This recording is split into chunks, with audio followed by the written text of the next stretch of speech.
It's looking jolly as hell in here. Very festive. It's looking like 'tis the season. It's a lot of Yuletide. I don't even know what Yuletide is. Neither do I. You saying it just now the first time I ever heard it. Yeah. I saw there was a bread basket Yeah. skit where they were talking about Yuletide the other day. Mm. That's the only reason why it's on my mind. Gotcha. Well, as you guys see, we are here for our third year in a row of TD3 Christmas specials. We are going to sit down and rank not the top 30 players in the NBA like we usually do for Christmas. The top 40 players in the NBA. We are expanding it. You know, talent inflation's a thing. There's more star players than ever. We're going to sit down and we're going to rank the top 40. And honestly, there might be like 50 all-star level guys in the league right now. I still had to make some tough cuts. Here go Tim Wolfe. Next year, we'll see. The talent keeps getting better and better. Yeah. But before we do that, as you see, we got presents everywhere. Got a lot of festivities going on. We're going to do our yearly gift-giving little thing before the show starts. And before we get to that actual, you know, at least in my family tradition, you open one gift on Christmas Eve. Mhm. I got one gift for you guys to open before we get started. Okay. You know, I don't What's this? celebrate Christmas at all, so this is like all I have. These are the only gifts that I will be getting. And last year, if you guys remember, I didn't receive like all I basically have. jack shit. I got last year. I think you gave me rat poisoning. It was before I lived here. I was living in New York. I got rat poisoning, and then like I think the year before that, I got like Shundies or something like that. Too Shea underwear before like it was this whole thing. So All right, go ahead and open those up. See what you guys got What are we doing? for your opening gift. What are we talking about? Thought it was only All fitting. right. It's boxed very well. You go ahead and rip that bitch off. Ripping it all the way off. Oh, okay. Let's see what we're talking about right here. What we got? This looks like A tradition like no other. Getting pajamas as your first PJs. gift on Christmas Eve. okay. This is very cute. Ooh, you are my sunshine, I LeBron hate this. James. I really don't like this. We're throwing it back. Whoa, That's crazy. Crazy. He was bragging. I need the cranium is crazy. Oh my god.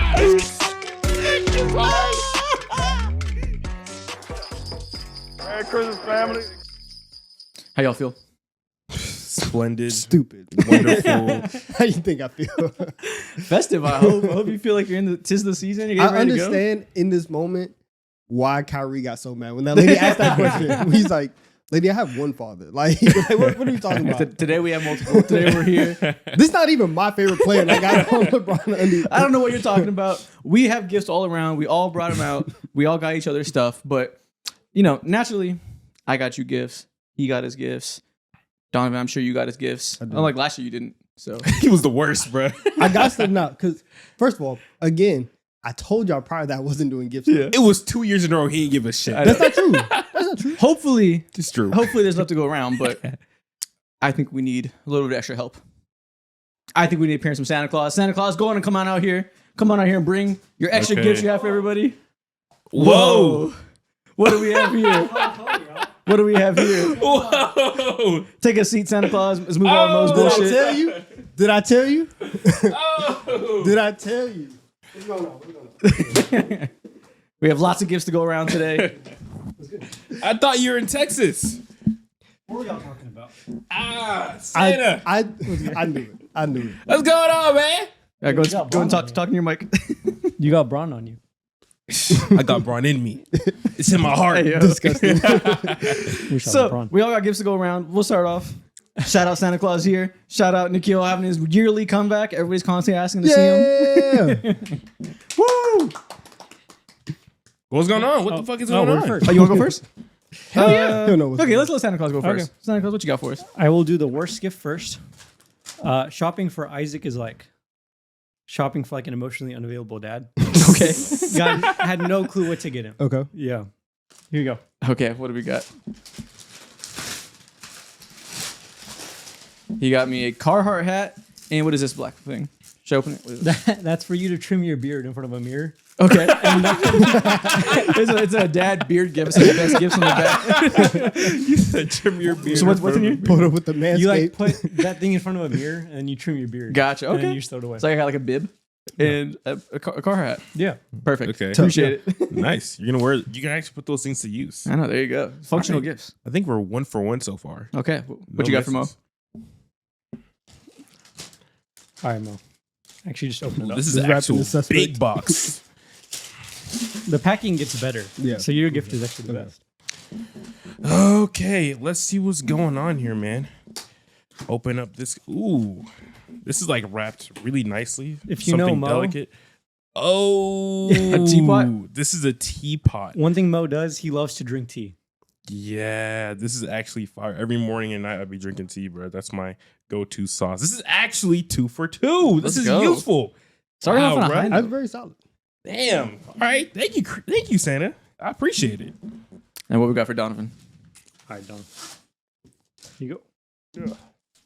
Okay, talk to me the mic. Bro, this bitch is elite. That's a steeper thing too. What do we have here? We have a stone bowl. A stone bowl? Yes. What is that? So For crazy Korean cooking. Don loves cooking. Okay. He likes Korean food. Korean people use this like stone thing to make soup. Mm. I think he can get like his cooking bag. Donovan is like an actual cook, dude. Like he literally stays in the house looking up new recipes and shit like I know that. he's gonna use this. So No, this is 5-star fire. recipes. Let me try to open He's this super up. big on plating and aesthetic looks when it comes to his food. All right. That was a crazy noise. Thought it was falling. blue in here. I know I gotta open this up, but yeah. Just like this. I had a smaller one, and so basically like the smaller one, there's one where you can make like steamed eggs basically. And so you use like a stone pot, like a clay Gotcha. pot for this. So Awesome. Look at that. Nikhil, 3 for 3, starting off strong. all right. We had a good showing from Santa Claus. All right. Let's go. I'll go next. Donovan, we got this big bag for you. I'm gonna hand this over to him. A large assortment of items, all relating to Mr. Smoot. all right, let's see what we got here. All All right. right, the sound is crazy. All the noise. I know. All right, so first thing, I wonder looks what like that a is. looks like a cane. I'm assuming it is a cane or some type of walker. Don't make any assumptions now. Why is it taped all the way up and down? I cannot. Let's make that a little bit Terrible louder in the rapper. mic for me. L rapper. No, this definitely is a cane. Like, what do you mean? I don't know. I mean, you're getting up there. Exactly. This is actually perfect for you, and we're like Yes, I'm kind assuming of it's on a a cane. win Ha, streak ha, ha. right you now can when it stop. comes to this. Ha, ha, ha, Don This is Boy. amazing. Yeah, we get it. We get it. You know, we got to go formal, functional gifts for Donovan. You know, getting up there. This is actually going to be Functional. really useful for you. Ooh. What we got? Oh, we got some Skechers Go Walk. What are these? Are these shoes or just soles? No, buddy. Those are shoes for your trips walking around the mall. We got to make sure you have good, nice footwear. Not gonna lie, I was actually just at the mall the other day, just walking around. So, I had a couple errands to run, but I was walking around. Getting your laps in? Velcro straps like that. Yo, the 10K is gonna be a breeze for him, bro. Unc Donovan will be in the building more equipped than Oh, fucking facts. ever. his foot structure will be elite and supported. Yeah, bro. What? We got hit. Let's Nah, he go. actually fuck with that. Let's go.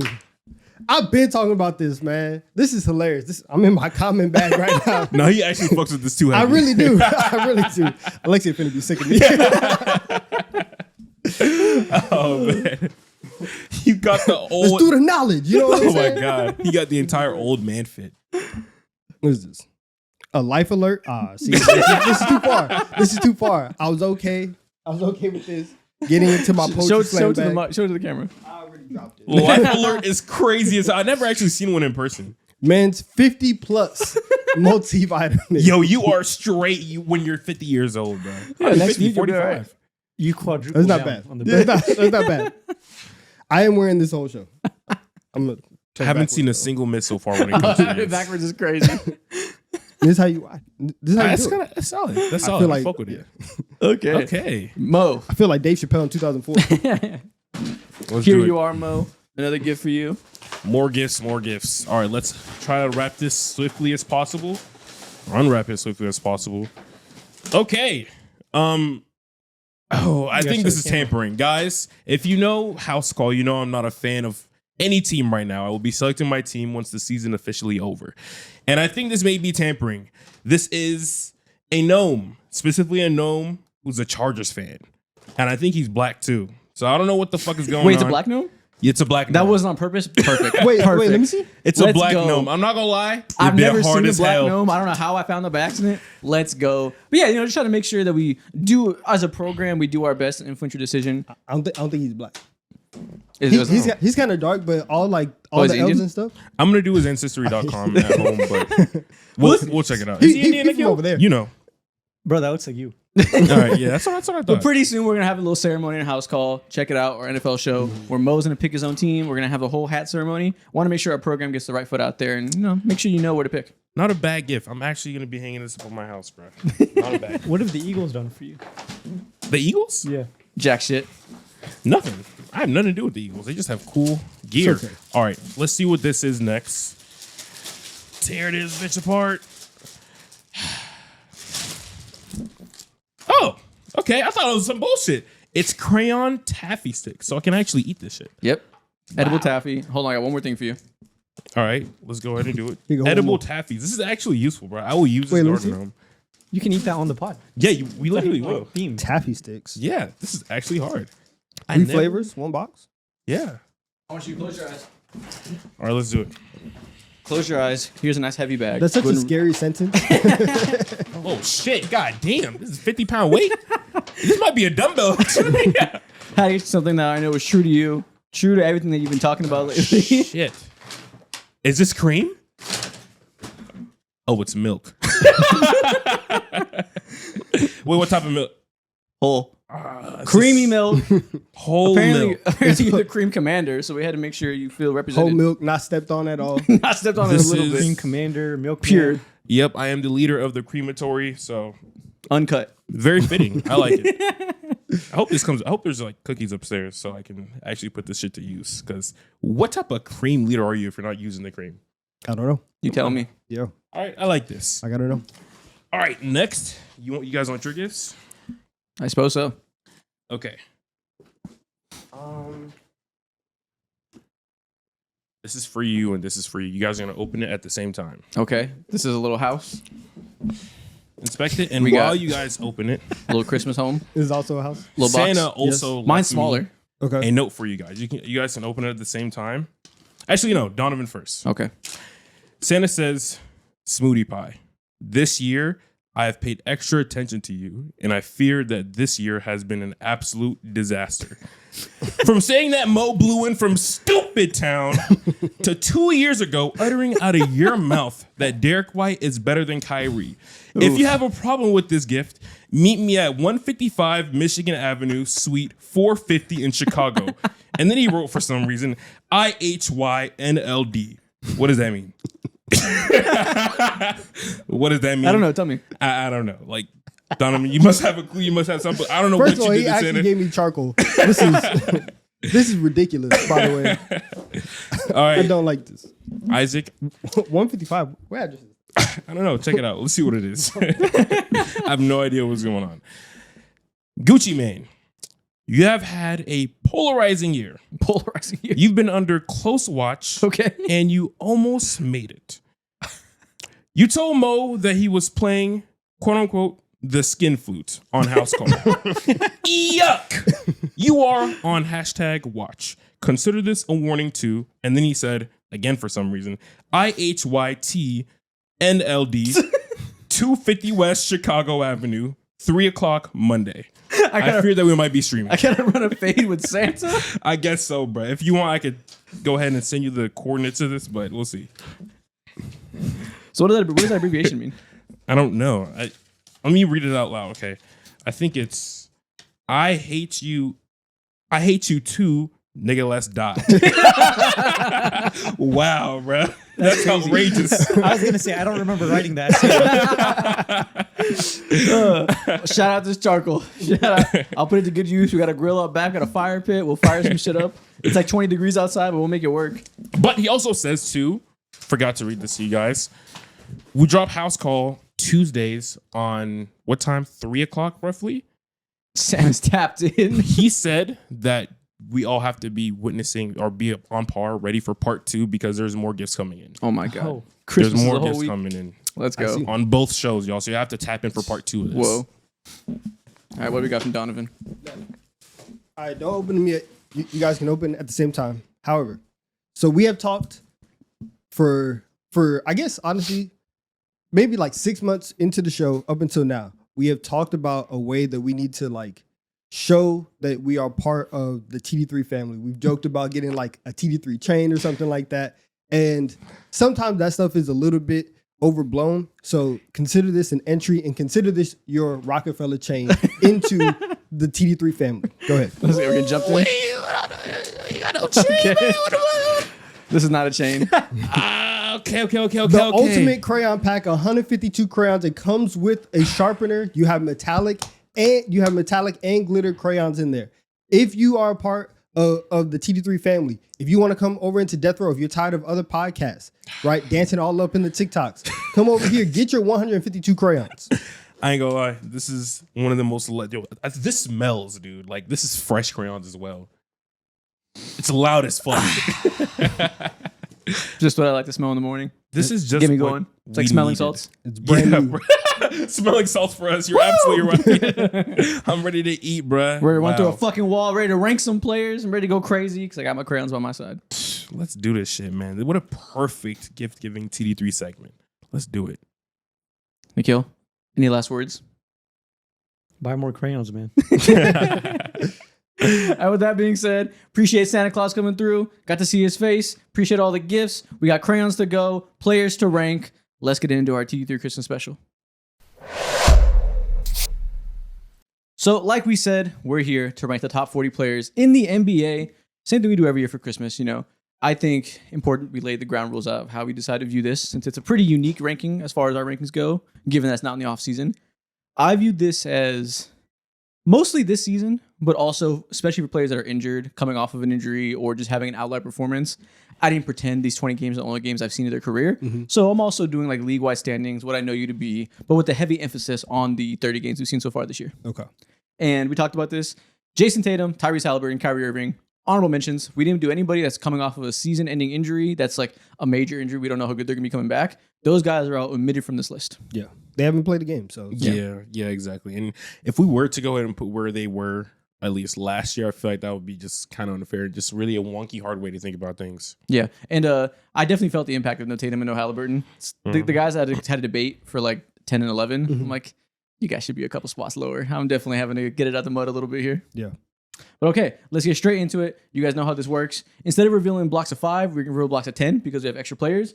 So first off, we have numbers 31 through 40. I have up first at 40. Michael Porter Jr. has earned his way onto a spot on this list. Just barely. Had to give him a little nod. 39. White Michael Porter Jr. We got Lowry Markkinen. 38. Another star leap. Jalen Duren. 37. Pascal Siakam. 36. Maybe the best role player in the league. Aaron Gordon. 35. Actually, never mind. The best role player in the league. Rudy Gobert. 34. The worst all-star type guy in the league. Denny Avdia. 33. Tyler Hero. 32. Trae Young. And 31. Paolo Banchero. How do we feel about this initial 10? Okay.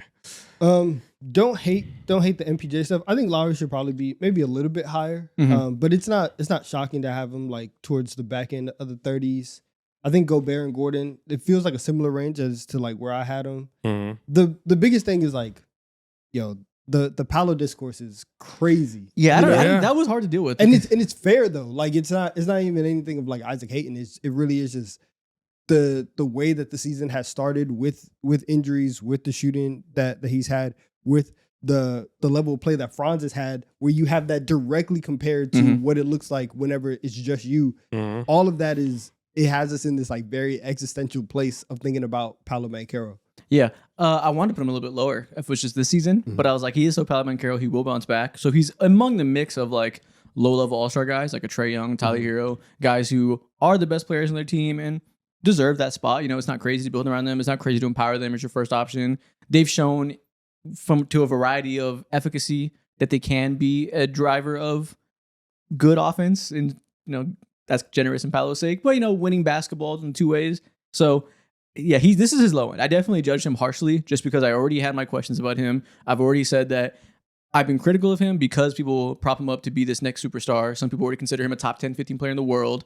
And I think the idea of him has always outweighed what he's done early in his career. And I've never said that like he'll never be a superstar or he's destined to be disappointing forever. It was, let's wait until he makes that leap. And I've always said I expect him to make that leap, and I expect it to be this year. Wasn't the case. Then he got hurt, came back. I'll give him benefit of the doubt because it's 2 years in a row when he comes off injury. He's a little rusty at 1st. Has been pretty goddamn terrible since coming back from injury. But again, I keep expecting him to come back and be better, which really is probably me just hedging and knowing people view him higher than me. So I'm trying to be like, I don't hate him. It's possible that he is that good. But thus far in his career, there hasn't been a single season where he has league average efficiency or a single season where his team is better on the court when he's playing versus without. And that's where I stop right there. And that's where I look at Paolo Banchero and be like, brother, sorry, but you were the first cut on my list. Oh, you cut Paolo We Banchero? give this type of grace to young players. You are in year 4. What are you talking about? You're not even fucking league average from fucking anywhere on the field, bro. I understand, and I give that grace to him when it comes to, oh shit, like you just don't have the ability to. Yeah, it's true. He's the definition of that. I'm not saying I'm crazy. I got beat in the Paolo Banchero hate off, but here we are. it's just I funny. hate it. I love free throws. Cookies. It's like, come on, man. Like I wanted to put him on my list, but I'm looking at myself today in the year 2025 so far with what we've seen throughout this season, but also of course, like going back to what you said, he is a playoff riser. He does a lot of things that only 17 other players in the world can do when it comes to having that surviving in that level of difficulty of the situation in the playoffs. We've seen it time and time again. He averaged 28 and all that, but zooming out throughout his entire career and looking at what winning means today in the sport of basketball and what you have to be, what you have to embody as a star player, it just isn't there yet. And I'd rather have someone, it sounds crazy, but so far this year, like Aaron Gordon on my team or MPJ on my team, who I know you can thrive in your role. You can win championships in your role. I've seen it before. Now, yes, of course, you had Nikola Jokic on your side, but you know what I mean in terms of having some of the greatest like ancillary skills in the league currently. And that's honestly like those are the conversations that I was having in my head when I was thinking about Paolo,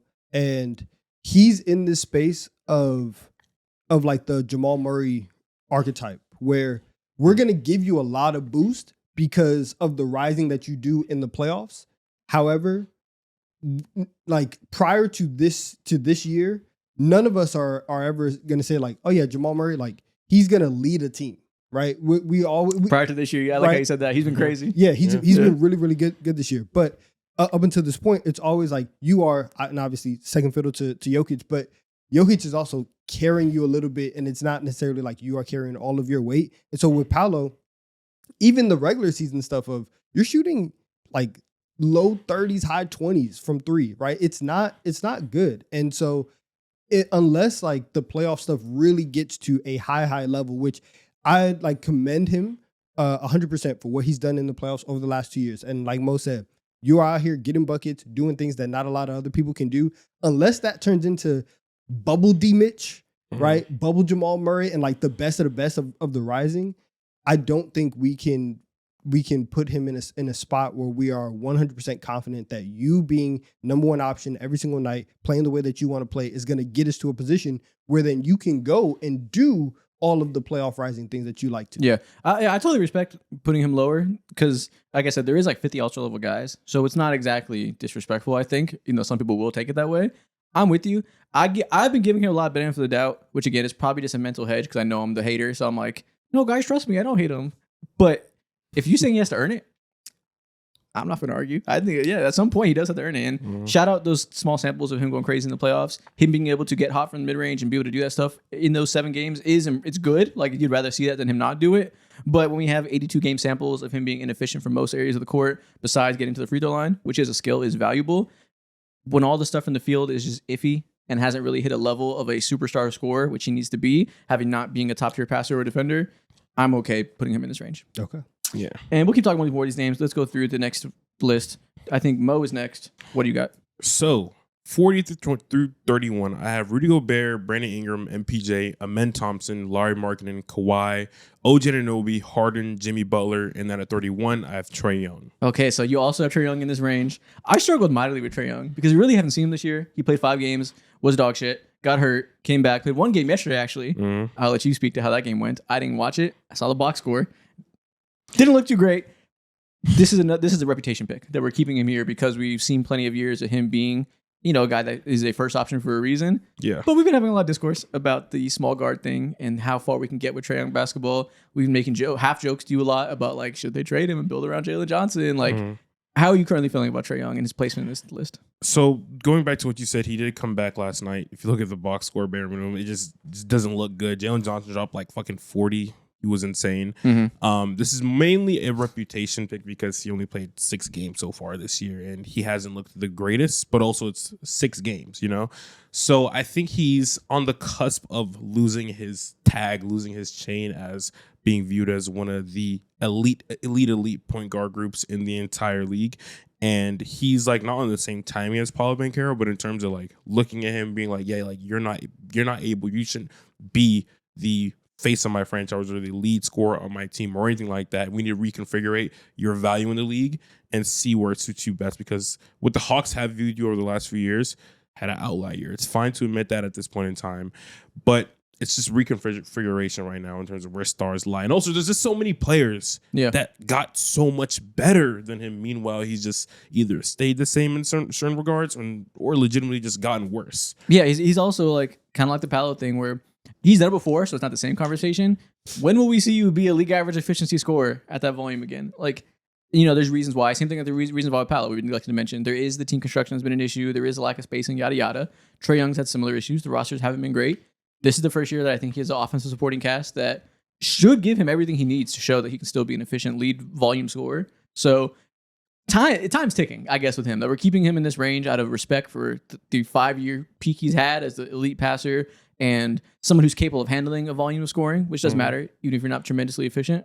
But listen, man, if he doesn't have a good 20 games coming up, we do this next year, he'll be where John Morant and LaMelo and them are off the list. I will say, Yeah. I also don't hate Jimmy Butler at 32. That feels like very much a reputation pick. Yeah, I kind of forgot about him. I didn't think about ranking him. Maybe I should have. He's still Jimmy Butler, but Yeah. I've been disappointed by the lack of scaling up he can do these days. He's not on my list. And it's kind of for that reason. I think like when you look back at the playoffs last year, and obviously he was coming off of the injury that he had in the first round against Houston going into the Minnesota series. And so you can kind of see like it was taking a lot out of him to try and scale up. But also, like we're paying you $50 million, $60 million. Like I'm sorry. I'm not even sorry. This is just what we need. Like this is the environment of the NBA where you need your guys that you're paying $50, $60 million to really be able to be a high level secondary creator of offense. And so for this team, whenever Steph is not doing, whatever Steph is doing, and you see, little games here and there where he's not peak Steph Curry, Jimmy, I'm gonna need 27. Yeah, and at this point in time in his career, he just refuses to play like that. He's more so just wants to play winning brand of basketball that also lends his body well to recover right on time. And I think what I put him this high is because at the end of the day, I know I'm going to get solid defense from you. I know I'm going to get a consistent 20 points. Don't ask for anything more. Don't ask for anything less. He's going to give you 5 rebounds, 5 assists, or whatever the case may be, and get to the line a ton. He's going to he produces winning basketball, and he still has winning traits and qualities that lends himself above all the guys that he has under him at this point. No, you're right. I should have put him on here. Now I'm looking at it. Like I'd probably rank him higher than Jimmy Butler still. I mean, than MPJ still, and maybe Lauri Markkanen. Just because the scoring volume isn't there, which is disappointing, specifically for this Warriors team that has been of desperate need of scoring volume with Curry out. Maybe he just lacks that. He doesn't have the burst to do that anymore. He's getting older. He's had a knee injury. He's been nursing for his entire career. Eventually, time comes up, right? He's still tremendously efficient. His defensive value is still crazy. That's why they're winning games when they do win. It's because him and Draymond together have been every bit of genius level defensive duo that we thought they'd be when they first got together and had that stretch last season. That's still there. All of his advanced stats say he's incredibly impactful as a defender. Like you said, gets the free throw line, is still efficient. The playmaking is still valuable. So he's probably like you put Amen Thompson on here for being this like master role player that does all these little things. Exactly. I didn't rank him. Jimmy Butler is closer. He's in that type of player now where he is a little more scoring than Amen. So I'd probably rank him a little bit higher like you did. But yeah, I had the same mindset, but I might have put Jimmy at like 41 and Amen at 45 or something like that. Okay. Yeah, that makes sense. Plus, he's shooting like 44% from the 3-point line this year. It's not on a lot of attempts, but it's way better than what he was doing in the past. Kawhi and Harden are in this tier. Yeah. I went out to discourse about them. I put them in the next tier. Oh, wow. I still give them credit because the team, it's got, honestly, Mhm. those two and Zubac, their numbers and how they've been playing are all very good. Mhm. It's fucking comical. The team is so bad, despite the fact that all three of them are having relatively good seasons. So I think those two are still both top 30 players. We can get into the discourse of who's better in the next tier. It's so hard though, because I'm sure you put them here because they are on a shitter team that's leading to nothing. Kawhi's obviously unreliable. Yeah. They're both still performing like how you'd expect them to perform. Yeah, dude. Kawhi is averaging damn near 50, 49 at cooking. this point, and Harden is putting up numbers that make me feel like it's 2021 or 2020 again at this point in time. I did separate them at first, but I was like, bro, the Clippers are so fucking ass. You Yeah. guys got to be together. I'm sorry. And the team is bad. I think it makes it more comical, the roster construction they have. That they can have three, what I think is top 45 players in the world, all playing very well, and they still suck shit. Yeah. Terrible rest of the roster around them. Best That's case hilarious. scenario. It's so stupid. They are cooking. Oh, well, Brandon Ingram. Shout out him making your list. Yeah, I mean, simple. You know, like he's a part of the reason why Scotty Barnes is having a much better season than he was last year, specifically offensively. They're playing more winning basketball. He deserves a shout out. Okay. Donovan, who you got here? At 40, I have OG. 39, I have Kawhi. 38, I have Jalen Duren. 37, I have Desmond Bain. 36, I have Jamal Murray. 35, Larry Markkinen. 34. See, and this is my fault. I actually messed this up. So that 38, Kawhi should be at 38. Okay. OG should be at 39. And then Jaden McDaniels should be at 40. Because you put Duren twice for people Yeah, who didn't yeah. know. I put Duren twice accidentally. And you want Duren at 34, not 38. Yes. Okay. And so we're gonna have Lowry at 35, Duren at 34, Aaron Gordon at 33, Rudy Gobert at 32, and Bam Adebayo at 31. I struggled so hard at Bam Adebayo. Same. Spoiler alert, he's like right next. He's at like 30 or something like that. Yeah. Pure reputation pick. And defensive value, I have grown to detest his offense. I've been talking about it since last year. Do not like it at all. But he's still a very good defensive player, obviously, DPOY level, and can stretch the floor now. So I also put him in this range. But man, do I hate his offensive game. Yeah, and that's kind of why he's right there with Gobert, where like obviously like his offense isn't as bad as Gobert in terms of like skill wise, but Gobert and the way Gobert is like catching lobs these days, it's like, hey, shout out to you, right? And even if your offense was some of the worst that we've ever seen, because you are so impactful on defense, you still deserve to be on this list. And a great defender at that position specifically gives you a lot more value than it does if you were like just a regular good offensive player at 6'2" or something. If you were like a Cam Thomas, right? I'm not gonna lie. I wanted to put Gobert a good amount higher. I showed restraint. Yeah, man. I showed I'm restraint. surprised. I was thinking about Gobert top 30. I really want to do it. Gobert has hit a second wind offensively where it's like he has this veteran savvy now to know how big he is and be much more strong of a finisher. It started at the end of last season when they got into this good rhythm with Julius Randle as a playmaker on the short roll. Instead of positioning him in the corner, they got him rolling downhill, throwing lobs, big to big passing to Gobert. That really clicked something now. Gobert finish is so fucking strong over people now. He does. He's having his best rim finishing season of his entire career. Yes. Still dominant on the boards. Every bit as impactful defensively as he ever has been in Minnesota after a down year last year when they got the Randall thing going. They're fully comfortable now. He really is still a top 30 player at this moment. I wish I put him higher, man. I do wish I put him higher because he's still carrying an entire other side of the basketball court for Minnesota. And without him, this Minnesota team would be in the same tier as like the Golden State Warriors in terms of just overall wins and whatnot in the Western Conference. How many more wins do they have? They have like 2 more wins than them. No, it can't be. Is it? Let me see. I think it's sizable. Maybe, but even then, like might be I worse, still honestly. feel so much better about the Wolves. Yeah, than I do about the Especially Warriors. just projecting towards the playoffs. Yeah. You're right. The Wolves are 17-10. They have Yeah. 4 more wins than the Warriors. The Warriors have played so many games. They're 13-15. Yeah, their schedule's atrocious. Yeah, they're 6 seed versus 9 seed. But yeah, shout out Gobert. He should be higher probably. I was just like, I don't know, maybe didn't have the guts to put him above Trae Young and Paolo Banchero for, I don't know, superficial reasons. But this season, just these 30 games, so much better than those guys. Who's Murray? Is that Keegan Murray or That's Jamal. I fucking hope it's not Keegan Murray. No, it's not Keegan. That's Jamal. Oh, yeah, Jamal. Wait, Jamal Murray? Wow, Actually, he's 36. That's kind Okay, of so crazy. explain it to us because This- obviously, I'll say this from like 25 to 36 is that was the hardest Yeah. range for me. Same. Because I feel pretty good about like where my top 20 is and about how I see like the value of those players and who's there and like who has their spots kind of solidified. This middle tier of guys who are clearly like either all-star level or are making all-star leaps or are just year over year that all-star caliber player, that is super, super hard. And so I like halfway did like a big picture, I guess, on these guys a little bit more than like this season. that's fair. because- That's very fair. because it's like overall, over like a 3-year stretch in the playoffs. How would I see you? How would I view you? I don't know. And so Jamal is having a great year. I still sometimes think like, would I rather have like Jokic and Aaron Gordon over Jokic and Jamal Murray? Maybe. Maybe. I might be able to replace some of the scoring that Jamal Murray does a little bit easier than finding somebody who could do what Aaron Gordon does. And especially if you're moving them even off of the Nuggets into a different team. What Aaron Gordon does, and especially the fact that he is a real life Ooter now, Yeah. it's super, super hard to parse those two guys against each other. Yeah, and I know what I totally understand. Before this year, I'd be in agreement with you. Jamal Murray is having a ridiculous season. Yeah. And it's not just hot shooting, I think, because we've always known Jamal Murray comes into years out of shape and plays himself into it. And like, I'm sure there's a reasonable strategy behind that as a professional athlete. I don't think he was like lazy or anything like that.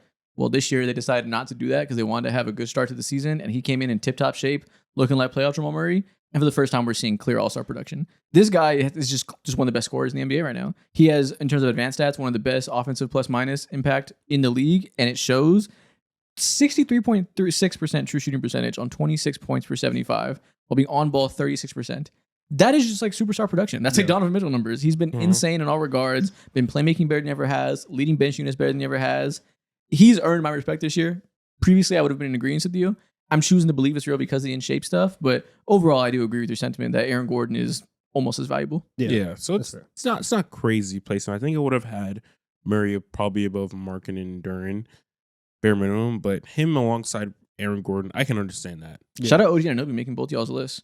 I don't know how y'all had spots for these like role players, like him and Amen Thompson and stuff. Like, there's so many all-star level guys. Well, I think OG, and I'm very happy that you put him at 34. I thought that I was doing a lot just putting him on the list. Yeah. But the defense every single night is all defense level. Exactly. And then the fact that you pair that with, oh yeah, I called up my homie Dirk in the summer, and now I can just shoot like crazy.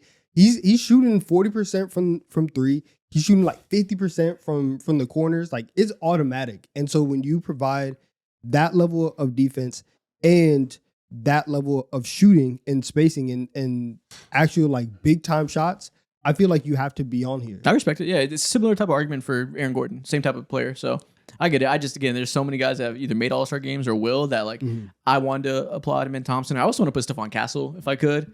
Couldn't get him on there. Guys like that, guys like OG would be in like the 40 to 50 range.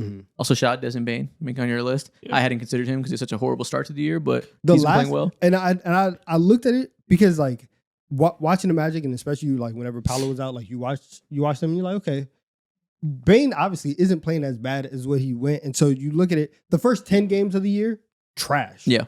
the last 16 since that like 10 game line, he's been Desmond Bane. He's been shooting high 30s from three. He's scoring like 22, 23, 5 and 5, like doing really good stuff. And so I think that now we're starting to see his numbers start to recover. He's had like 37 like 3 times. Damn. Right? Like either and I need to double check that, but he's had really, really good scoring games multiple times over the last 16 games. So I think that he's kind of recovered into what he is. And so I like Desmond Bane. I like what he provides. Last 15 games, 21.9 points on 57% true shooting. First 11 games, 14.9 points on 52% true shooting. So definitely has improved. Still only 48% on twos, which is very strange for Desmond Bane. He's never had a year of this regard where he's that bad inside the arc. And that's why I throw spacing. Yeah. Sure. But, the 3-point shot got fixed from 27 to 39, which is everything for him. I'm sure the 2-point shot will come around and be normal like we know Desmond Bane to be. He has enough sample size of his career that I'm not going to assume his scoring is changing at all at age 28 or whatever he is. So, fair enough. Okay. I like that spacing. On to the next tier. We're going to the top 30 guys, the guys we would normally rank. Donovan starting us off because he went last in the previous tier. Donovan, who do you got from 30 through 21? At 30, I have Amen Thompson. 29, Siakam. 28, Paolo. 27, I have LeBron. 26, I have Julius Randle. 25, I have Kat.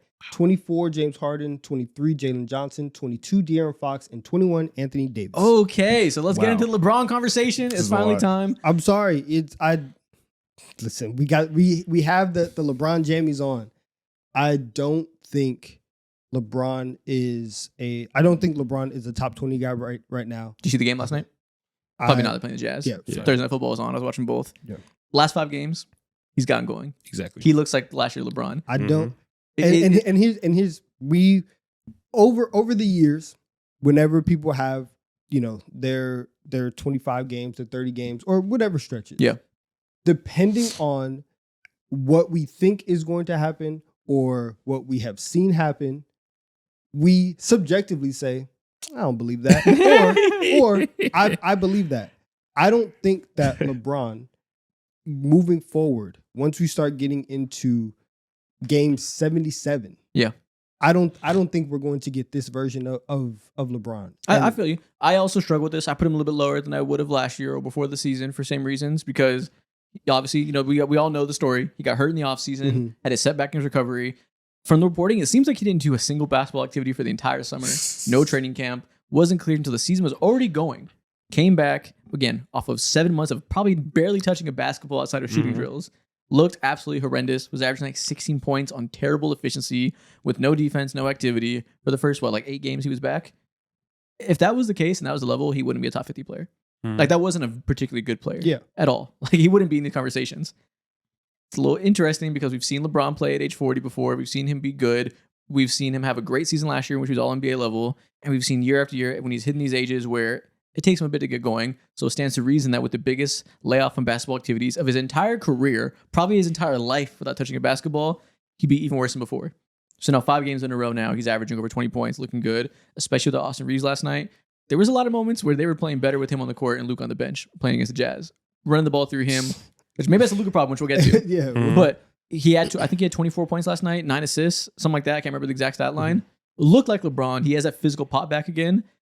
You gotta just have to choose which interpretation you want to take of projection, because it has to be pure projection with a 41-year-old All-NBA player you've never seen before. Either you're gonna believe that every year of his career post 37 of playing at this level, despite being slow and unable to jump, that's who he's gonna be now that he's got his legs going. Or you believe 41 is a ridiculous age and he'll get more hurt than ever. He'll continue to be inconsistent and up and down, and come playoff time, you'd rather have Julius Randle. Yeah, LeBron at this state in his career is going to look like something we've never seen before. And at the start of the fourth quarter in that Utah Jazz game, he locked in defensively. And he was like a big catalyst as to why they, of course, Luke had an amazing game too. But this is what like this age of LeBron looks like. Over the last 4 games, in that Utah game, he gave him 28.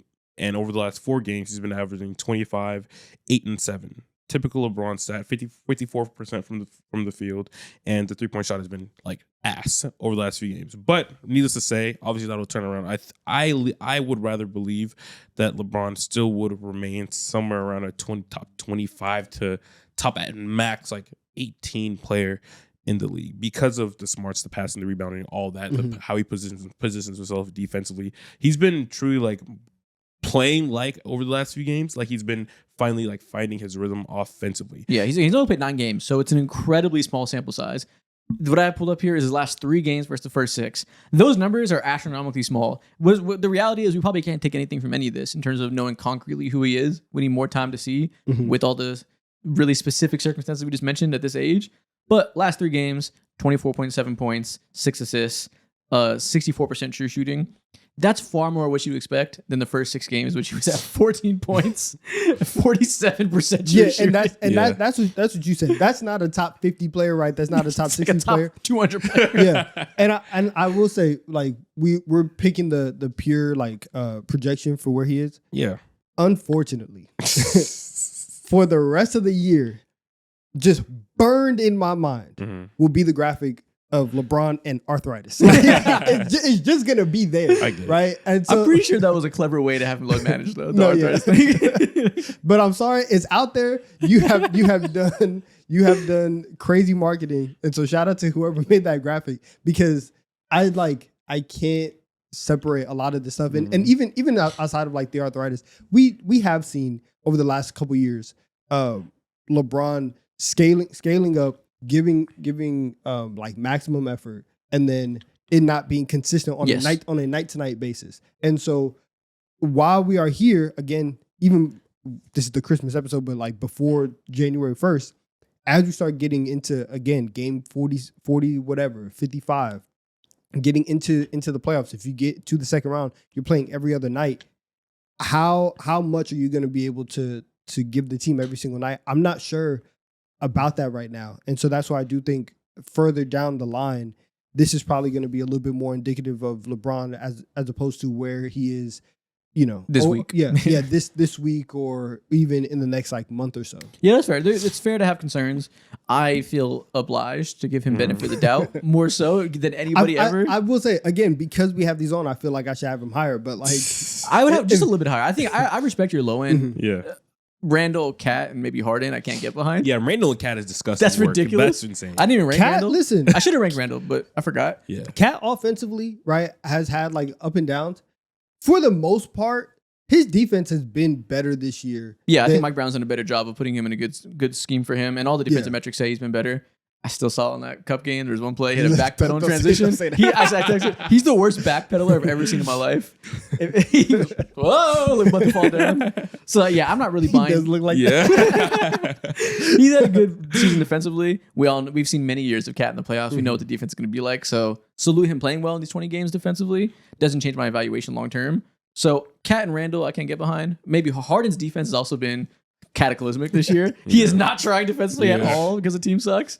But Jalen Johnson, Fox, Davis, I can understand going with those guys. Yeah, Jalen Johnson is like, we talked about Trey's game last night, and you look at the box score, and it's like, dang, like my eyes immediately went to find Trey's stat line and see what was going on. I was like, it's not good. Yeah. And then you look right back up, and it's like 43. Like it is crazy. He's a bucket. It's crazy. Yeah, and I was joking around, halfway joking, like a couple weeks ago on stream about like stat inflation and Jalen Johnson's averaging these crazy numbers, and part of it I do believe, but the other half of it is to be able to take advantage of every opportunity that is in front of you and to be able to score 40 multiple times in a year, to be able to do that and also have the playmaking chops that you've also shown and do that. Obviously Trey's not back like fully in the fold of things, but even whenever he's there, to still be able to get your game off in that way, it is very encouraging for his growth and what he's done this year in the leap, where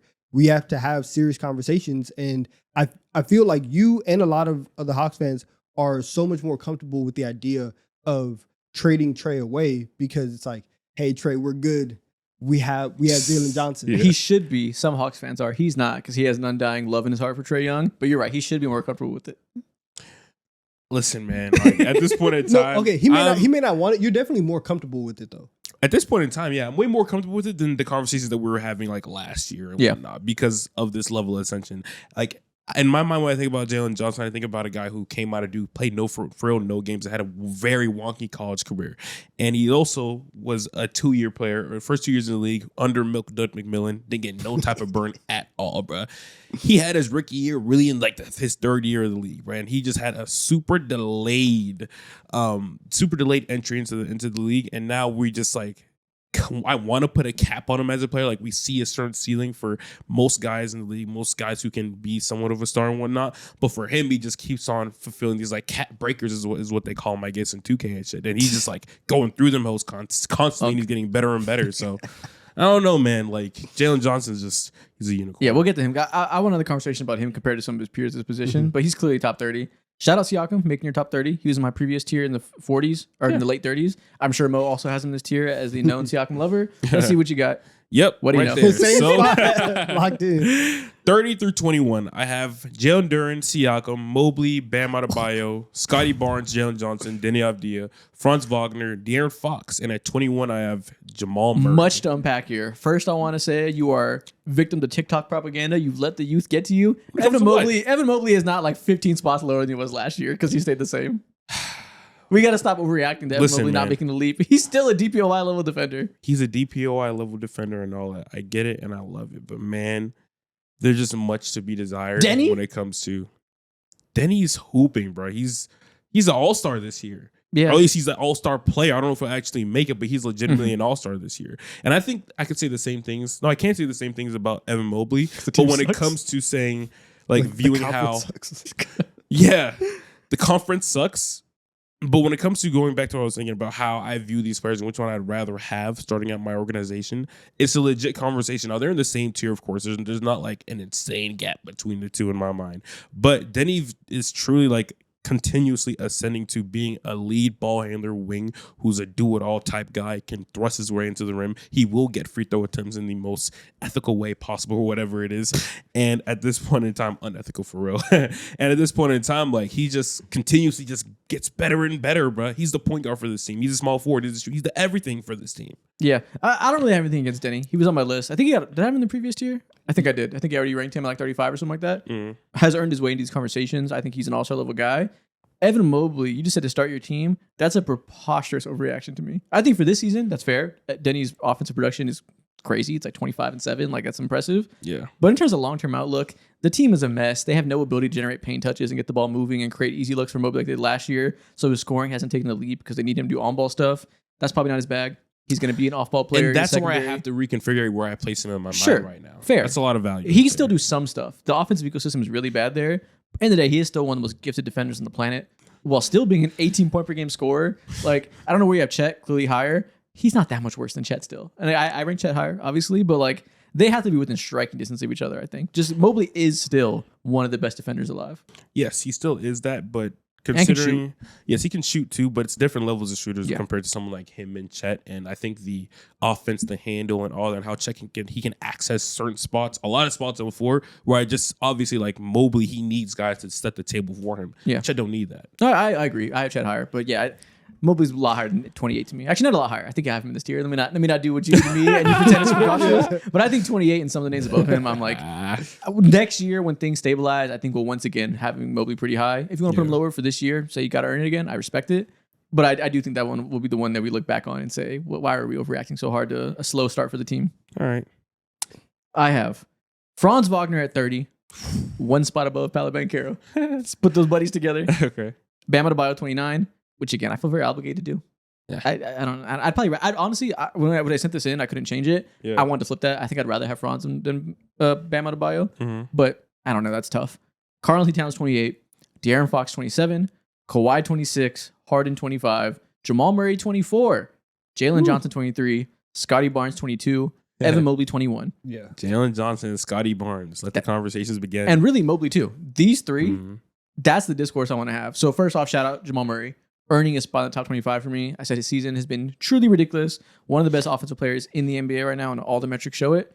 Shout out Harden and Kawhi playing great, but having the worst team of known to man. I put Harden higher for moral reasons, which is really anti-Kawhi reasons. Yeah. Harden's earned the right to be considered the best player there.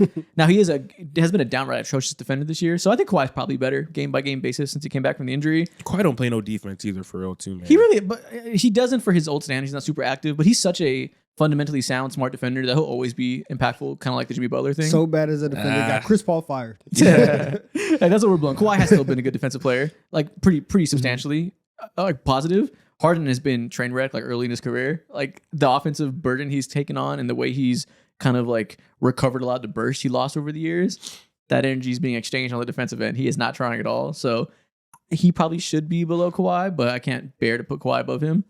Shout out to De'Aaron Fox, once again top 30 player. Cat, Bam Adebayo legacy picks. Mobley, Barnes, Jalen Johnson. How do you feel about that trio? That is where, okay, like this is the first time that these three have been ever in conversation. At least Jalen Johnson has been a part of these conversations. Yes. It's always been Scotty Barnes and Evan Mobley. People have been going up and down or back and forth between these two since they've been fucking drafted, bro. You know, and at this point in time, I can understand like putting Mobley there. He feels like the most stable and Yes. consistent player. He's achieved the most in the entire league compared to all these other guys as well. But for me personally, I think I'm adding in a little bit of projection and also what have you done for me lately. Scotty Barnes feels like the perfect layer in between the two because he's achieved some things in the league. He's been an all-star and all that.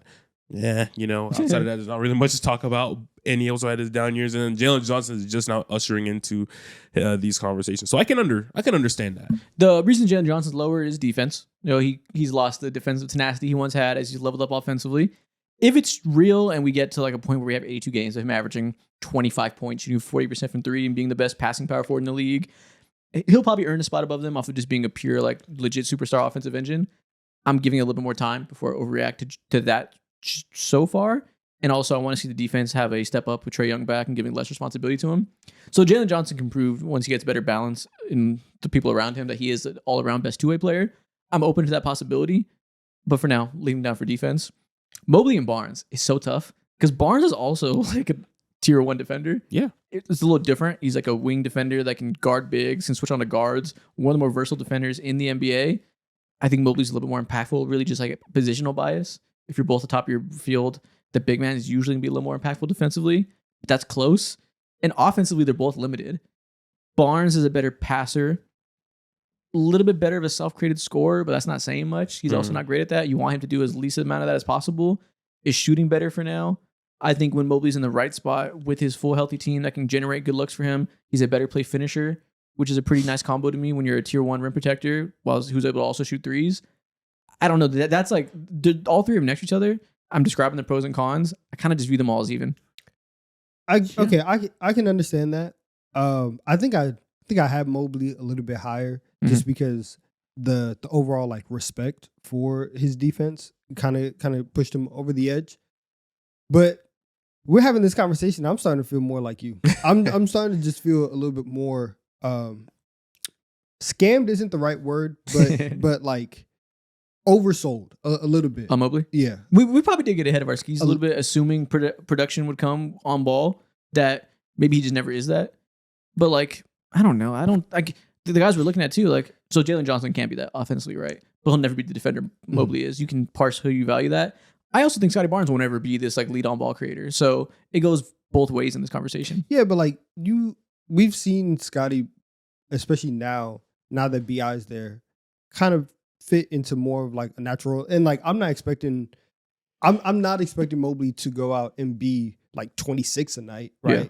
I wanted a little bit more offense than what we're getting right now, but not like, oh, you're one of the best scorers in the league. That never really was like on my mind. But it's also, hey, I understand Darius Garland has been, injured and in and out the lineup, and he's been dealing with stuff. There's no reason why it should be you and D Mitch, and you guys are mid, right? Well, man, like you guys are mid. We haven't had a chance to really get into that conversation because they really went down tremendously in the past week. So next week when we talk about teams again, we'll get into that. That team is broken. Like, I really don't think it's his fault. It's disappointing that he's not the answer and hasn't made the superstar leap that everybody wanted for him, given his track record and where he was seemingly headed at a young age. It's really not his fault that they have Lonzo Ball in place of Ty Jerome, who can't do anything with the ball in his hands and has been a disastrous signing, and have nobody that's able to create a paint touch and set up Mobley to be a play finisher. D. Mitch is not good at that. Darius Garland is a shell of himself. There are no other good passers on this roster. Their entire ecosystem has really fallen apart as the paint touch has disappeared. Yeah, and like you have right now 11th in offense, right? They are, which is better than you would think. 11th in offense, 14th in defense. They have the same record as the Hawks. They're 15-13. They're 3-7 in their last 10 games. Yeah, they've gone through a lot of injuries. I think Mobley's out. I think he's gonna be out for the next 2 weeks. Yeah. So shit sucks. But when it comes to Mobley, I think you might be pampering him a little bit. I think a lot of the issues that they have right now are directly because of his inabilities that a lot of people thought that he was going to be able to grow into once he was given more responsibility to bring the ball up and whatnot. There's so many times where someone like Donovan Mitchell will be like, yeah, like this team is gonna go as far as Evan Mobley takes us. A lot of teams have a certain young player who they try to invest in, either emotionally and try to big him up to the media and whatnot, and also like behind the scenes as well. And Evan Mobley is supposed to be that guy. And I think he is that guy, but again, it feels like everyone overshot themselves when it comes to what he's supposed to be offensively. I agree. I'm putting him at 21. If after last year, we would have thought he'd be like 12 or something. I'm already baking in that he's not that guy. Yeah. I think he's just not going to be that star on-ball creator. That's why he's by someone like Scotty Barnes, who all of last year was a disaster because he was asked to be that. And I said, put a star scorer next to him and let him be a secondary offensive player, and he'll thrive as a second or third option offensively while being an elite defender that does the small stuff. That's how I'm viewing Mobley now. Yeah, that's fair. It's also weird, and I feel like we can have the conversation another day. Like, in what situations are somebody not taking the leap our fault, and then in what situations, right? Exactly. In what situations is it our fault, and then in what situations is it their fault for not actually doing it? In Mobley's case, I think it's 100% our fault. Yeah. He's just not gonna be he's not Tim Duncan. Oh well, he's still a very good player. Like I said, he's a offensive player who can be a secondary scorer while being the best defender on his team. Very valuable top 25 player in the world. He'll never be that top 10 guy we hoped, presumably, if things don't change. 100% our fault. He didn't come out and say, I'm going to be a top 10 player. He didn't owe us anything. Yeah, Yeah, I agree. that's fair. I agree. It's just us. We need to tame our expectations here and there. Like we do this. I feel like this is just like NBA fandom. It's just what happens, bro. Every single year, there's a guy who we boost up, and we think they're going to be some. At the like most obscure end for me personally, it was Jarris Walker, complete dog shit. For you on the high end, I guess 2 years ago, or whatever, it was Scotty Barnes. Or And look where we it are is. now, back where we should have been. Yeah, One exactly. off year didn't kill us. We held on a stop. Yeah, for you last year, it probably would have been Amen Thompson, and I don't. You have him on your list here, No, but it was you. definitely Derek White. I thought Derek White was going to be much better.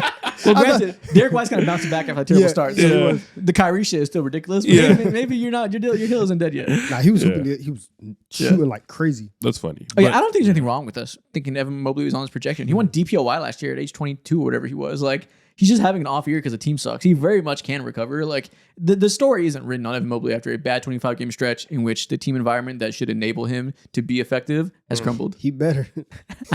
he better bounce back. Like, this feels like fucking young QB discourse where somebody's offensive line gets hurt and gets beat up, and we're like, "You're a bum. We never Yeah. should have expected you to be good, Jaden Daniels." Like, if it feels very dramatic to me to completely write off Mobley right now. He's not getting written. I'm not writing him off necessarily, but I could see a world in where like he could be better than Bam Adebayo and whatnot, and maybe like 23 or so. But he's in regardless. I think I view him in the same level of caliber player where like you are easily one of the best, still one of the best bigs in the league. You are the best defender, at least one of the 5 best defenders in the entire league right now to date. Offense can be has kinks here and there, but you're a great player regardless. And you also have Mobley, Barnes, and Jalen Johnson pretty close to each other. You just do Bam in that mix. So Yeah. we view them in the same tier, clearly. You just have some of the guards above them that I went towards the defensive guys. Mhm. But overall, same conversation.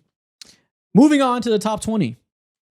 Mo, who do you have from 20 through 11? Sheesh, man. Okay, so at 23 through 11, I have Austin Reeves at 20. That's so fucking crazy. 19, LeBron James. 18, J-Dub. 17, Chet. 16, Sengun. 15, Devin Booker. 14, AD. 13, KD. 12, Jaylen Brown. And 11, Tyrese Maxey. You did something that I wasn't brave enough to do, but I really wanted to do. I also have Maxey, Brown, and Durant 11 through 13, Huh, but not in that order. Okay. I put Durant at 11. Man, I'm Pure sorry. name pick. I just Yeah. purely like I didn't want to put him that high. That's when I was talking about the impact of Jason Tatum and Tyrese Halliburton being gone is putting guys at 10 and 11 that I do not feel good about. Yeah. I do not feel good about Durant still being a fringe top 10 player. Mm, The playmaking and like just handle in general Yeah. has really taken a nosedive this year. He lost a little bit of a step and it's hard for him to handle. Same thing happened to LeBron a couple years ago. Can't really blow by people going directly horizontally anymore. And it's led to so many turnovers, especially live dribble turnovers. Yeah. He really is a shooting play finisher now. That's still his value. That's still a top 13 player, right? man, that's MPJ. I just As disrespectful. I just couldn't bear to put Maxey and Brown just because I don't know why it felt weird to me. I was like, let me give Katie a little more benefit of the doubt. I really wanted to do that. So I'm with you. Yeah. I mean, you felt that way because like it's KD. Exactly. You know? Exactly. And like he's also 7 feet tall, which Mhm. I think helps. If he was doing this, like if this was like Devin Booker in a couple years, right? Where you're just like a regular build 2 guard, and you have something. Some of your athleticism went by the wayside. We would probably see it a little bit more. KD can still overcome a lot of that because I'm 7 feet tall. I can shoot over anybody, and I'm also once again like just one of the greatest shooters ever. So I understand like wanting to put him above that. I feel like I also had a moment where I gave KD the respect in terms of my rankings. And whenever we get there, because it is in this tier, I'll talk about it. But it's like we can have whatever conversation, and then we're just gonna finish it and be like, but at the end of the day, it's KD. Exactly. Yeah, like that's really all it comes down You know how I to. justified it to myself? I justified it to myself that in a playoff setting, I think he'll be the most valuable scorer in the half court, and his game will. It has its little downsides now in a regular season setting, but come playoff time, I'm almost certain that when they get deep into playoff setting and Şengün's little floaters aren't falling, maybe the threes going to look cold, and he's being a great playmaker, but you don't want Şengün taking the last shot because he's not having the best game. I'm almost certain Kevin Durant's going to have those moments where that happens, and he takes up and has a 30-point game. That's very important. Yeah. Yeah, exactly. And it's It's about KD, but also it's about the two other players that I have above him. Maxey, like we talked about him, I guess one of the last few episodes that we had. He's having a ridiculous season, and he's playing like he's one of the best players in the entire league so far. Of course, this is why I have him on top 11, bro. The playmaking is ridiculous. He genuinely like took a step up from there. He is the only one of the main reasons why, damn near the sole reason why this 76ers team is like they have a pulse. You know, they can do something this season. They're just not like shooing it off because of the dire Joel Embiid situation, what's been happening with Paul George and whatnot. Like through all the inconsistency, he has nothing but inconsistency surrounded around him. It's a game by game basis for someone like Quentin Grimes. Joel Embiid, you don't know what's going to happen, if he's going to show up and give you like 15 to 17 points a game or whatever, or if he's just not going to play at all. Paul George just got thrown into the fold. VJ Edgecombe, he's a rookie. He's going to do rookie things. Tyrese Maxey's giving you 30 points every single night, taking like 7, 8, 9 threes a game, knocking down like a crazy percent of them, while also playmaking at a level which you've never seen before from someone like him. He's been incredible. Yeah. Sengun versus Holmgren. We'll get into that. That's a good debate. We'll see where we all rank them, then we'll get into that. Because those two are going to be, I'm assuming, right next to each other for all of us. Because that is a quintessential style of play debate. Both of them being damn near the peak of their play style right now at a young age. Reeves at 20, Anthony Davis at 14. That interests me. Yeah. AD is That's probably, the hardest player to rank, I think, right now. yes, exactly. I think right now, one thing that steadies with AD is that his defense is still ridiculous, bro. Like offensively, it comes and goes here and there, and he hasn't had necessarily the best season. He's had constant up and downs. Actually, his Day-to-day worst Davis. season of his prime offensively. Yeah, exactly. Like day-to-day Davis is a very real thing, and like he just hasn't been fully there. So I think this is a little bit of a name, but the defense is still utterly ridiculous. His impact is it like truly can't be like put down in any metric at all. Like whatever the papers say, whatever the numbers say, he's better than that. And I think there's a little bit of name reputation and also the defense for me personally. And I'm hoping that the offense carries on and scales up a little bit. I got good news for you. The metrics also think he's a good defender still. It's 96 even better. percentile in Darko DPMY. So Yeah. very good defender still. Impact numbers say that. I put him top 20 for everything you're saying. He is currently 54.9% true shooting, 23.8 points from 75, while not being very much of a playmaker. Is not that good offensively right now. I'm willing to give him benefit of the doubt. There's no guards in that team, no one to set him up. He's playing power forward at times, which is ugly. We know he shouldn't do that. When Kyrie comes back, or preferably another point guard down the line to supplement Kyrie and have two good playmakers. You mean on a different team? Yeah, maybe if he gets traded and Josh Giddey sets him up, we'll see. Oh my gosh. Whatever it looks like, I think. Yo, he's gonna be feasting if that happens. Yeah, he needs to be a play finisher now. He can't create the ball in his hands anymore. That's kind of cooked to an elite degree. Doing it secondarily is one thing, but he is still a dominant play finisher when he's set up with a crease to attack. Doesn't have anybody set up those creases right now, so I'll cut him bail there. But I can't put him above Sengun and Holmgren at this moment. Just with one, the inconsistency, the injury stuff is reaching a point that you can't ignore, even as someone like me who doesn't typically hold that against people. There's that, the lack of creation in the half court. The defense is still very good in the half court. Year by year, he's becoming worse and worse of a transition defender, and that's really starting to hurt him now. I think Holmgren's a better defender while being also a play finisher that's a little more efficient. Sengun a better creator. I have him in this range, but I struggle to put him above those young guys right now. Yeah, that's fair. Again, this is purely reputation while also hoping that, okay, things will be better for you offensively. That's fair. We'll get into Reeves, and I also have LeBron this tier. Donovan, who you got? At 20, I have Scotty Barnes. 19, I have Evan Mobley. 18, I have Franz. 17, I have Devin Booker. 16, I have Chet. 15, I have J-Dub. 14, I have Jaylen Brown. 13, I have Sengun. 12, I have D-Mitch. 11, I have Maxey. Okay, Sengun at 13. I gotta respect. You got to give it to him. Wow. This is the first time you ever put him this high. You have to respect everything that Sengun is doing. Yeah. And because of where because of like where KD is at in his career, as we just talked about, there's a lot of nights where you're looking at Houston and you're turning towards Sengun a little bit more than you thought you were gonna do at the start of the year. And so he has opened up everything. The three is there. Respectable for sure. Right? The three is there this year. He's also like a crunch time guy. Like one of the main guys that I thought at the beginning of the year to win like clutch player of the year was going to be KD, because I was like, okay, they're just going to give the ball to KD and he's going to ISO at the end of games. They're letting Sengun go one-on-one. They're like the end. He's one of the best one-on-one players in the league. That's what I'm saying. The end of games are happening, and Sengun is out here going toe-to-toe, having, these like mini duels with Jokic sometimes. His scoring is fantastic. His playmaking is good. His spacing is good within that team.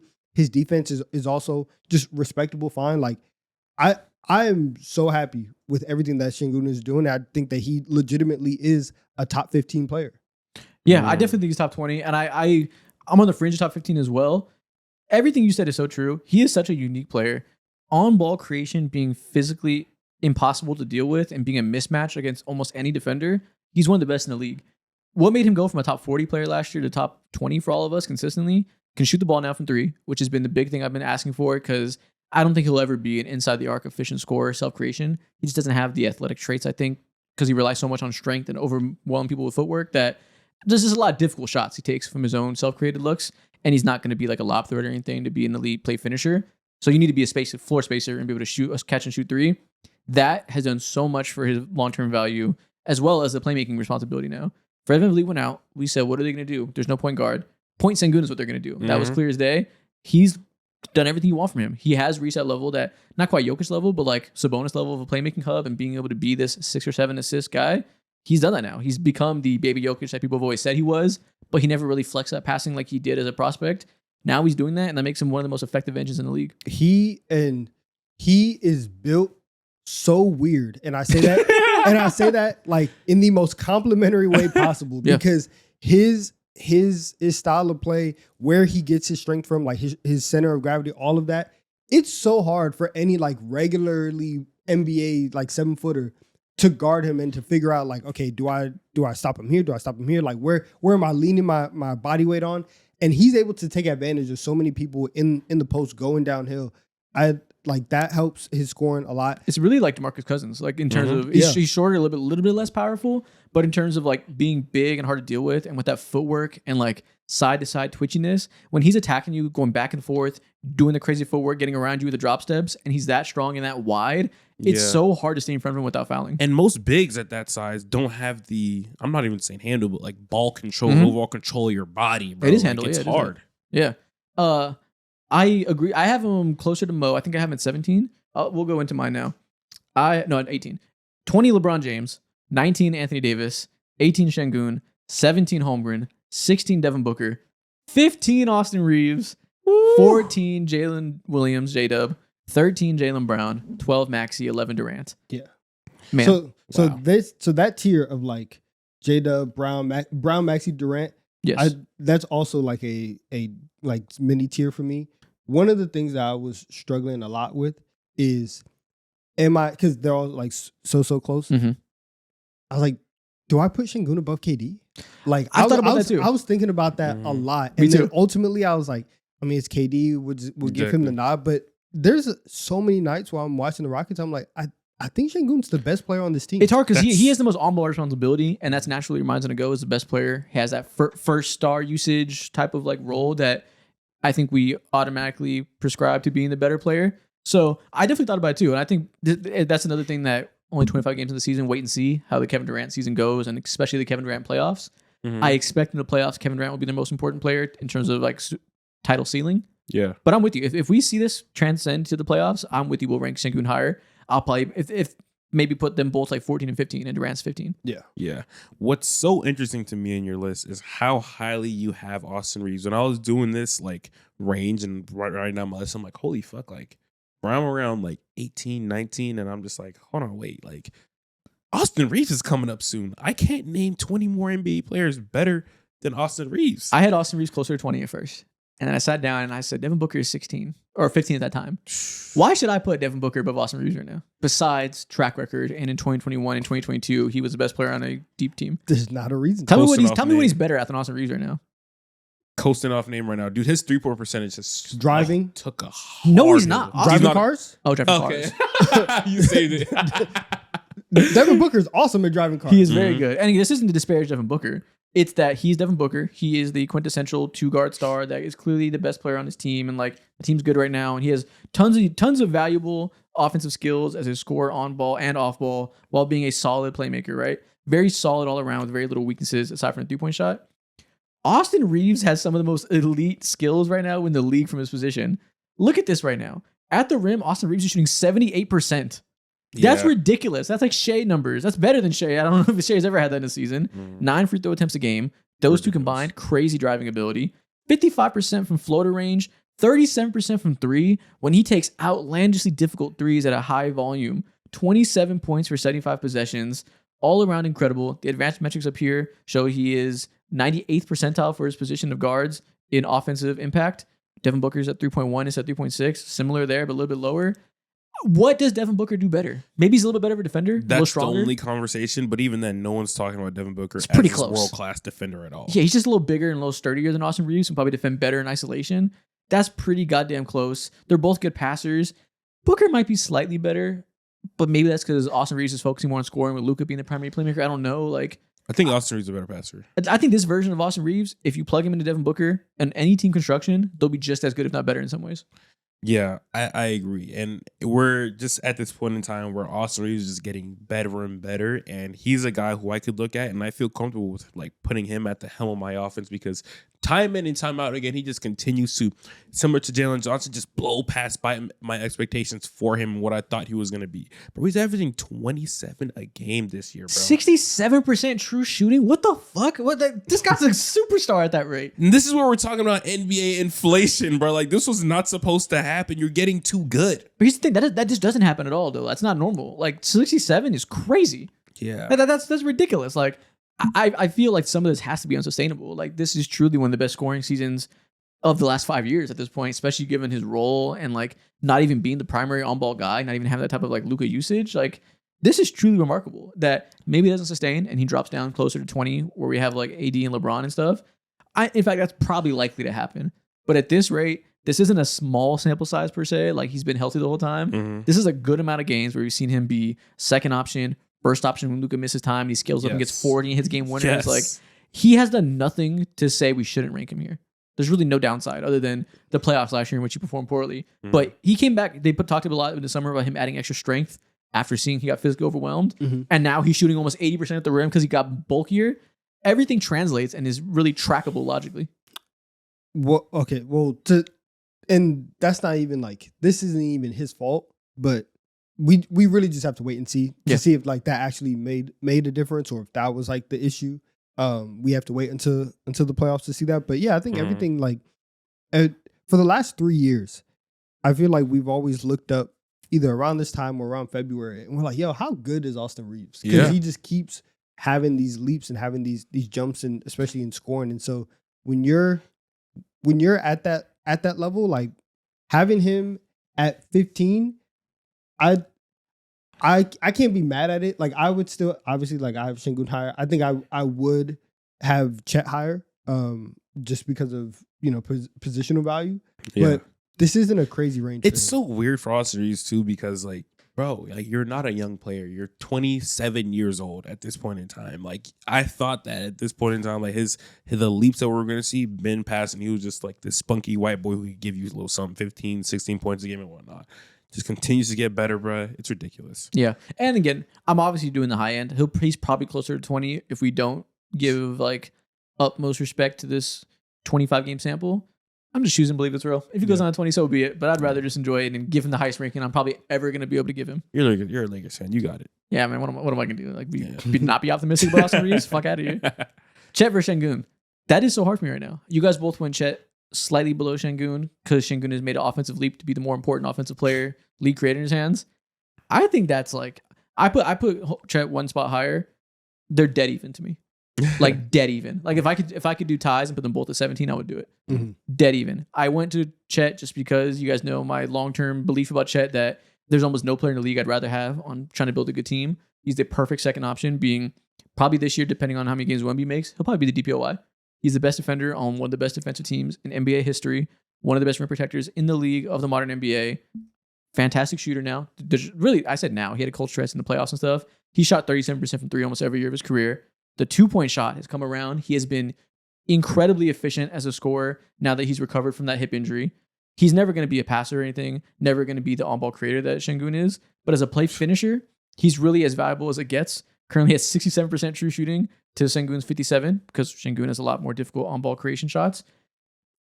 The main thing I think that puts him apart is the playmaking for Şengün. He's a legit great passer. Chet isn't nothing there. Yep. And defensively, Chet is a superstar defensively.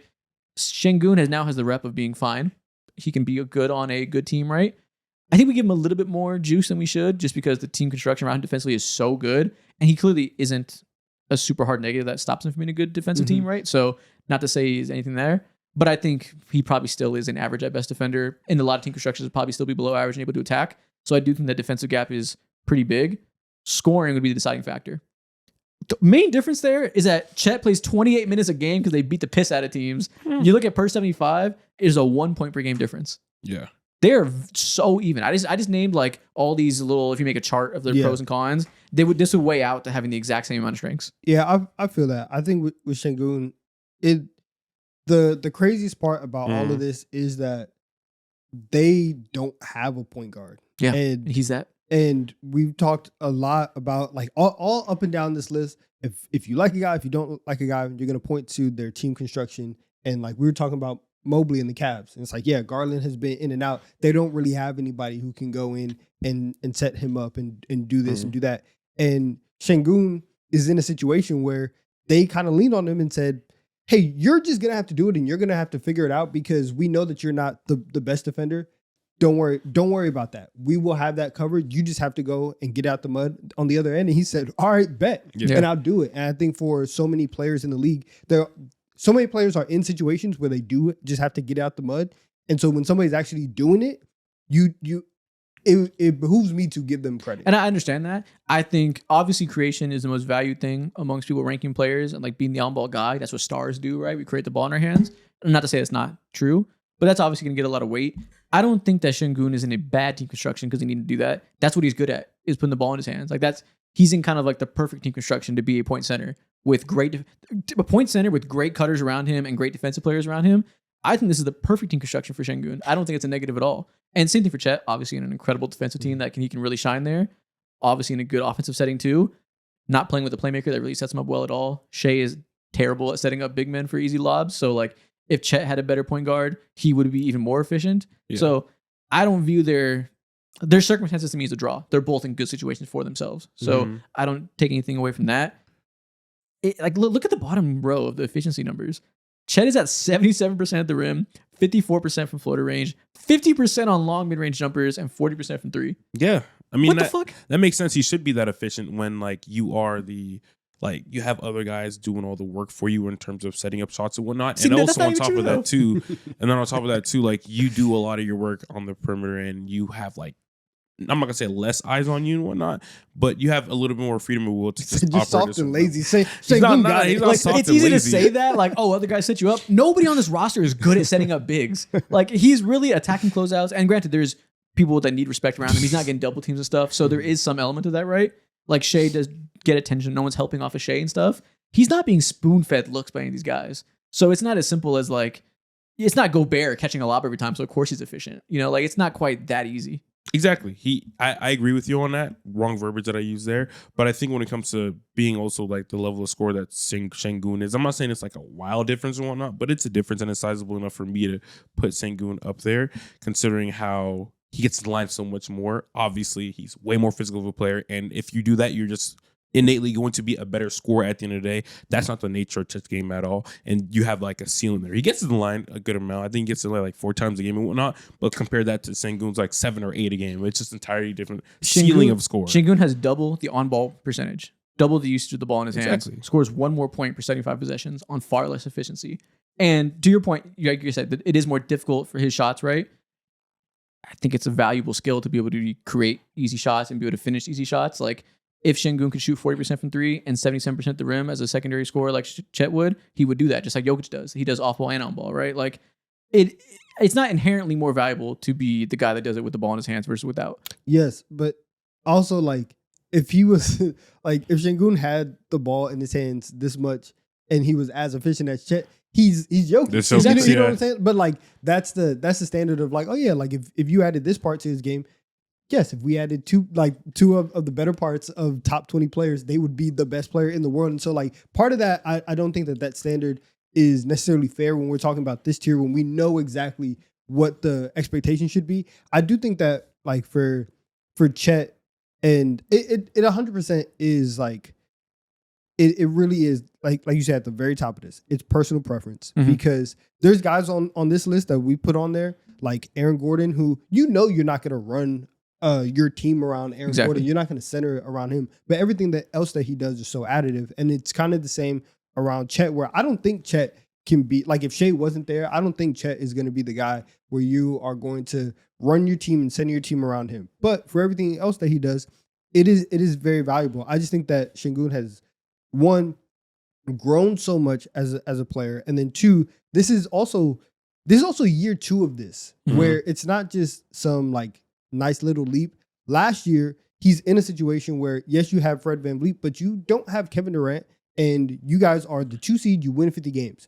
This year, you come out, you're one of the best offenses in the league with you at the helm of it, because right now we're also having conversations of, are you better than Kevin Durant?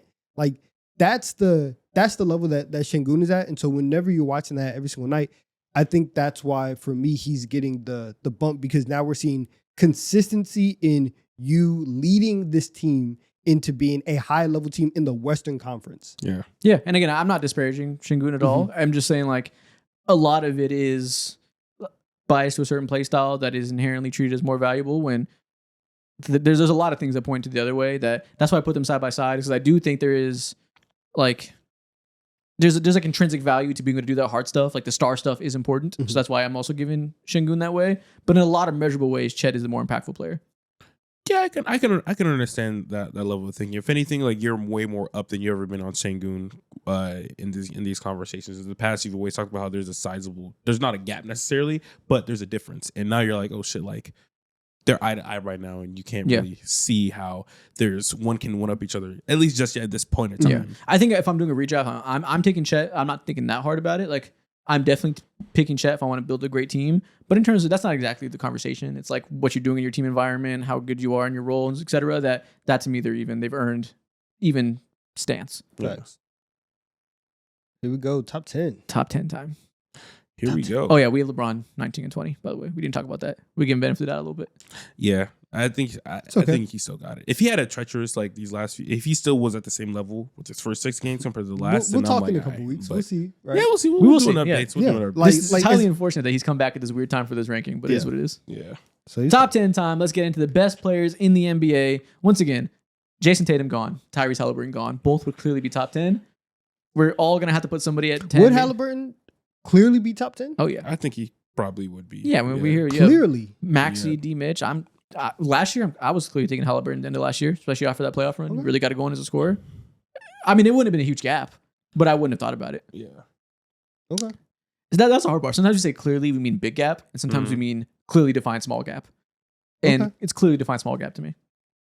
Top 10, I have Donovan Mitchell 10, Kay Cunningham 9, Jalen Brunson 8, Steph Curry 7, Anthony Edwards 6, Wemby 5, Doncic 4, Giannis 3, Shea 2, and Jokic 1. I do not want to put D-Mitch top 10. You shouldn't have. I do not feel like he's been a top 10 player, He but hasn't. at all. But neither of the other guys, and I had to put somebody here. That should be Tyrese Halliburton. Actually, no, that should be Cunningham, because Tatum should be 6 or whatever, and then Tyrese 10. Like, we should push these guys out, but somebody has to earn their spot there.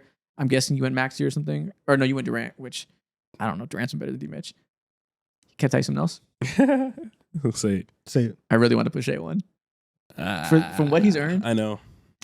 he's just as good as last year, putting up the same numbers on 28 minutes a game or something like that. He's even better than last year. He's should've having a did it. 26. You should have did He's having a 2016 Curry season. He's currently the best player in the world, like pretty easily. I went Jokic because I think best player in the world is something you have to lose, and Jokic is still Jokic, still putting up these insane stat lines. Like, still is very much what I think is pound for pound one of the best offensive players in NBA history. So I didn't take it from him. It's 1A, 1B. Shea, if the postseason goes how we think it goes, and we get another OKC title, that's probably even easier than last year. And let's say they beat Jokic to get there again, and it's in similar fashion, him having won the least efficient playoff series of his career. This time next year, I'll be putting Shea 1 if that happens again. That's fair. I completely agree with your argument, because it's just Jokic is okay. So I agree with the argument. I disagree with the ranking though. I do think that there is a medium gap Between Jokic and Shea? Jokic Yes. and Shea. So you think Jokic is better, like significantly? Yeah, I do. Shea, I think I get it. I think that like that Shea, and this is like Mhm. Shea's obviously the driving force of this team, and they empower him, and he is able to do everything. And this is why like they're on pace to win 74 games or Mhm. whatever. Having those defenders around him, and obviously he's not a slouch on defense either, but like the stuff that the construction around that team is just so crazy. Of course, and, of course. And like I look at Jokic, and you know Jamal's playing well. Aaron Gordon has been in and out sometimes, but Jokic feels a little bit more unstoppable than Shea right now. I can't get to that at all. I mean, offensively, of course, he's Jokic. Yeah, He's- and that's course. what I mean. and that's why I did it too. I agree with you. Mhm. I just again we're parsing the same outcome, but just like how close we think it is. Shea provides value in every facet of the game and gives nothing back. I think Jokic's defense though isn't overblown. He's a fine defender overall, I think. But there is still defensive weaknesses. He still can be picked on in times. We've seen some stretches there where that's at least some kind of chink in the armor, right? Mhm. What do we point to Shea? That he's not an elite passer? Okay. He's a fine passer. He's good at setting up threes, just not a good interior passer. That's his biggest flaw. Doesn't turn the ball over at all while being an outlandishly efficient scorer, on ball, self-created, can shoot off ball. He's shooting 40% from three now, by the way. If that holds, what the fuck? Like, you tell me one of the best guard scoring seasons last year added a 40% three-point jumper while mostly off the dribble. That's crazy as hell. Doesn't turn the ball over. That part is highly overlooked. The fact that you can not be an elite passer is okay when you constantly lead efficient offense with the ball in your hands and don't give anything back and create turnover opportunities. That's part of why their defense is so good, because they never got defended in transition, because he's never giving it away. That is tremendously important. That's why he's like not in the Luka conversation to me, because he doesn't give up that many negative plays offensively. And defensively, of course, he's in the best defensive environment I've ever goddamn seen. He does his part. Like, he is so important there. Yeah. Everything we talk about with Cade being a very good rim protector, being able to rotate, block shots, and be big for his size and give an advantage there where you can't pick on your one. He does that too. Like, he truly is impactful defensively in a way that you don't often see from guards with his high of usage offensively. There's just nothing for me to point to of any negatives. And that's the strongest case and argument for wanting to call someone like Shea the best player in the world. Meanwhile, like Jokic, you said Shea shoots like 40% from three now. Jokic is shooting like 43% from three. He's shooting 62% from the field, having, again, like one of the most efficient seasons of his entire life, while being the best rebounder in the entire league, while also being the best passer in the entire league, averaging career high like 11 assists per game, or a league high 11 assists per game. At this point in time, like, I think there is I'm not going to say it's like a monumentous gap, because of how complete Shea is as a player. Like that, it's truly like ridiculous when it comes to seeing how, I don't think we've seen a player like this level of being like complete from his position in like 20 years or so. I don't know. Yeah. Like it's truly like spooky when it comes to thinking about how flawless of a player he is. But in order to like surpass a player like that, Jokic is truly like Superman, bro. He's not human, and seeing how he's just constantly getting better from every single level of the game, it's ridiculous. And also, when it comes to the defensive conversation, obviously that's where it's like, okay, like there's real issues. There's been issues with that in the past. There's been talking points with that, obviously, and he's been better. He's been decent. He's not like, no one talks about it for a reason though. There's so many other things to talk about his game that's on a truly all-time level. Some of the best we'll probably ever see, and for Shea, like, he's just stable, consistent, solid all around, but does it at like damn near peak levels every single time. So I can understand that, but Yeah. it's clear for me. You know that what is the Jokic difference, I winning. think? So again, I'm with you. I am putting Jokic higher for a reason, for everything you said. You just at the end of that said Shea's, solid, decent levels, all this stuff. Like, I think it's so easy, and they're not playing fourth quarter, so he's not having these crazy His peak moments. levels is what I said. Yeah. Yeah, like he is also like, it looks Mhm. different. It's not the points, rebounds, assists type of thing. If Shea farmed 2 more rebounds a game and he was averaging 32, 8 and 8 instead of 6 and 6 or whatever, or I think he's at 7 assists right now. But like, if that rebound was a little bit higher and it was like a LeBron stat line of 7 and 7 with the scoring, we talk about him way differently. He really is, for what he does as a scorer and driver of offense, also at that peak level. I But again, Jokic is better. Yeah. But like, Yeah. to me, that's a 2-person tier. I think okay. Giannis and Luka, incredible. Yeah, To me, they're not in that top tier. that's fair. Yeah, we're in the top 6 is just 3-2 people tiers Mhm. of Yeah. like Jokic and Shea, and then Luka and Giannis, Mhm. and then Wemby and Ant. Yeah. How do you guys feel about Curry, Brunson, Cade? I have that same tier, Yeah. but You I can have, reveal him. Yeah. Oh yeah. Yeah, let's Mo, go. who you got? So at number 10, I have D Mitch. Number 9, just like you, Cade. 8, Brunson. 7, Curry. 6, I have Wemby. 5, Anthony Edwards. 4, Luka. 3, Giannis. 2, Shea. 1, Jokic. Okay, so we're exactly in Same, agreement, except for- you put Ant over Wemby. Why is that?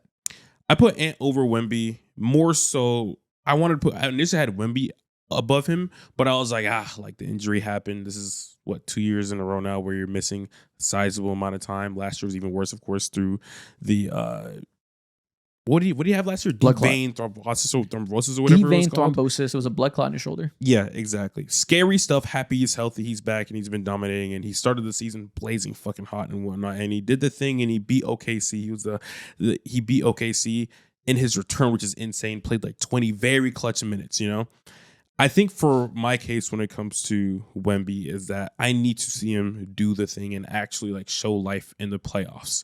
That's the only thing that's standing still for Anthony Edwards. I have to give respect because it's like, yo, like back-to-back years, you did what felt like was the impossible. You carried this Timberwolves team that have like clear flaws, and you just constantly like they're able to circum that because of you slowly becoming an all-time player. And it's still like prevailing to this day. Right now, he's again ascended as like onto another level as a scorer specifically, and his efficiency has been superb, you know. But for someone like Wemby, I can say the same exact things. He just doesn't have the time, you know, Yeah. really just for that. And that's why I don't hold it against him, because like it's not like he's failed in the playoffs. Yeah. You know, like I'm not holding a blood clot. That's crazy. I'm not holding that against anybody in like an injury-prone conversation. Mm. And like the thing with the calf strain, this is a different conversation, not even about Wemby. We're gonna have to recalibrate this whole injury-prone thing. Everybody gets hurt now. Everybody gets hurt in the modern NBA. Aside from like a Zion situation where you're just like never healthy, like maybe even John Morant, like everybody gets a calf strain. Everybody gets a hamstring pull. Like Mm-hmm. it's going to be pretty rare to see these high usage stars, especially two-way stars, play 82 games. So we're going to have to like not allow ourselves to like overreact to like a calf strain or a hamstring, an ankle turn. Like yeah. that's I just think- the thing now. Yeah, I think the John Zion piece of it, like that like when I say like injury prone or like unavailable, that's kind of Yeah, it. that's different. Where it's like Mhm. you're like you play a game, you miss 2, play a game, miss 2. Like that's Yeah. Or like recurring Debo, like a Kawhi knee that's never going to be sound. We know that's a thing. Yeah, and I don't think Wemby's in those conversations at all. But I'm definitely noticing like, oh, like you've only been in the league, this is your 3rd year, of course. I'm not saying that you are chronically injured and all that, but it's something to notice. Whereas like Anthony Edwards, he's done the impossible twice now, Yeah. back-to-back seasons. Yeah, and it's easy to So- like we've all said that because last year was obviously was in our mind, missed the whole year. Mhm. He missed like 8 games with a calf strain this year. Like that's going to happen to 25 stars. Yeah, it's also the And did too. He it's, missed so many yeah, games as and, well. and it's kind of weird just because he Oh also yeah, and did too. He So- missed like 7, 8 games as well. He is like 7-5 though, and so, that's like, that's why it's gonna be in our head because Yeah. we assume it'll keep happening, and maybe it will. Mhm. It very much can. I'm just not holding that against him yet, just because, like I said, it's happening all over the place. Brunson missed time. Who else on this list? Curry's missed time. Luka missed a few Giannis games. missed time Giannis as is missing well. hella time. Like everybody besides Jokic and Shea, which is part of why they're 1 and 2, is gonna deal with this. Yeah. But okay, we're in agreement there. Donovan, who you got? I have Jokic at 1, Shea at 2, Giannis at 3, Luka at 4, Wemby at 5, Ant at 6, Brunson at 7, Curry at 8, Cade at 9, KD at 10. Brunson over Curry. Okay, that's the headline here. Wow. Okay. What made you decide to do that to your sweet baby boy, Steph Curry? I think, man, you just see it. You see it some nights, and I think like the highs of Steph, I still believe that the highs are there, and when you start seeing like great players get older, the floor raising is one of the first things that goes. Like you can see LeBron still being great, but he's gonna have to be in a situation where you're gonna need a Luka, right? You need somebody else to help everything out. KD still an amazing player. You can't just throw KD out there with 4 G leaguers and say go win 45 games. That's not really gonna happen. We're seeing the same thing with Steph right now, where he's been so great over the last couple of years, and they've been able to halfway withstand Jonathan Kuminga being basically a no-show and like just being waiting to get traded, Yeah. and all of these draft picks not really hitting and all this stuff. You can kind of have that over the last couple of years. This year, it's not really the same thing. The Warriors, we've talked about them just a little bit. They're really mid. They're probably going to be in the play-in. You need somebody like a Jimmy Butler to score 27. You need these leaps from all these other players to provide the environment for Steph Curry to do what he does. And I just don't think that is necessarily the case with Brunson, who game in and game out is one of the best scorers in the league, walks into 28 a night. He is playing off ball better, more and better than he has for a lot of his career. And doing that with this current cast means a lot. He's one of the clutchest players in the league. There is like never a situation where it's 5 minutes left and I don't want the ball in Brunson's hands and he's going to knock it down every single time. I think he has 100% elevated himself into these conversations where I'm giving, like, Ant is different. I also had conversations about Brunson versus Ant because I think I think Brunson is that good. He is very good. Yeah. I put him top 10, didn't think once about it. Curry is so hard because everything you said, he's not the floor raiser anymore. The team construction is so bad. Yeah. I do think that Curry still has a unique ceiling for a player at this part of his career that if you do have a better team construction, that he could still be like insane. Yeah. Like we see the splash games for a reason. Mhm. I kind of do believe that if you had regular team construction and like they had all the ancillary parts you want, they have a roll man that can, be physical down low. They have the requisite on-ball shooters and all this stuff that off-ball shooters that I think he has a unique ceiling that like maybe even Ant doesn't have. Yeah, I agree. Okay, so I kind of agree with that, but also watching Steph every night, there's blow bys that he can't get by people right now. There's plenty of times where the threes are wide open and they're not going down at the same, like even those knockout threes that you just know, oh, Steph is gonna hit those all the time. And sometimes you may look up and you look at Steph's stat line throughout a game, and all of a sudden he's like 3 for 9 throughout the entire game. Then hits 2 threes back to back, kind of makes the percentage look a little better. But for a majority of the game, your three wasn't really working. I feel like he has to go super, super deep into his bag to try and get his game off now, and it's taken a lot of energy out of him. It's fair. And so you kind of see that drop from Steph, and so that's why I put Brunson ahead of him. Okay, That's it's fair. definitely defensible. I do feel like if the situation in Golden State now is so dire, like if Curry wasn't playing to this level, this 37, 30-year-old old man version of him still, which is like obviously still a great player, this team would be in the fucking lottery, bro. They're so wildly fucking bad. It's ridiculous. Yeah, I they think would be. I can envision a world in where if you were to simply like swap someone like Steph and Brunson, swap their teams, I don't Title. think you would see anything. And I think, title for the Knicks for sure, obviously barring health and whatnot, or obviously not title, but whatever the case may be, they're making the fucking finals regardless. Curry would change Cat's life. That's what I'm saying, and that's why I'm like, at this point in time, even though we still do see the old man stuff from Curry, he's still like the best 3-point shooting in the league by fucking far. He has, yes, I do understand the lapses that he's had, especially when it comes to what. I'm just kidding. Over I'm just kidding. Fuck out of my face. What? I almost showed your mouth with them charcoals, bro. I'm telling him, add that on the fucking list, bro. That's crazy. But bro, if Steph had Cat, Hart, Mikal Bridges, all this spacing on his team and just like usable players, someone like OG Anunoby, his life would be so Oh my God, the Warriors had OG. Yeah, it would be crazy. It also is funny though. Yeah. The one player that Steph is like, I'm gonna get this bag off and it's gonna be kind of easy.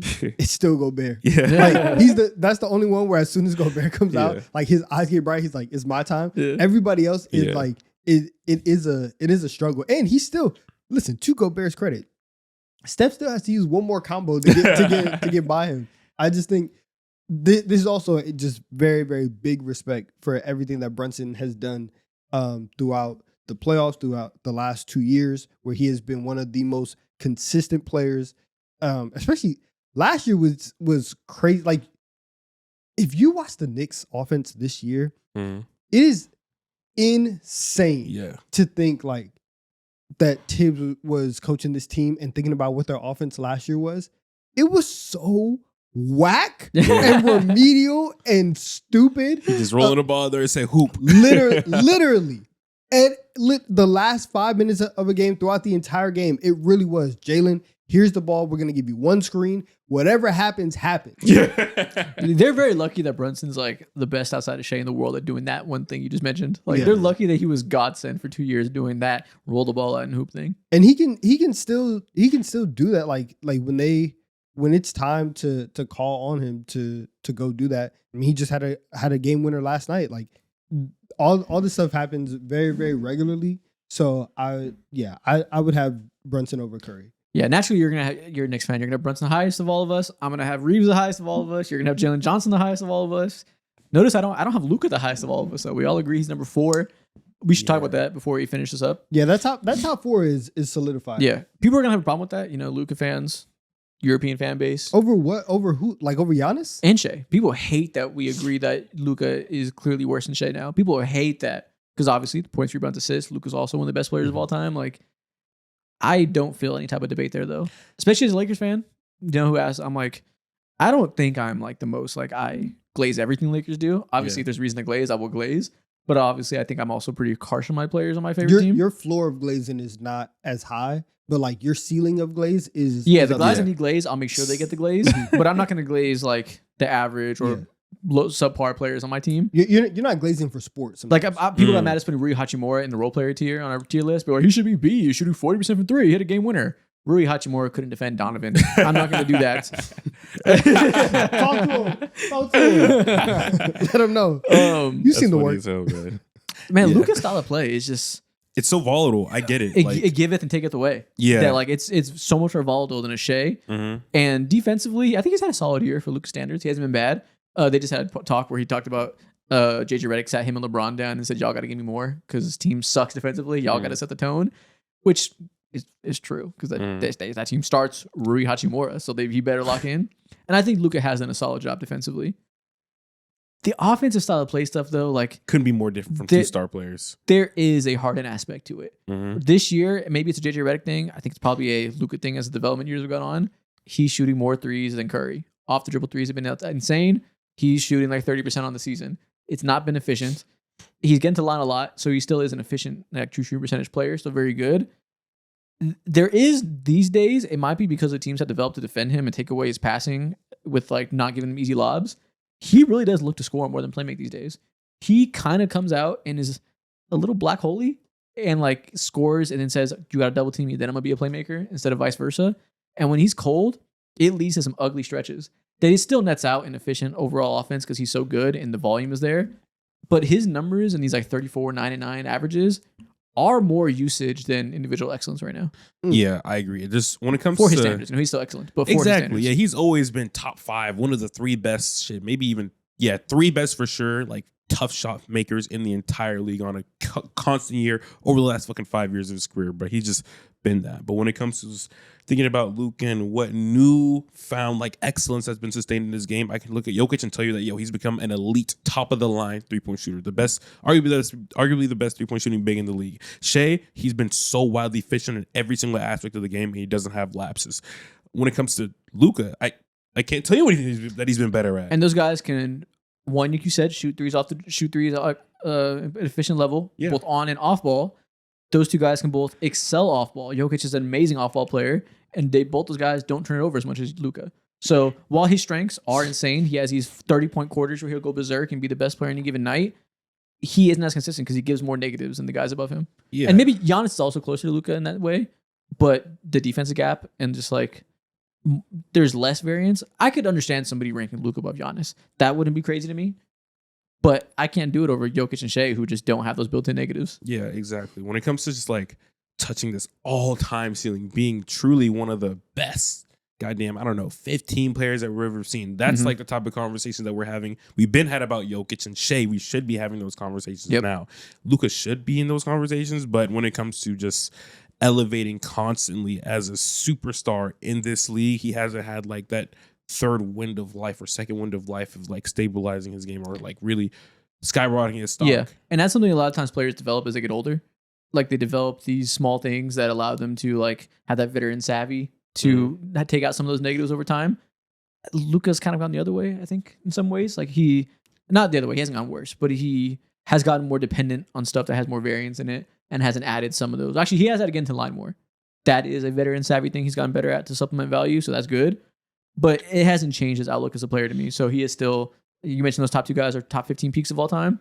Luka's still a top 30 peak of all time, which is an all-time amazing, great Hall of Fame player. Incredibly, it's ridiculous that he's on my team right now, but I would trade him for Shea in a heartbeat. Yeah, I think because of, I do think that like some of Luka's value is being either like hidden or like pushed down just a little bit, just because of the Lakers team construction.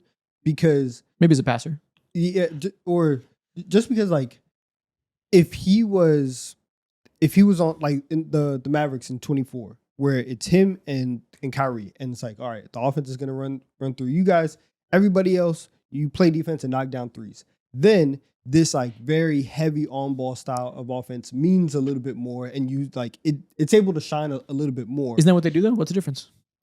The defense is not as good. So it doesn't as much help? Yeah, Okay. and so like the defense on this Lakers team is not as good as the one that the Mavericks had, and so you're looking at this team like, hey, you have Luka putting up all these numbers, doing all these things on ball, like you guys should be, challenging OKC, challenging Denver, and it just doesn't look like that because you don't have the defensive horses. Where like with Shea, his offense, and especially in stretches where the rest of the guys either aren't shooting well or he's really carrying the offense, it really, really shines through because you are the only one doing it. And so like I think the perceived value of having this Harden-esque super on-ball guy really comes through when everybody else can't cross over to save their lives. Yeah. And because the Lakers aren't built like that, I do think for a little bit, that's the only thing kind of like working against Luka. Yeah, and to that I would say that's why he needs to do more off ball because he doesn't have to do that anymore because Austin Reeves is better than 24 Kyrie. Yeah. And what like lenses like gap between Jokic, They Shea, finna hate you. what lenses gap between Jokic, Shea, and Giannis is there too, obviously. I'm not saying there's a massive gap between the two, but what lenses gap is that when Luka has his bad games, his bad games are way uglier than what Jokic, Shea, and Giannis has. Because there's other ancillary skills. Damn, was that your stomach? Did it make it? Damn, did you hear that? I couldn't. My stomach's been growling for the last 10 minutes. Fuck, I'm man. surprised that's the first one that you ate. That's You need a crazy. protein bar? Yeah, I haven't eaten anything all day. Really? Yeah. That's crazy. Well, we got some crowns over there. But anyways, like I was gonna say, Oh, let me try those. Luka's bad games are so fucking dire compared to Giannis. Giannis and Shea are going to give you ridiculous defense, or at least Giannis is going to give you great level of defense. Shea's going to stabilize throughout the entire basis of the game because his game just tends to be less volatile. He can get to the line, of course, as best as anyone in the league. He will take those free throw shots. He will take any type of shot, and also he'll play defense. He'll just be overall like he won't tank or sink you at all. And Jokic is just Jokic. His bad games are still not even terrible games because all the other insane things that he's done. When it comes he's to a freak. Luka, it's like it's tough. Yeah, and we're saying all this negative stuff, and we're only saying these negatives in comparison to Jokic and Shea. He is still a top 5 player, undoubtedly. Still undoubtedly capable of being the best player on a championship team. Undoubtedly one of the best floor raisers of all time. One of the best offensive players of all time. I think the best pick and roll ball handler of all time. One of the best combinations of passing and scoring skill of all time. So none of this is to say. Some people are taking these conversations too far on Twitter and being like, you can't win with him. Nico was right to get rid of him. The Lakers should know that you got to sell high. You're never going to win with that style of play. Kobe said you can't win with heliocentrism, so Luka can never win. All these dramatic takeaways to say he is Harden and he will be a choker. He's not that. It's not that at all. He's a better version of Harden that doesn't have the downsides Harden had.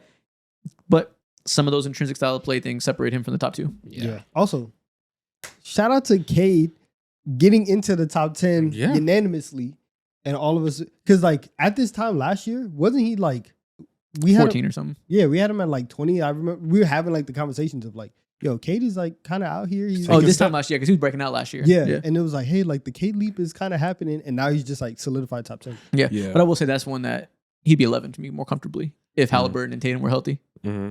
I feel real good about him at 11, D Mitch at 12. Yeah, over the last compared to his first few Cade first versus 11 Halliburton, games, we can talk. That's what I'm saying. That's a debate for That's sure. what I I'm saying. think We it's can a have conversation. that The combo. defensive value of Cade is real. Yeah, and also like one thing that a lot of people would tend to like just knock on Cade is that his 3-point shooting hasn't been that, which overall throughout the entire season it hasn't. But as of late, over the last, 7 or 8 games, he's been shooting like 37, 38%. He just had a terrible start to the year. And even that has started to pick up. So It's getting close. Yep. Close conversation. I hope Tatum's gonna come back this year. I was telling y'all, maybe we should rank him. I hope he doesn't. He's coming back this year, I think. Yeah, Celtics are legit. it felt weird ranking him when he hasn't played a game yet. If he had come back already, which obviously would have been ridiculous, but like, Do you know how insane the storyline would be if Tatum was to come back and they would played well? played well Oh, he's stamped. and while also like lead this team to the fucking finals? Like Stamped. there's a real scenario where that could actually happen. Oh yeah, I don't care too much that he hasn't played this season, but he's coming off an Achilles tear. That's a career-threatening injury, so that's why I didn't want to rank him and Halliburton, just because they might be a shell of themselves. You don't really know. Yeah. If you weren't, like, if it was an ACL tear and he's come back this year, like I told you, I kind of want to rank Kyrie because like it's an ACL. I mean, he's kind of old, but ACLs aren't what they once were. Kyrie will probably look like Kyrie, and he'll be back in a month or two. So, but Achilles tear, you can't know. Yeah. And with that being said, those are our top 40 players in the world. I think I feel good about this. I like our list for the most Top part. 40 is Yeah. crazy, bro. Can you believe? Like, We didn't I'm have sure a- you guys thought about it for 2 seconds. Dylan Brooks almost made your list. What the fuck is wrong with you? Dylan Brooks almost made your Get list. out of bro. my face. No, No. he did not. The Yeah, he one did. the one player that I was trying to figure out a way to like, can we somehow get him in? Mhm. I really wanted to get Cooper Flag. I was thinking about that too. Initially, I had him at number 40 perfect. Me Because too. I'm like, yeah, he's coming I up.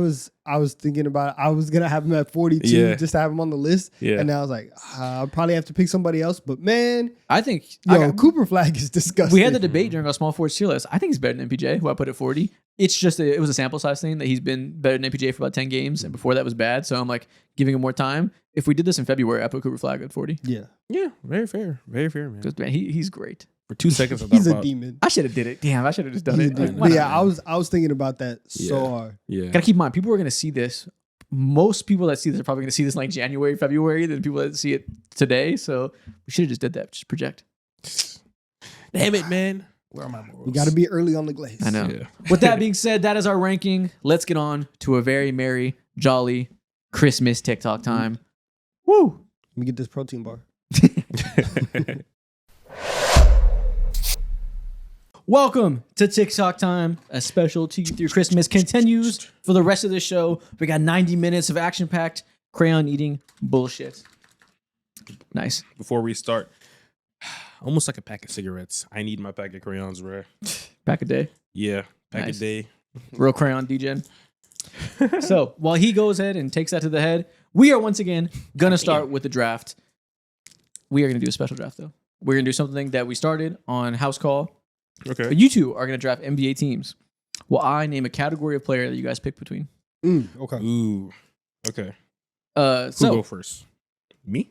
I go first. Mo goes first, I gotta and then put Donovan goes first in the second category, and so on. We have 6 here because we're adding a 6 man, so there's one less of you. I like how you saw the camera was dark because I had you turned it around. I was gonna say the same thing. Listen, we pros. We're pros. So point guard through 6 man. I'm gonna name a category for each pick, and you guys can take turns. Starting off at point guard, a point guard drafted by the Lakers. Ooh, fuck. This is. I don't think this is good. Yeah, A point guard- there's no good ones. Drafted by the Lakers. This is not good, bro. Lonzo Ball, welcome to the team. I might have to. I guess it's my pick first, so I guess I'm taking Lonzo. He's an idiot. I would take Irvin Magic Johnson. Oh fuck! I don't know why I forgot. I'm thinking about the last 20 years for some reason. This might be the fastest. Yeah. This Oh is my the God. fastest sell in TD3 history. Damn, no one's bro. ever lost so fast, so quickly. I was gonna say Kendall Marshall. Shooting guard. A shooting guard with a signature shoe. Donovan's up first now. Damn. A shooting guard with a signature shoe. We would go Michael Jordan. Shit. Jordan and Magic. What can I do to possibly To pair top with that? Lonzo Ball. or at least be competitive? Huh. Shooting guard, signature shoe. Give me Kobe Bryant. Fuck it. Say it again without the rock in your mouth. Rock. It's a crown. Don't disrespect. Kobe Bryant. There you go. Okay. I'm going all Lakers right now. Yep. Small forwards. We are going to do a 3 that can't dunk. A small forward who can't dunk. Or can like barely dunk, yeah. Someone that's not a dunker. So, if they've dunked before in their career, all right. But someone that's not vertical, Small forwards who just don't be dunking like not that, jumpy. Okay. No think- bounce. I think I have one. Mo, you're bro. first. No bounce. Someone who like truly embodies no bounce. You might be cheating. I'm saying true to it. Give me Nick Batum. Okay. He I don't think dunk at all. He can dunk. But he doesn't really. We'll give you old man Nick Batum. You don't be seeing him boom shit Yeah. like that at all, bro. Well, I'll allow it. I'm thinking Boris Diaw. At the 3, okay. Yeah. You're You have a big chunky. gigantic team. Okay. Okay. I was thinking y'all would take like Kyle Korver or something like that. That'll be fair. Nah. Okay. Next up, Donovan First. A power forward that has a salary under $5 million. Oh my God. Yeah, you got to get a bottom feeder. Salary under $5 million. Salary under $5 million. How good is your pocket watching skills right now, Yep. bro? This player, in the best version, however you wanted them, they had to be making under $5 million. I will go with Cat. Did Dennis Rodman ever make $5 million? Probably, I'll go. probably meet over that. We will pair Magic and Jordan with Tony Kukoc. Okay. I'm sure he did not make $5 I'll million. guarantee it. Oh my gosh. Ooh. Okay, so power forward who makes under $5 million. Because you can't even go with rookie because like they're like the good rookies. Yeah, they're making 5. Damn, this is tough, bro. This is tough. Power forward who makes under $5 million. I guess I might have to like try to cheat and go back in the past, but even then, I don't know any guys who are like that tier players. So My team is mad like 1997. So it's like it's kind of nasty. It's kind of nasty. Okay. So I think for under $5 million, give me some veteran leadership. Current day Kevin Love. Okay. I'm not going to lie. Y'all are ridiculously dumb for this. Just pick like second year Charles Barkley. Anybody pre-2000 that's young is making less than $5 million. But that's not fun. Pick Bill Russell. nah. It's not fun. Kevin Love's fun. 42-year-old Kevin Love. Hell Yeah, yeah. bro. He had a 20-point game the other day. What? He was lining up the Lakers in 3 last night. I thought that was a trick question. I mean, you picked Kukoc. So that was smart. You had to go back Yeah. in the day for that one. A center that's 7'3" or taller. Oh, you're first. Oh, I am for 7'3" and taller. Just give me Wemby. Why not? There you go. Damn. Okay. Wemby is hard carrying. Wemby and Kobe hard carrying your team. They're going to be fed constantly by Was- Lonzo, was- bro. Was Kareem 7'3"? Let me fact check. I, I want don't to say think so. 7'2". I think he was 7'2". Is he Let's see. 7'2"? Kareem height. Kareem is 7'2". Just say Taco Fall. Might as well. Yeah. Or Simbular. Nah. That's a name. We will go with Yao Ming. Okay, Yao Ming. I don't know. Could Yao Ming compete with Zach Edey? Nah. Next up, you have to pick a 6th man. Who is it? Oh, for your 6th man, pick a washed up version of a star that was coming off the bench. Andre Oh, Iguodala. wow. Ooh. It's not your pick. It's not your pick. Sir? Fuck, man. Rossed up version of them. Washed up version of a star. Oh man. Do I want to go big or do I want to go with like a wing type? Probably depends what your team needs. You don't got no 3 and D. I know. Which means I'm gonna need somebody who can play defense and do exactly that. Give me Andre Iguodala. You're a Okay. jackass. Is Andre Iguodala a star? Does he count? Made one All-Star team?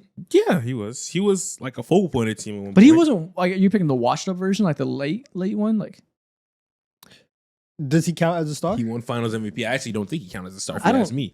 All right, so Finals if MVP he was doesn't if he doesn't count as a star, then I can pick somebody else. Pick somebody else. I don't think he embodies washed up version of a star. Because what you're thinking about him as a 6th man, that was like still him at his peak. He Yeah. was like just in a good role for him. Okay. Well, I need some shooting. Give me Ray Allen. Okay, late stage Ray Allen. Yeah. Okay, little 2014 Ray Allen coming off the bench. That's a good pick.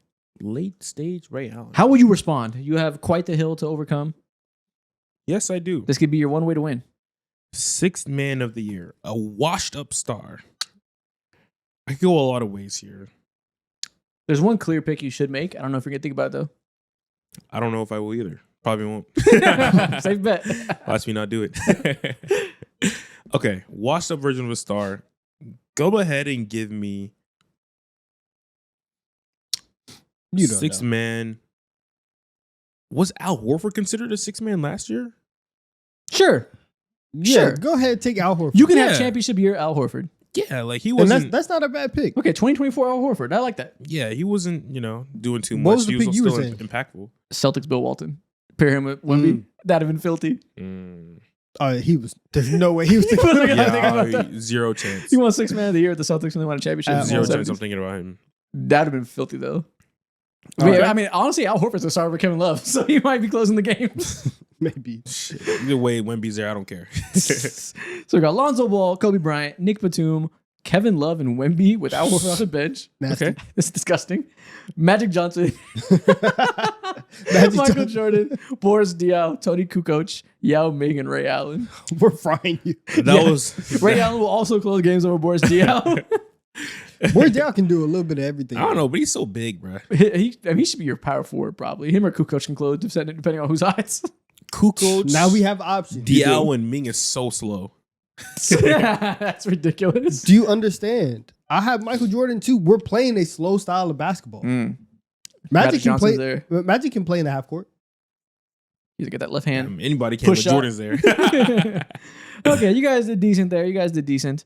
Did not say good, but you did decent. My team will be actually fun to watch. I don't Wouldn't think they would be at all. Wemby, Kobe, Okay, that alone and makes it Ball? decently fun. yeah, Okay. that's fun. That's fun as hell. Ball just gonna be Okay. distance set out. Next thing we're gonna do, NBA Christmas is around the corner. NBA Christmas jerseys have been a long part of our history as NBA fans until Silver decided to get rid of them. You ruined my NBA Christmas. Ruin my aesthetic on Christmas Day. Yeah, good job, Adam. God. I'm gonna show you 5 NBA Christmas jerseys. I want you guys to blind rank them 1 through 5. All right, First off, we have the Warriors blue one. clean, Beautiful. very, very clean, I'm very gonna nice. give this a 2 probably. a 2. You put this Yeah, at I 2. might put this at 2. This is so clean. If it was my list, it might be 1. Yeah, but I feel like there might be better. Yeah, so it is very clean. I think that that works in the jersey's favor, but also against it. We could probably put it higher, but there might be some more like overall festive jerseys, one that feel just a little bit more Christmas. Doesn't embody Christmas to you? No, this is like, yeah, this Put is this at 3. nah. Yeah, we'll go 3. Okay, 3. Let's put it at 2. All right, Super safe. okay, fine. There could 2. be worse. Okay. This is You know super why this is hard? The text. Slightly cream. You're right. A little splash of cream makes it beautiful.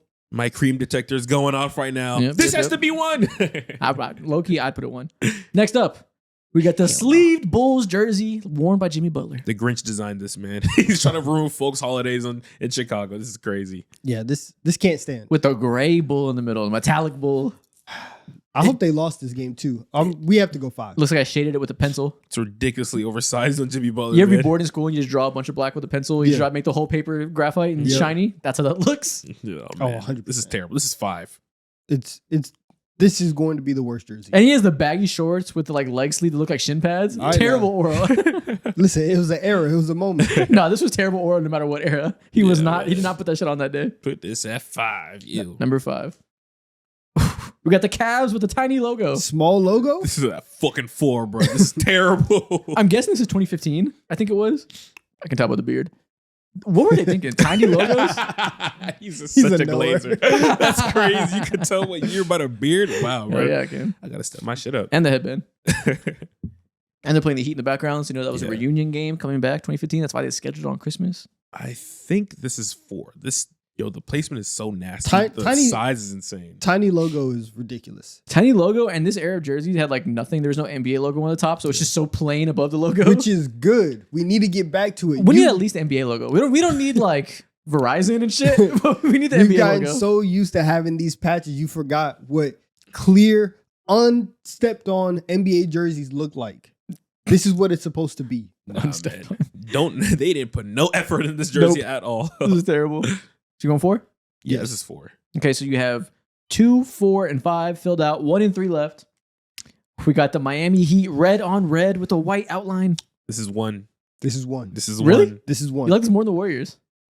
I think for the predicament they're in right now, I can say that. Okay, it does feel Christmassy with the red. Yeah. This is White outline is clean. You see the little satin on the side of the Yeah. jersey. That does feel Christmassy. feels a little Christmas pajama-y. Yeah. I like this. We're going 1 here. Yeah. Okay. And number 3, you have the Lakers Ah, cream we and should've went purple. 1 here. You should have went 1 We here. should have went 1 here.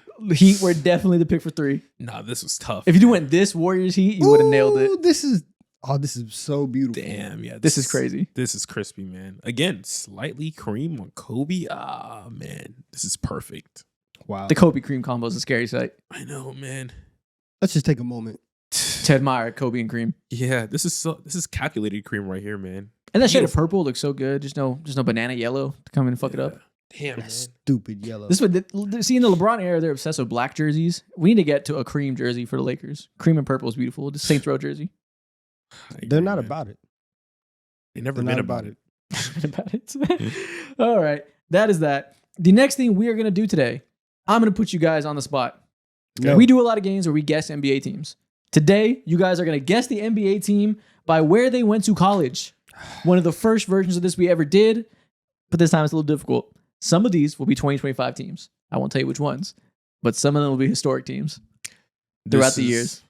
We're gonna be in hell for this one. I promise you. I think this might be the hardest one we've ever done because some of the historic teams you'll get. Some of them I'll be baffled if you get it right. It'll be genuinely impressive. First off, who is this team? Duke, Alabama, Michigan 4, and then is that a Cream? What's That's that? Creighton. Creighton.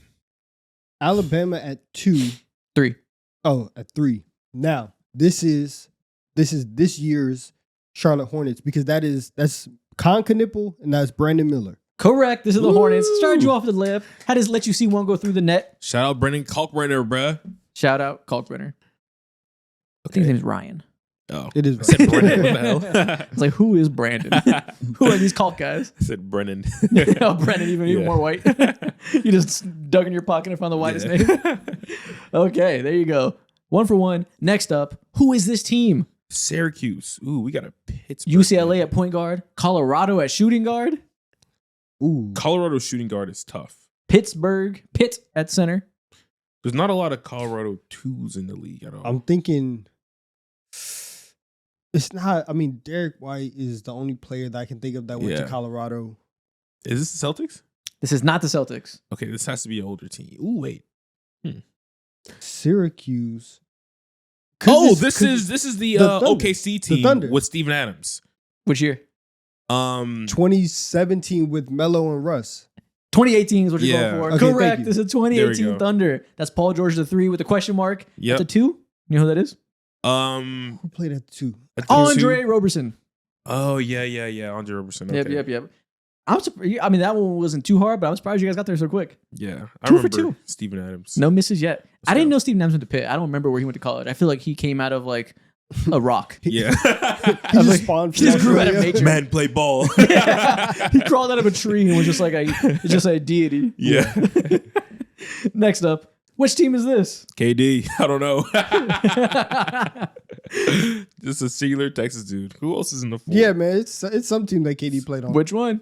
You Yes. got one guess. Don't fuck it up. Seattle Supersonics. Idiot. This is the Rockets in this year. That's funny as hell. Seattle Supersonics. So let's see how deep into your trickery bag that you wanted to go. Not that deep. That's funny. Next up, who is this team? 3 players shown. We got a Kansas point guard, Marquette shooting guard. This is I don't know what specific year, but this is the Heatles. Which year? 2012, Incorrect. The Heatles. One more guess. 2014. Correct. This is the Heatles. Who went to Tech? That's Chris Bosh Chris Bosh from the Georgia Tech. What the fuck? and Mario Chalmers went to Kansas. Okay, Which, yeah, remember Mario Chalmers, but I don't think I would have remembered where Chris Bosh went to college. Yeah, which I is didn't like know that he such went a to Tech. blemish in my like knowledge, but like Man, remember. I was tapped in on the Heatles. That's man. crazy, man. I thought you were saying you're saved tapped us. into the 2003 draft. Oh Yeah. hell no. 4 years old. Yeah, man, I still got it on VHS. You're in preschool. Okay. All hits, no misses so far. Waiting for the first blemish on your record. Maybe things will heat up coming up. We'll see. Who is this team? All Stanford right. power forward, Illinois point guard, Illinois, Arkansas shooting guard, Arkansas. Kentucky small forward. Ooh. Wait, is that Kentucky or Kansas? Kansas, my bad. Kansas small forward. Oh my goodness. Yep. Oh, this is. Oh, Okay, so Stanford. I'm thinking either Brooke or Robin Lopez. I can't think of any other center that went to Stanford. who are these Illinois guards? Like, I can only think of I've no Ayu idea. Dosunmu, Yakachonis. Shout out Yakachonis. Who else went to Illinois? He said his name the same way the announcers in the NFL go, McConkey. Say it with some verve. Some tenacity. The Arkansas Arkansas. two guards. I just think of Moses Moody. Joe Johnson went to Arkansas. No, wait. No, he's from Arkansas. I don't think he went to Arkansas. I have no idea where he went. Damn. And then you got a Kansas. The Kansas Wings, the only two that I can think of are Wiggins and Paul Pierce. Bless you. Man. I have no fucking Are we- idea. are This we I is- will say, Oh, wait. Is this? you're right on the heels. You're there. This is the Brooklyn Nets. Correct. This is the 2014 Nets. That is Darren Williams at point guard. Yes. Illinois' finest. Okay. Paul Pierce at small forward. This is nasty work. Yep. Power forward, Kevin Garnett. Didn't go to college, question mark. Damn. Okay. Oh yeah, we're on that. You guys We're on got that. there. We're on there. That was one of the harder ones, I think. Just that I knew you guys were going to know where Darren Williams went to college. I figured that'd be a blemish in your knowledge. Yeah. No fucking clue, man. That's Yep. crazy. Next up, which team is this? Kentucky guard, 2 Duke wings, mystery big men. Wow. Who the hell? Okay. Kentucky guards. They're everywhere. Yeah, but This the, leads okay, me to nowhere. but the Duke wings, the combo of a Duke 2 and a 3. Where do we go from there? Also, pull it together. It's like, please. Brother, every time I go to New York and I see my nephews, they're always just like licking walls at school and shit. And I just get sick every single time. I hate it. All right, Kentucky guard, 2 Duke wings. This could be anyone again. Okay, where do you want to start? I'm hoping this is current. If we just go, we can start and go with the Kentucky guards that we know. So it's De'Aaron Fox, Jamal Murray. Can't be Jamal Murray. Can't be Darren Fox. Could this be Kyrie? No, Kyrie went to Duke. Yeah, Kyrie went to Duke. So we can have Tyrese Maxey. Kyrie went to Kentucky. You're right. But who are the other in between guys? Did See, he go to school with Trent and Wofford? it kind of works because it's like Maxey and then McCain went to Duke as well. So you can have that aspect of it. But who's playing 3? I don't know who's. This is a modern team. This is this season. I'll give you guys a layup because you guys are in hell. A modern team. We might have to go with the Sixers. Fuck it, it's the Sixers. Of course, not the Sixers. Paul Damn. George is on the Sixers.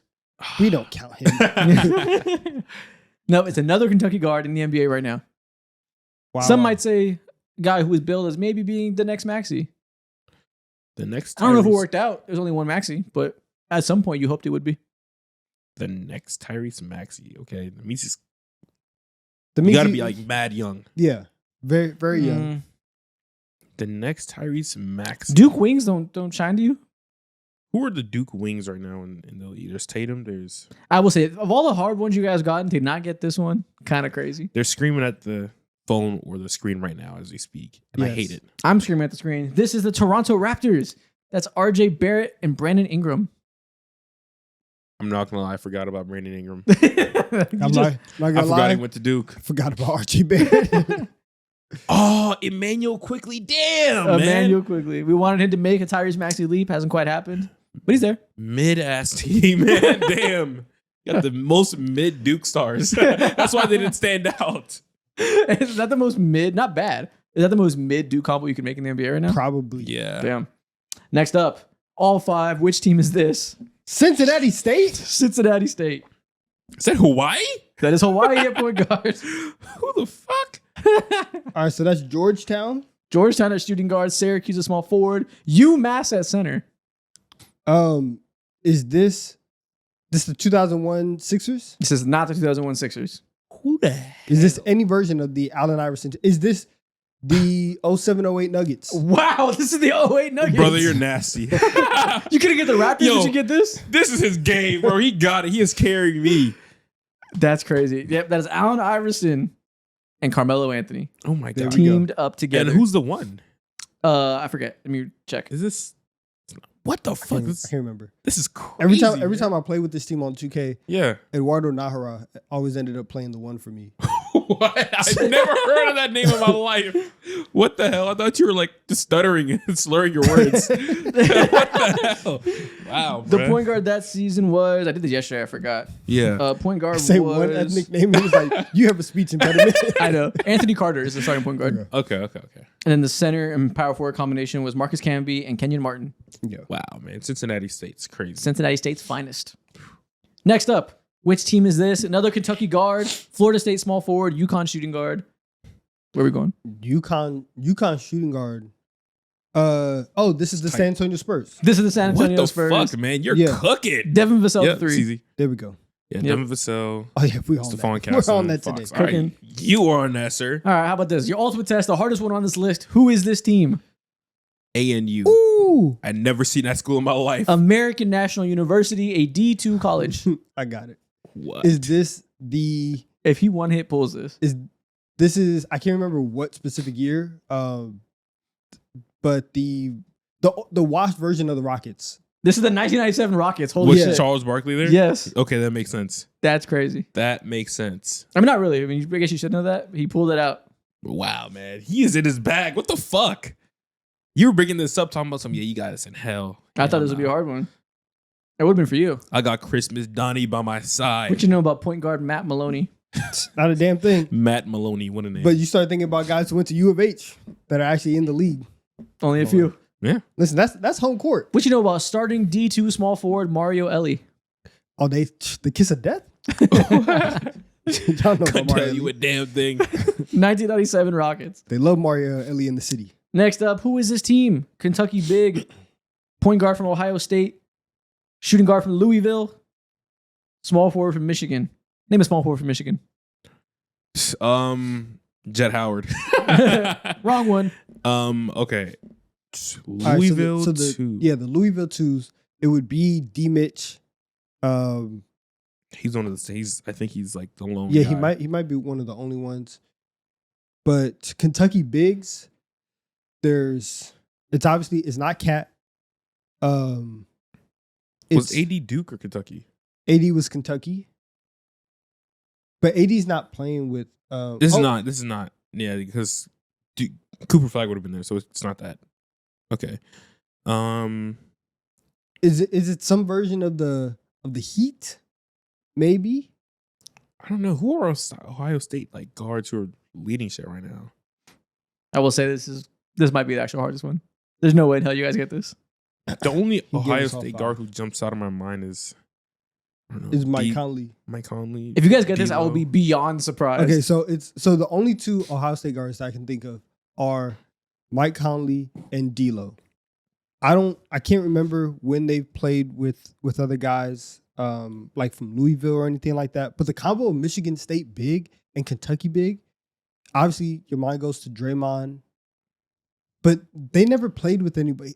Could this be like I don't know the 2019? Wait, no, that doesn't make any sense. Michigan threes also like? I was thinking, could this be some form of the Timberwolves before they like got Anthony Edwards? But I don't think that pathway lends itself. I'm cooked. Kentucky I think it big, might be This is a famous team, a version of the team that maybe you're not expecting. a version of the team that you're not expecting. Maybe a little down bad. This is Kendall. Oh, this is the Lakers or something. Maybe a little in the mud. Is this This is the 2013. is this the bad version of the Warriors? Yep, it's a 2020 Warriors. Okay, 2020 Warriors. That's the front court. Hold it down. Draymond and Willie Cauley-Stein. Fair. Fair. Lead guard D'Angelo Russell. Yeah. Elite wing combination of Damian Lee and Glenn Robinson III. Glenn Forgot Robinson about the him. third. Fuck. That's man. a dunk contest champion to you. You better remember the name. Forgot about him. That's a high flyer. He was a demon as a 74 overall in 2K, bro. Come on now. wow. Next up, which team is this? Last one. Ooh. Texas big. New Mexico State power forward. Gonzaga 2. Texas big. Texas big. The only Vanderbilt wing in the league right now I can think of. Oh, this is current. Current. Okay. Vanderbilt wing. went Is to this the Pacers? The Indiana Pacers. Yes. To be more Yeah. specific, this is the Pacers the day they eliminated the Knicks in 2025 out of the playoffs. The day they broke New York's heart. That specific yeah. day. You're foul for that. Mm. Specific version of the team, just so you remember. Wow. The day the Haliban struck. So there's Nemhard, obviously Tyrese. Then there's Had to lock him up immediately. Yeah, you won't be on the court. And that is every single one. Okay, that wasn't that bad. Not too bad, not too bad. Next thing we're going to do. Hey, you got to go blow your nose. No, You should facts. tissue. Man, I'm fighting for my life right Go now. get a tissue. They're on the desk over there. Please, Go blow your nose. please. All right, continue. Go blow your goddamn nose. All right, the next thing we're going to do, we are going to do a game that we did a couple weeks ago. I have 7 NBA players. Mhm. You guys have 12 words to guess them. So I'll name one word as a hint for the first player. You try to guess it. If you get it wrong, I'll name a second word. Basically, you get 12 hints for 7 players to get them all right. All right. So room for 5 mess ups along the way. Last time I think you guys did it in like 9. Something like that. Let's see if you can do it in 7 with no mess ups. All right, We'll see what's possible. let's try. We'll All try. right, let's do it. First off, name number one. Word number one. Extraterrestrial. Wemby. This is Victor Wembanyama. Alien. Okay, Okay. one word, one for one. Crazy word this week, but it's all good. Who was it that said it on TV? Stan Van Stan Gundy. Van Gundy. It's like, yo, what? Yo, He yeah. does not understand what's going on. Relax. I think he was like well-meaning, but I was like, why are you pulling this out right now? Yeah.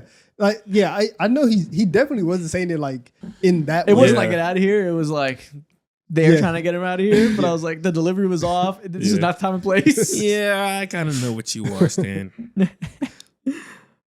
Number two, system. Should we say Steph? I would say James Harden because James Harden said that I am the system. He did say that. So I mean thinking like we can go James Harden there, Yeah. or if you're thinking, I feel like there's a lot of guys who you could say he's like a system player or whatever. Yeah. So maybe it's either James or Steph. We can go James. James I Harden. feel better with Steph though. Because what- James Harden. It is James Harden. There you go. There we go. Almost second guessing. You almost fucked yourself. There we go. Still shooting 100%. Can we get 7 players and 7 questions? Perfect. I mean, can we get 7 players and 7 words? Player number 3, Yucatan. Anthony Edwards. Anthony Edwards. Shot that bit from Yucatan. Had to give you a little layup. 3 for 3. Cool. Number 4, choke. Could say Reggie Miller for the infamous thing. But who is a like choker? It might also be James Harden again. Does he do the choking, or is he choked? That's actually a very like important. Oh my distinction God. here. Take a guess. We're getting Throw one real out there. philosophical here. I'm gonna assume that he's not gonna go to James Harden's, and so if we say choke, we can say Tyrese Halliburton, and I'd be okay with that. Oh, Tyrese did do that. Tyrese. Wow. 4 Yeah. for 4, Tyrese Halliburton. I thought you would say James Harden or Joel Yeah. Embiid. Yeah. So I didn't put the Yeah. choke. Okay. There you go. 4 for 4. Number 5, Swole. Who's just big as hell. Okay. We've Who's swollen in the league today? been talking a lot about Jalen Duren and him being swole.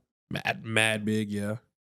Who else is just big? Oh, Desmond Bain is first team all swole. Yeah. I feel like the Pistons are Pistons got some guys who are swole. The Raptors got some guys who are swole. Who's swollen the Raptors? Scotty's kind of swole. Yeah, A little bit. I guess. Agbaji is swole. Oh, Scotty's swole as shit. That guy is strong. Yeah. Yeah. Okay. But I think right now I would go either Desmond Bain or Jalen Duren. And those are my 2 options. let's go Jalen Duren. Incorrect. Your first miss. Unnecessarily. So unnecessarily swole. Oh, Desmond Bain. Desmond Bain. Yeah. No. He just big for no reason. Babytron. Babytron. We lost here? Oh, Eric Bledsoe. Eric Bledsoe. Fuck! There you go. Man, he got we're muscles thinking- for no reason. Eric Bledsoe. Exactly. I should have said muscles instead of swole. That would have Yeah. got you. Okay. Muscles for no reason, Eric Bledsoe. All Damn. Okay. Okay. right, that's 7 words, 5. You still got plenty of leeway still. Yeah. Number 6, Mo. Me. That means shut my bitch ass up. I love that picture. It's either Jalen Johnson or Trae Young. Or it could be my glorious king. I got him on me right now. No, he would. I don't think he might would. be Do that. obvious. It's either Trae or Jalen. I would say LeBron. Go ahead. Boys, He said- LeBron. He said, Incorrect. That's what number 8. Damn. Hawk. I don't know myself. Oh, okay. Hawk. Damn. I told you. Damn. I don't know myself well We'll go enough. Jalen Johnson. Incorrect. Fuck, it's Trey. Small. Trey. Trey. Yeah. 10 words. 1 player left for 2 words. You guys made this Okay. unnecessarily close. You were on a hot streak. Now it's tight. Savior. No, stop that. It's not. Okay, Jalen Brunson. We can say Savior. Savior. We can say because I'm, Get this try- I'm, bitch try- ass out of here. I'm Damn. trying to think. I'm trying to think of people who like saved the franchise. Okay, he did save them for You sure. only have 2 words, so this one and 1 more. You better not miss. He said Savior. Savior. Who's a He- savior this He year? is not your savior. But this guy is. He's all of our savior. Okay. Do you want to just go LeBron here? That's the easiest one in my mind because it represents so much, bro. Fine. On the LeBron. court, off the court. Incorrect. You have one word left. Don't fuck this up. We know how to make good TV. Thunder. Don't fuck this up. Thunder. Savior, Thunder. Who's the savior? You have no more words left. You have one guess. It might either be Chet or Shea. Who else could be a savior? Oh my God. There's no one else. It's either Chet or You Shea. guys, don't mess this up. It might be Shea. It might be Shea. Or could it be like Final guess. Let's go. Keep it moving. yeah, fuck it. Shea. Oh Shea. my God, it's Aaron Wiggins. You guys lost. Oh, he saved basket. Ah. You guys suck. You started off 5-0 and you failed. We fumbled so bad. No, we deteriorated last time when we ate like milk. Damn. That was easy. Savior of basketball. I'm actually OKC. Yeah, that sucks, man. Pour one out. Yeah. Listen, I mean, we're gonna go back. We're gonna watch film. We're gonna get better. Yeah, man. I don't think we are. That's a problem. Day by day, brick by brick. It's about the process. It only matters what the opinions of the people inside the room. Not people outside the building. They don't really understand. So This is It's what okay. we have to deal with when we're faced with adversity. Yeah, it's all about how you bounce back. Exactly. It's not about falling down. It's getting back up. Yeah. Next thing we're going to do. we will be better. No, you won't. Next thing we're going to do. We're going to make. Say word. Okay. gonna be Now you don't like- believe in me. I'm logging in. Okay. We are going to make Pokemon evolutions of NBA players. I'm going to show you a chart with different levels of NBA players, Okay. and I want you guys to fill it out. Gotcha. Who are the different versions? We're going to pick every level of NBA stars. First off, level 4 is Michael Jordan, who's 1, 2, and 3, All right. So 3 would be Kobe. naturally. Okay. 2 would be Shea. 2 Shea? Or- You or could like- go or- into might There be- might be go 2 level over. 3s right there. Are we Yeah. going worse than Kobe? Go Devin Booker. D-Book. That's a delineation. Okay. So we can go Jordan, Kobe, D-Book, Who's level 1? DeMar. Okay. DeMar DeRozan. DeMar, Cam Thomas. Came Thomas. Let's go Cam We Thomas. can make yeah. level 1s like Yeah. Yeah, level like, one. yeah. Cam Thomas is So level Cam one. Thomas turns into Devin Booker, turns into Kobe, turns into Michael Jordan. That's Yeah. Okay. That is that tracks. We don't want to put Anthony Edwards in there instead of Devin Booker. No. I think D-Book is much more along those lines. Yeah, I think so too. Okay. I mean, you could though. I mean, it would have been crazy. Next up, LaMelo Ball level 2. One has to be like Rafer Alston. Like just some like and one mixtape guy. So we can go Skip to My Lou 1. We can go LaMelo Ball 2. You go Austin Rivers I 1. think I was gonna say Jamal Crawford. Jamal Crawford 1. I think we should go Jamal Crawford 1. I was thinking we could put Jamal at 3. Come on, man. Nah. We can go Bones Why Highland 1. not? Bones Highland 1. I don't know. Bones Island kind of been hooping. Dude, you're so Okay, disrespectful. Rob Dillingham 1. There we go. Rob Dillingham 1. LaMelo 2. Oh my Who's a God. better version of LaMelo to 3? Tyrese Halliburton. Yeah. Tyrese at number 3. But he's not, are you wanting to keep someone that's like the scoring elements? Yeah. Okay, the scoring element, we keep that. Then we need And a somebody bucket, that's still like kind of, a flashy bucket. yeah, still kind of creative. Say Trey Young. Stop that. No. Now. A flashy Conversation. bucket. Got to make sure it's somebody that has some flash to him. Otherwise, we're not in the same world. Yeah. Mm. Somebody that's also just kind of like unnecessarily flashy. They just be doing stuff. So you do Pete it too much Maravich. at times. OG. Pistol Pete. When was Okay. the last time you watched the Pete Maravich highlight? I actually saw one on Twitter not too long ago. Really? Yeah, maybe like early this year. Oh my. Yeah, I mean, that's true. In the You grand do see scheme of that watching shit, yeah. Pete Maravich highlights, it's not very long ago. Yeah. I don't exactly do that on the regular. But like, yeah, like January or something probably. Okay.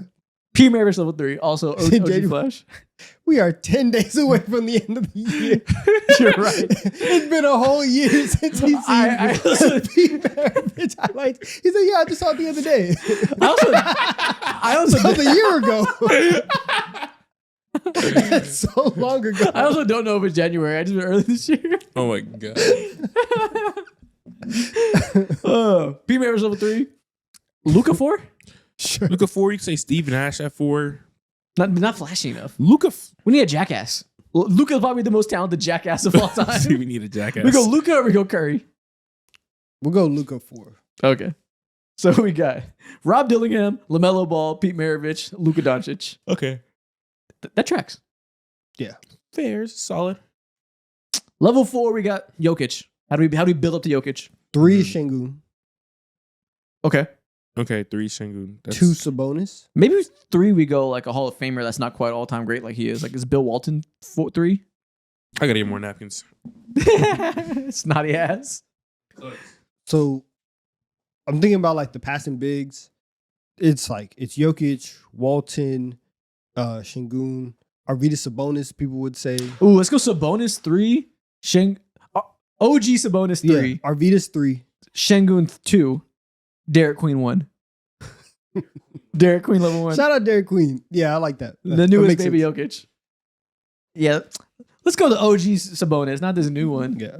Not the sequel that doesn't live up to the hype. Not the Too Fast, Too Furious of Sabonis's. Too bad. The money grab. The money grab. That makes sense. That was the easiest one. Bronny James at 1. How do we evolve Bronny? Okay, number 2, Deuce McBride. Okay, I was thinking D'Anthony Melton. We can go Deuce McBride. Same type of archetype. Okay. Ooh, fuck. Deuce McBride. Level 3, Avery Bradley. Drew Holiday. Not that. Well, that Three's okay. too My good. question was: is Drew Holiday 3 or 4? I think Drew should be 4. I was thinking Drew Holiday 3, Gary Payton 4. If we're making level 4 like all-time greats. Mm. It's like Yeah, Bronny, you know what? Bronny becomes Melton, becomes Drew, becomes Gary Payton. Let's not put our limitations on Bronny. Okay. Yeah, let's put Gary Fuck Payton it. at 4. Well, this isn't exactly what he's going to become. I guess, man. It's just about archetype. Ceiling is whatever you want it to be, Bronny. Let's put Gary Payton at 4. All right, you can set the bar. Put Michael It's Jordan not at 4. about Bronny. What style of play? I think that makes sense. Yeah. Ew. Let's not put our limitations. Next up, Cooper Flag at level 2. All right, so 4 Tatum, clearly. Yeah, 3 or 4. Because who's a better version of. Better version of Tatum. So, do you go like Scottie Pippen 3, Tatum 4? They're so close, I think they're same level. So I Yeah. think we pick one of Tatum or Pippen. I think I'm fine with Tatum 4. Then who's 3? Who's between Cooper Flag and Tatum?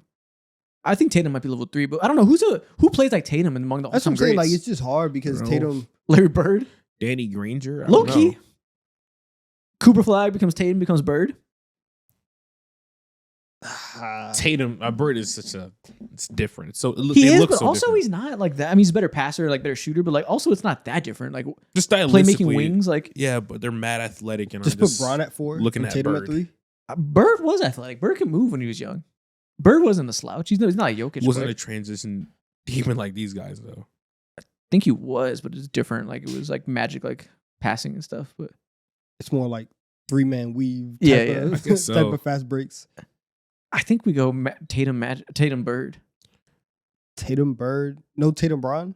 Nah, not Brian. Oh, we could go Bron. Tatum's like a playmaking wing now. People were saying Cooper Flag is a little old man Bron. Yeah. Okay, then who's level 1? You said Danny Granger. Low key, Danny Granger, Cooper Danny Flag, Granger. Tatum, Bron. Okay, Danny Granger was nice. we can do that. I know. I think level 1 should be someone a little more entry level than Danny Granger. Danny Granger averaged 20. Yeah, he was Yeah, he all-star was- for you or something. So who's a forward bench player that can ball handle and pass a little bit? Josh Hart. Somebody bigger. Isaac Hart. Bonga becomes Cooper Oh Flag, my becomes God. Jason Tatum, Ew, becomes Isaac LeBron. Bonga. That's You're a gonna hell of ruin a some leap. people's day. That's a hell of a leap. Yeah, you're gonna ruin people's day with that one, bro. Isaac Bonga it is. All right. Go ahead. The Isaac Bonga to LeBron transformation is not as Oh my God, people need to understand. there's a pipeline. We see it. Next up, Steph Curry level 4. How did we get to Curry? 3. See, it sucks because he's also all time, but like 3 is Steve Nash. Okay, I was thinking Dame, but Steve Nash can make sense. But I Is don't know. Dame like? I think is Dame closer to Curry because like neither one of them are like all-time great passers. I think so. Yeah, we could go Dame 3. But Dame is also like, obviously Steph is like, up there. Yeah, And Nah, Dame- I think there's a sizable difference between a Dame level all-star and a Curry top 10 all-time. yeah. Do we go That's Abdul Rauf at number 2? I mean, Dame was out here scoring. Let's do that. 55 in the playoffs. He was. I mean, that's a level 3 guy. Tatum was level 3. I mean, Dame's not Tatum. Who do you want to do at 1? Those first few games of Jared McCain last year? Oh no, Seth Curry becomes Abdul Rauf, becomes Damian Lillard, becomes Steph Curry. Number 1, we could also say Cam Spencer. He's looking different over there in Memphis. We're not putting Cam Spencer. He looks, bro. You are sleeping on Cam The Curry Spencer. to Curry pipeline makes too much sense in my head. Nah, you guys are sleep. We could Cam Spencer, I guess. Or we could put Seth. That's what I said. Seth Curry. All right, sure. Seth, Abdul Roof, Damian Lillard, Curry. That's All funny.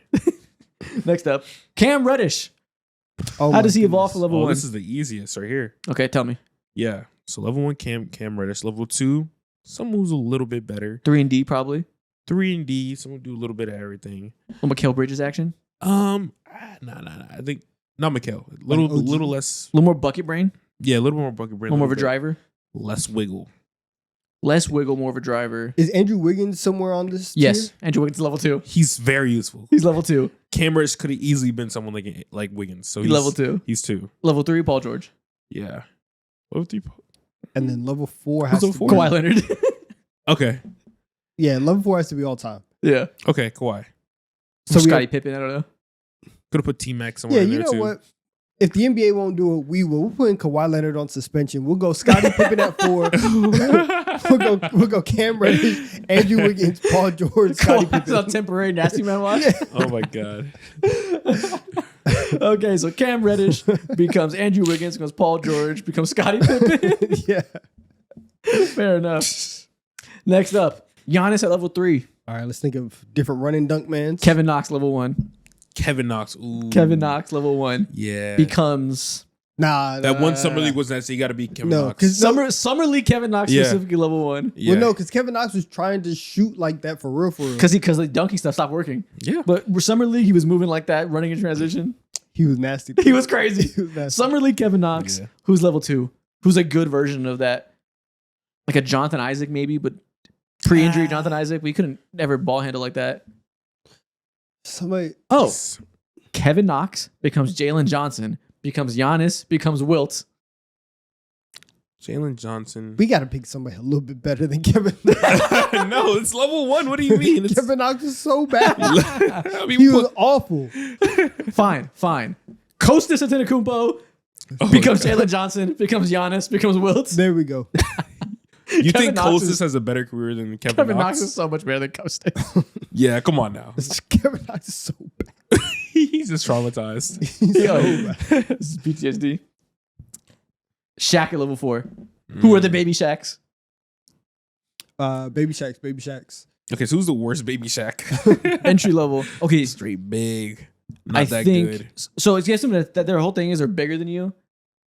Boban becomes Zach Edey, becomes who's level 3? Big dunk man. Oh, Boban becomes Zach Yao? Edey, becomes Dwight Howard, becomes Shaq. Shaq gonna be mad. Those are his comparisons? Ah. He's like, yeah, Shaq would want to put Dwight Howard at 1. True. Yeah. And start Well, putting no, it they at- let's fixed do- the beef now. They fixed the beef. No, they haven't. They straight now. Shaq- Yeah, they do a show now together. It's Shaq. He's gonna be mad for the rest of his life. So Dwight 1. Do you want to start with Dwight? Okay, one? let's do Shaq's list. Yeah, from Shaq's perspective. Okay, Shaq's perspective. Dwight's 1. Jokic is 3 because he's better than Jokic in his head. Yes, Who's 2? like Big Country Reeves or something. Oh, let's give me some. Oh no, Bobo. Yeah. He loves Bobo. Did he say- he was like- Shaq's mind is Dwight, Bobo, Jokic, Shaq. Yeah. Remember he was comparing Bobo to Wemby. He was like, yeah, that guy could do the same thing. He was doing that after Wemby was already being like all-star level. Freak. Next up, Ron Artest at level 2. Ooh, Level 1, Lou Dort. Or do we get worse? Level 1, Dylan Brooks. I feel like we had to go mental with this one. yes. But Dylan Brooks is like, I guess we can go Dylan Brooks Dylan at Brooks 1. is, yeah. Let's track who has like the eye of the tiger at all 4 levels. Who's insane? Maybe Isaiah Stewart level 1. No. Nah, he's He's level 2. valid. He's on Artest level. Yeah. Okay, fine. He's real. So I would. He was chasing LeBron around with a bloodied face, man. He was a That's madman. true. Yeah, we can go Dylan Brooks 1. Lance Stevenson was just funny. He's just funny. Who else is a goon for 3 and 4? 3 and You go 4 Bill Laimbeer, goons. Kevin Garnett. Kevin Garnett is 4. Kevin Garnett's 4. Does Gary He's- Payton get in here at all? Is he a higher level of goon than Ron Artest? Ron Artest was in the Malice. I don't think so. Honestly, this is super hard having Ron Artest at 2 the level of goon is already like we're already in like top 5, so we're really just making the top 5. Does Draymond deserve a spot here? No, Draymond. I think Draymond is level low-key, 1. He does. He Everyone does choked deserve a out spot, I Rudy think. Gobert. For Did no we reason. forget about that? He choked Rudy Gobert. For no reason. Unprovoked. What is your problem? Rudy wasn't doing nothing. He just saw Scope. Here's my chance. So we can I go. think Draymond Okay, might we'll be go here. Dylan Brooks because he actually hasn't even done anything, and there's been moments where the goon in him has been completely performative. Okay. Dylan Brooks, Artest, Garnett. Where else are we going? Rodman, Okay, Rodman 3, Oh, Garnett. yeah, yeah, No, yeah. Rodman 4. Rodman's the ultimate goon. yes, Garnett goon level 3, Robin goon level 4. Okay. I like that. Derrick Rose level 3. How do we track these athletic point guards? Russell Westbrook has to be on here. Is he 4? He might be 4. I think he's 4. I think Russell Westbrook, in He's terms 4. of like the athletic point guard, that's Yeah. kind of top of the Okay. list. Stamped. Yeah. So or is 4 LeBron James? Can you play point guard? Stop. I mean, look, I mean, Nah. So we go Westbrook 4, Penny Hardaway 1 or 2. I was thinking John Wall 2. Oh, we're going that. I was going to say Scoot Henderson, man. That's level 1, something like that. Yeah. Well, he's not even so- like that type of slasher. I think level 1 should be someone that only slashes, but they're not that good because all they can do is slash. Oh. No, not because they also need to be able to dunk. I'm okay with John Wall being 2. Okay, John Wall 2, Russell Okay. Westbrook 4. Who's Okay. the entry level dunking point guard? Dennis Smith Jr. Yeah. He was. Dennis one of Smith them becomes ones. John Wall, becomes Derrick Rose, becomes Yeah. Russell Westbrook. He was one of them ones. Yeah. Yep, there we go. I was thinking Isaiah Collier at first. He's like a driver, Nah, but he yeah. doesn't dunk like that. He's a big layup guy. Yeah. He's not explosive. He is, but like ground bound. He's quick, but not jumpy. Okay, Luka level 3. James Harden would be level 4, or Braun would be 4. Bitch, level 2. Yeah. James Harden might be level 2. I'm just listen. He said, "Bitch, level 2." One guy has an MVP. I'm just saying. I'm just posing stuff. That is true. He does have MVP, Fuck but out Luka my went to the face. finals. No, I think as the James Harden guy. probably level 3, so maybe we can't include him. Same level. Okay, but Braun would be 4. Do you think he's more Braun or do you think he's more Bird? I think he's more Bird, More- probably. Bird. Braun is like a. It's, Is it Bird? yeah. Braun is a. Or is that's- Jokic 4, just the better version? Yeah, because he would just be taller, and he's Oh, yeah, let's just do it taller and taller. So Jokic is 4, Luka 3, Campazzo 1, LaMelo 2. So we get a little bit bigger every time. LaMelo 2. Or no, LaMelo's too tall. Who's the 6'5" version of this? they don't make 6'5" versions of this. It doesn't work. Yeah. Well, fuck, let's just go height. Campazzo, Harden, Luka, Jokic. Okay. All right, fuck it. Or like D'Lo, Harden, Not Campazzo's funny. Campazzo's just there, bruh. Campazzo, Harden, Luka, It's Jokic. like, bro, Pablo Prigioni was running offense. He was out here. Oh my Ew. god. Josh Giddey level 2. God Come on forbid. now. God, actually, I think it's like the same height as Luka. Guy's big. Yeah, he's like 6'7". Next up, how tall? See ya. Level 1, Alex Caruso. Do we want to do defenders or do we want to do iconic balds? Or white balds? There's not too many white balls I for can't real. think of the white balls right now. Yeah. Okay. So we can go defenders. All right. If Alex Caruso's at 1, That's tough. This is all time conversations. Maybe we just do balls. just ball players in general. Yeah. Let's open it up. Or- Yeah, who spiritually embodies Alex Caruso for whatever that means? Okay, level 2. Derek White. Has a little bit more on ball chops. Are they different Yeah. levels? I think they are. Yeah, Yeah, Like prime Derek White. Peak Okay, Derek championship year Derek White level 2. yeah, like fantastic score. Those guys are pretty close. Same level defense. I think Derek White was better. I think Derek White. Yeah. Was better. White. But Okay. like a whole Yeah, I don't know. evolution better. Probably Yeah, not. I think that's a If, he lateral. could, if Alex Caruso could shoot 40% from 3 while taking like 6 of them a game, that's different. Well, he's a better defender than Derek White. So like, there's some offsetting value. This man can defend bigs. This man put Jokic in the torture chamber with Chet's help, but still, I did see him Nah, guard it was Wemby him. the other It was night. 1-on-1. I saw it. I was there. Yeah, I was there. We don't forget. Never. Can't forget. Okay, so You let a 6'4" dude lock you up, dude. How's he better than Shaq? is Draymond level 2 Can't be. or Rodman level 2? Rodman's level 2, Because of the offense? just like a bigger version of an even better defender. Robin level 2, and then level 3 is somebody who can do both sides of the ball. That would crazy be defender. Draymond.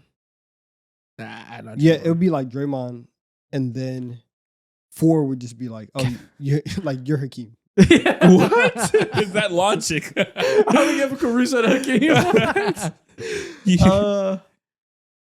Because if we're talking about them like getting better, Yeah. then we would get to Hakeem. If we're just talking about different versions of that player, it's kind of hard to do that because Caruso's already one of like the better defenders. Caruso to Hakeem is hilarious. But you have nothing in common, bro. He turned black. He turned 7 foot. He turned African. And he's not bald no more. What the hell? Fucking Caruso to Hakeem. We turned his ass up in every way. There we go. That's what we changed Alex Caruso's broke ass life. Completely, bro. Turn him into an MVP with sauce. Okay. Next thing we are gonna do, we are gonna react to your best NBA trade ideas for 2026. I asked everybody in the community post, tell us trades they want to see happen. We're gonna decide if we want to see it happen or not. Give it a yes or give it a no. First off, MPJ to the Warriors for Kuminga, pods, and picks. Yes. Anything that gets Kuminga out of Golden State, yes. He does not want to be there. They don't want him there. You got the owner sending out emails to fans talking about, how bad the team is doing right now.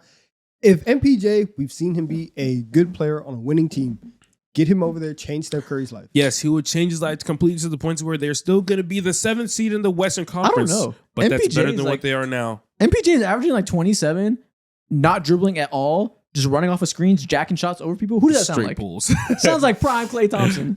Minus the defense. Yeah, we can get there. Sounds like we got another Klay here ready for him. I would do this in a heartbeat. Yeah, They should have been done this trade already. Yeah, we were talking a lot about teams that should get MPJ. Actually, this made me realize the Warriors get MPJ. And it Yeah. would be great because then if you're Kuminga, go be the tank commander. Yeah. Yeah. And MPJ can like keep doing the stuff he's doing in that. Like he can average Yeah. 25 next to Jimmy Curry. Butler would be so happy to have someone like him by his side. Bro. If- Take all the shots that I don't want to take. Yes. And Jimmy Butler can average 6 points per game while MPJ averages 25. He'd love it. Yeah. That's a dream come true for young James. Next up, Paul George and Jerry McCain and whatever picks needed for Lowry Markkinen. No.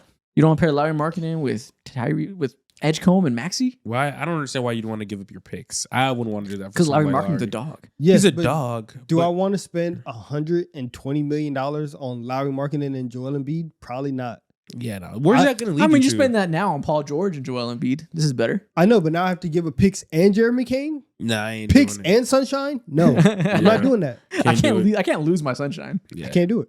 That's worth like an extra $40 million of cap space. Exactly. This is why I'm saying no immediately. People don't factor in sunshine enough and vibes into the equation. These are real like pinnacle It's pieces part- to team building. That's what I'm saying. It's part of the trade exception. I do think it would make sense to try to do Jeremy McCain and picks to a team that gives you a forward to fit Maxey and Edgecombe better.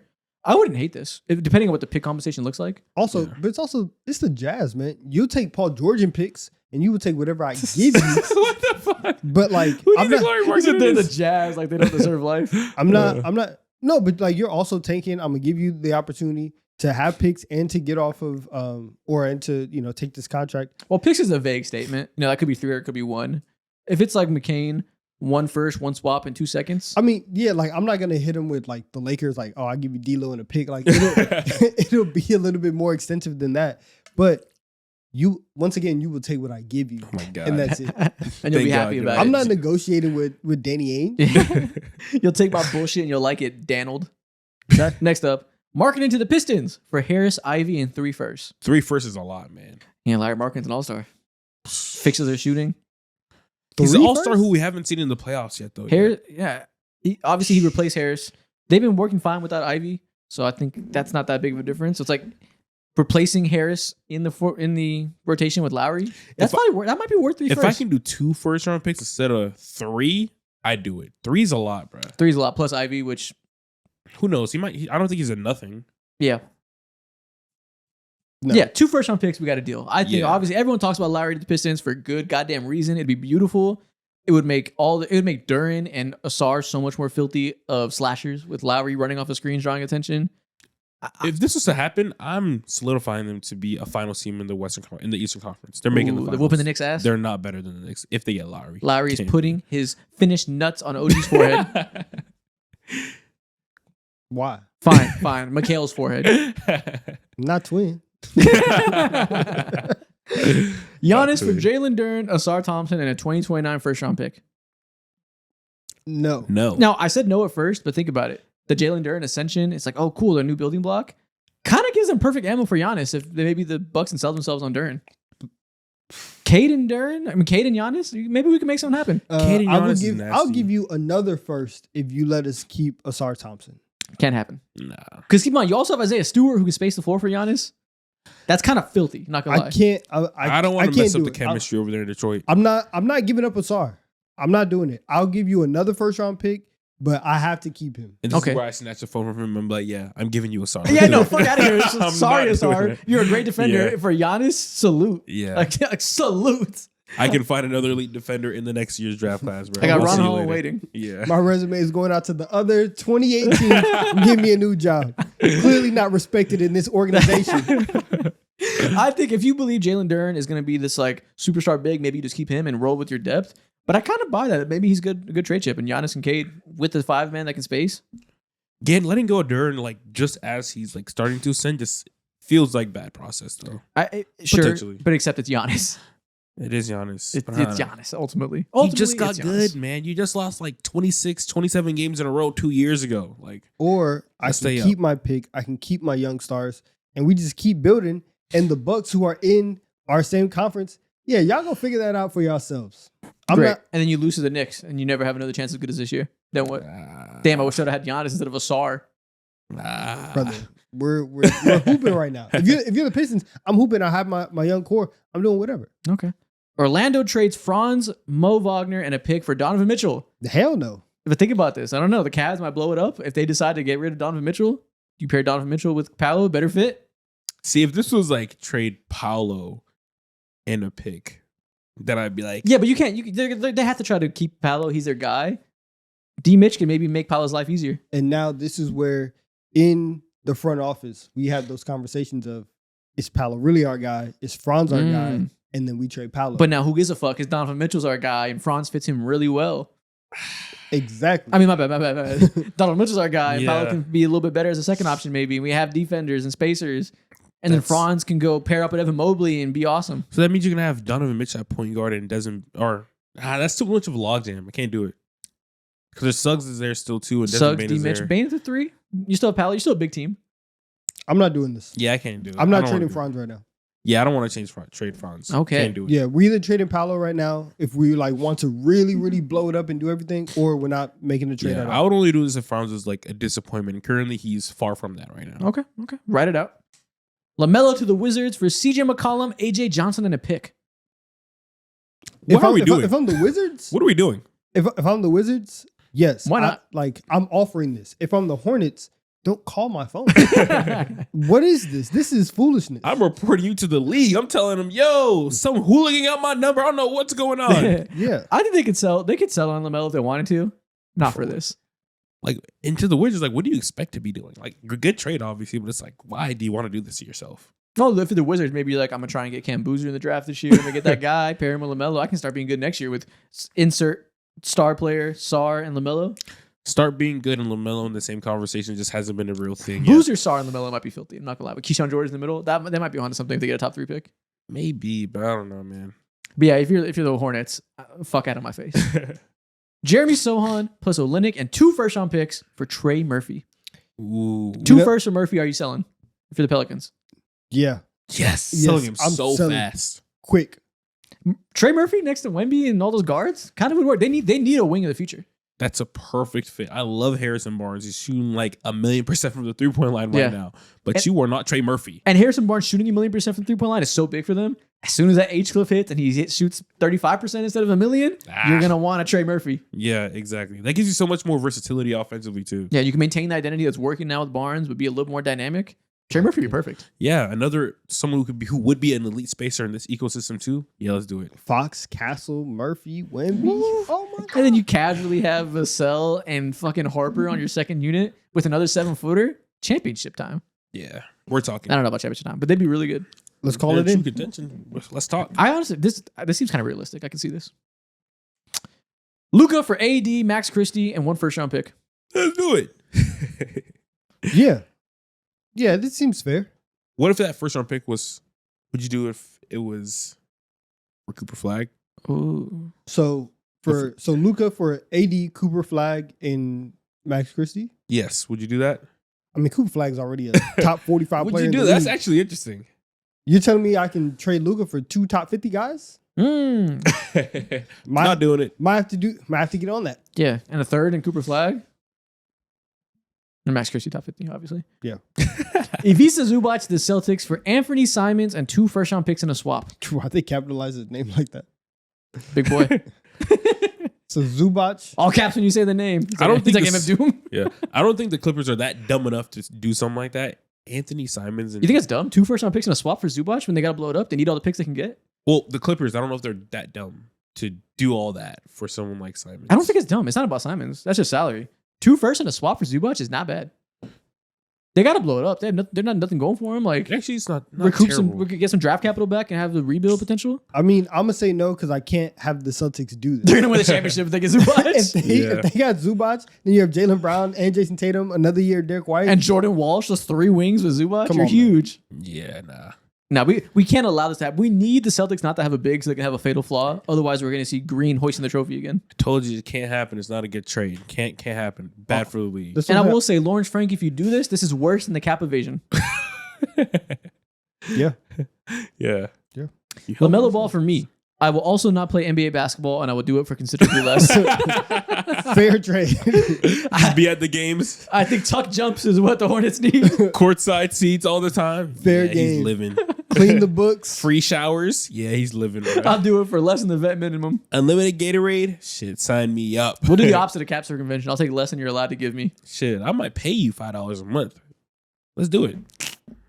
Would you pay $5 to be a Hawk for the year? Of course Yes. you would. Are you crazy? I'll pay $5 every single day. What's the Yes. most you would pay to be recognized as an Atlanta Hawk? I'll pay $5 every single day. to be recognized, to just be like a part of the It's starting $150 a month.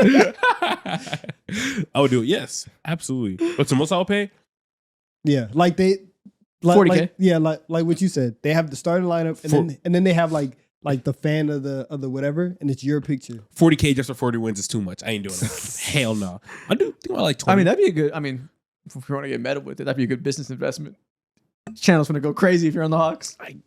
who is tuning into the Hawks for? Nah, We as a business will pay $40K to get you on the Hawks. I promise. I don't think I would do that. Yeah, that's just marketing. That's a write-off. For the Hawks, so who's watching the Hawks? It's not good marketing. No, bro. that's a great. Have you seen our attendance this year? I will get those TikTok videos in the locker room. Giannis for Stephen Castle, Sohan, Barnes, and 2 firsts. Stephon Castle's hard to give up on right now, man. So basically, Giannis for Castle and 2 first-round picks. Yeah. So, do you want to see that? Are these too good? They don't need to make a trade, or do you still want to see Giannis and Wemby play together? I don't think I would do it because Stephon Castle's development over the last 10 games or so has shown that he has elite skills that could translate For sure. into all-star things. And if I have that alongside Dylan Harper, who feels like a lot to be an all-star, current all-star, and something like De'Aaron Fox too, I'm not touching one. And imagine you can have De'Aaron Fox 2, Harper 2, Vassell 2, Giannis Antetokounmpo, and Wemby. I'm not doing it. Giannis is tough, man. We're gonna take these 2 first-round picks, and I'd rather do the Trey Murphy deal than this. If you're the Spurs. Okay. So you want to maintain your identity and add one more piece that can fit in that Yeah. and not change it all up for Giannis? Yeah, Okay. That's Interesting. a lot. We That's a can- lot. Interesting. we can get there. Okay. Anthony Davis back to New Orleans for Zion, Alvarado, and 2 second rounders. Nope. Anything that involves trading for Zion, where my team is inheriting Zion Williamson, we are not doing. It's bad for the future, bad for the bloodline. I'm not doing it. Why are you trading Jose Alvarado, man? For what? Yeah, what do you say fuck him for? Why did he get sent over to Dallas? He's the heart of your team, bro. Y'all got nothing going on without Jose. We're not doing this. You want to see AD go back to New Orleans? Pair him up with Derek Queen? To do. Actually, I would love to see that duo. I But would it have would loved need to see it. I'd be okay with seeing it. It'd be like a good heartfelt story. I'd be It's alright with seeing it. Look at AD I going don't know if I'd mentoring love the to young see AD guy. in another big period. That is AD going back to New Orleans is a cutscene in 2K, and I'm gonna look at it for 5 seconds, and I'm gonna hold that. I'm gonna skip it. Skip. That's a punishment for Anthony Davis. Why are you sending him back to the worst franchise in the league? What did he do to deserve this? Nothing. Not a damn thing. You know how mad I would be if I was playing for the Lakers, and then in 2 years, I'm on the Pelicans. You're The back in Pelicans. Louisiana. Oh, Against man, my I'd be will. so mad. I'd be Fuck so no. mad. I'm retiring. Tank Commander Zion to Sacramento for Yes. DeMar, a 2nd round pick, and half a He can of said Pringles. yes already. yeah. You didn't even hear about the half a can Yeah. of Pringles. One, Zion to if we can get Sacramento. Zion out of here, I'm with that. If you're Sacramento, you got to do something. Let's just switch it up. Zion and Sabonis duo, kill me. You lose nothing. Both of these two teams don't lose nothing and they don't gain nothing. No, you lose me. I said kill me. I'm not watching Zion and Sabonis play together. You are nothing. We lose God. nothing. Big three of Levine, Zion, Sabonis. End me now. I man. refuse. I will watch zero Kings basketball. They Oh my can gosh. make a push towards the play-in. Hardly. We need to detonate the Mind Western you, Conference that if that's just the means case. you're the 12 seed.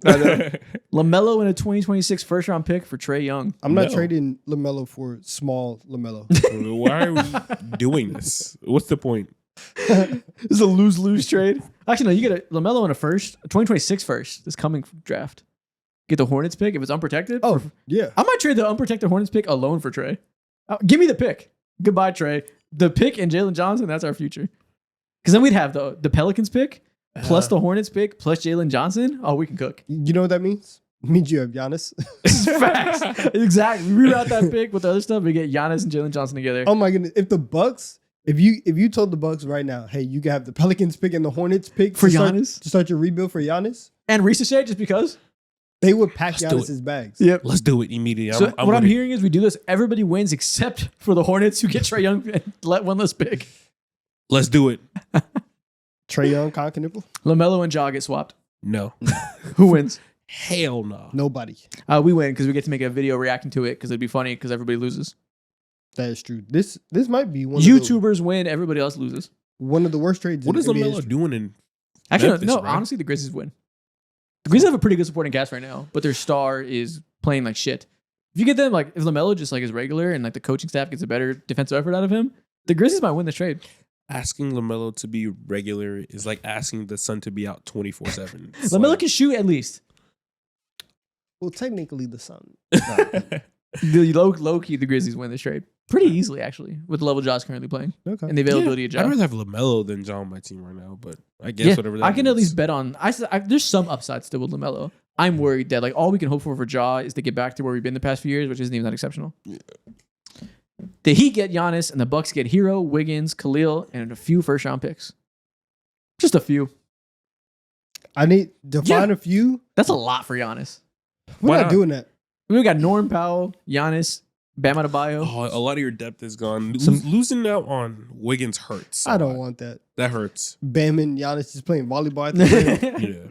Nah, I'm good. Honestly, I'm okay. Hero, terrible. Wiggins, and Ware. You probably flip Wiggins again for more picks, so you get Hero, Ware, and like 3 or 4 first round picks. I can rock with that if I'm the Bucks. Yeah, if I'm the Bucks, I'm doing this in a heartbeat. Absolutely. This is one of the best like assets that you would get. I'm gonna let Hero come be my great white hope, prop him up as a new star of Milwaukee. He's Yeah, from, I think he's from He is. Wisconsin too as well. correct. Perfect. I think I do this for the Bucks if I'm the Heat. But Yeah. You think he wants to go back to Wisconsin? probably not. He's lived in Miami his whole NBA career. Yeah, I probably wants to go to like Memphis or something. Zion Williamson to the Warriors for Kaminga, Quentin Post, Al Horford, and a first round pick. Zion. Hero What wants they to be have out now there. was already better. Wait, time out. I Please. just read it. Get him away from Steph. Please no. Don't let him breathe in Stop Steph's it. vicinity. Steph right now might not even have a problem with Zion. If they are talking about this trade, get the restraining order. Have them 50 feet away. Don't step near Wardell. Don't get near the Warriors. You cannot be within 2 stop signs of the stadium. I don't know if Draymond Do could. not do this. This also just a lot for Zion. Yeah. I don't know if bro Draymond would not like this trade at all, bro. He would fucking hate someone like Zion. They couldn't play together either. Well, actually, they could. The same way they've been like, I can fix him for Kaminga. Imagine the amount of I can fix him for Zion. Yeah. Jimmy Butler and Draymond would band together, try to make him be great, and he'd come and he'd miss a practice and he'd be lazy on defense and they'd want to throw him over the plane. Yeah, no, it would be raps. It would turn so quick. Zion will be getting DNPs over there. Oh, Steve Kerr would hate is him. a jackass. Yeah. Steve Kerr would hate He'd his be ass. happy to give him DNPs. Oh, it'll make Steve Kerr happy. And that's the last one. That's funny as hell. Next thing we are going to do, we're going to do something that we did on House Call. Check it out, our NFL show. True. We are going to blind rank NBA players from this website, blindrank.net. We have a tab with 2000s players and a tab with current NBA players. But we're not just going to blind rank these players. I have 10 categories for us to blind rank them in. So every set we see, we're going to do a different category. We're going to start off with current NBA players. Category 1, players you let date your daughter. First up, we got Kyle Kuzma. 4. 5. 4. Just Why because 4? I feel like there might be worse people. on Yeah, the there's some scumbags in the NBA right now. So I guess we go 4. Like, Kuzma's an airhead. Okay, right. Actually, no, I'm not going to lie. Kuzma's 5. I'm talking myself through it now. Kuzma's 5. Kuzma get paid. As long as Miles Bridges doesn't pop up, I think we go Kuzma at 5. I don't know. I I'm think he cool might with be him safe at 4. at 4. You're right. He's not that bad. Okay, we'll go 4. LeBron James, 1. How old is my daughter? I don't want a weird age gap, but Let's assume. let's assume it doesn't 30. matter. Yeah. 1.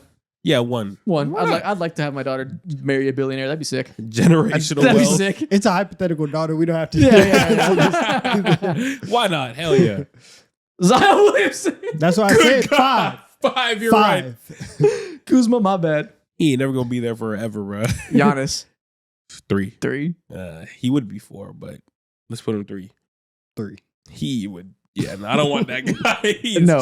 too out there. Kuzma remains 4. Kuzma's Oh no, Giannis would be embarrassing. You got to hear more about Kyle Kuzma. You got to hear about Giannis. You heard about Giannis. You just forgot. Anthony Davis, too. Okay. I like That's this fair. list. Yeah. That's fair. Honestly, I think we got it perfect. Okay. That's fair. Giannis 3 is hilarious. We have Kuzma and Zion. Can you imagine just being on your phone one day as a father and you see Giannis said, "What about my?" Nah, man, come on now, let's go. Can you imagine seeing Kuzma's Instagram stories? Oh, good Lord. He said, what about RFK? Okay, next up, we're going to do NBA players from the 2000s, Okay. which this category is Yeah, the bell like yo, Giannis will fucking kill you, bro. What? Bring you and all your brothers, bro. It's raps. Come I'm on trying now. to see that. Hell no. category 2, players you want to build a franchise around. All right. 4. Karl Anthony Towns up first. 4. You can do worse. 4 is good. Yeah, you can do worse, but among star players, you really can't do that much worse. Yeah. Yeah, 4 is good. 4. He's movable. Joel Embiid. 5. Okay, let's say, but if it's early Joel Embiid, I got 5 years of him being an MVP before it fell apart. I'll take that over Cat. But just never. I'll take that over Cat. But He we can go just- 3 because there's probably 2 more reliable players. Okay, We got 3's 5 fair. years of MVP basketball. I'll He did certainly win take an that. MVP. You're right. Yeah. Several runner-ups. Yeah, give me that for sure. Chris Bosh. Oof. That's 5. He's pretty similar to Cat, I think. You want to be your second or third star. You don't want to build around him per se. 5 is. Yeah, I mean, they he's only made the pretty playoffs mid. like a couple times Yeah. when he was in Toronto. Yeah, It's pretty mid. Let's go 5. yeah. So again, also an all-star. Pretty similar to Karl Anthony Towns, I think. Top 2, Blake Griffin. 2. Okay, we can live with that. Yeah, Sure. as long Solid. as you get like another point guard in there, you can make some runs. Yeah, we got one of the greatest point guards of all time. We can make 0 conference finals. Level 1, Marc Gasol. Your franchise will be stable. You will be stable. This is the And most you'll mid. have no drama. Everybody will show up to work every single day. That's what I need. This is Okay. the most You mid can make- franchise players available. Listen, bruh. This is pretty mid. Yeah. You can make a conference finals with Marc Gasol. This is true. You can. You I can't mean, make you're a right. conference finals with Joel Embiid. We can find them, Mike Conley. They're around. Okay, next up, back to current players. Players you'd want taking the last shot. Zion 5. Yep, Zion up first. Taking the last shot. 5. What if there's like a bum on here? He hasn't been efficient. Let's say 4. Yeah, I'm thinking 4. Maybe there's a bum. Yeah. Maybe there's someone who can't shoot. Yeah, let's say 4. He can't shoot. Zion can get to the rim. Yeah. He'll get to the rim in 5 He'll at seconds least left. get like fouled. Yeah, he might get fouled. Yeah. I don't know if he'll make him, but we'll go 4. Anthony Davis. Can't be much higher. 3. 3. Yeah, that's what I'm 3. Current day Anthony Davis at that? 3. Current day AD probably 5, but Probably. we'll go 3. Yeah. Well, out of respect. Out of respect for 2020. Jaylen Brown. 2. 2. I'm pretty comfortable This with him taking the last season? shot. Yeah, 2. I'm cool with that. It's not like it's a superstar, but I'm comfortable with that. He's mad efficient this year. Let's do 2. Bam Adebayo. 5. Hell no. Don't put the ball near his hands. Let him get the game-saving block and then give the ball to Tyler Hero. Yeah, Yeah. man. You could the game pass. saving block, get a nice offensive rebound, but that's it. You Yeah. could be inbounding. And Jamal Murray 1. Perfect. Easy. Nailed this. That's exactly what I want out of this 5. He's hit game winners that made me have nightmares at night as a Lakers fan. I just saw the clip the other day. Yeah, don't talk Of about that it game ever too. again. Mad clutch. No more talking about it. Don't let me hear anything about that clip. It is crazy. Back Yeah. to 2000s players. He's Bro, they old. got swept. Or they got beat. I don't want to hear 5. about it. It's disgusting, man. Players that could go pro in another sport. First off, LaMarcus Aldridge. 5. What is he doing in another sport? Goalie What could he maybe? play? Hockey? I Nah. don't think he can move like that. No. What Hockey, athletic traits are needed by a goalie? I don't even know. You gotta be mad food. I'm with your Very, hips. very, very In quick. hockey, you're standing right there. You don't Very- move. You have to be very quick. It's Yeah, a lot of yeah, hand-eye reflexes. coordination. Okay, A 5. 5. He's the worst. Can he play water polo? You need to be tall for that. I don't know. You do. I don't know. Is there pro water polo? It's just Probably. like Olympics. Olympics? 5. Next up, Ben Wallace, Yes, defensive end.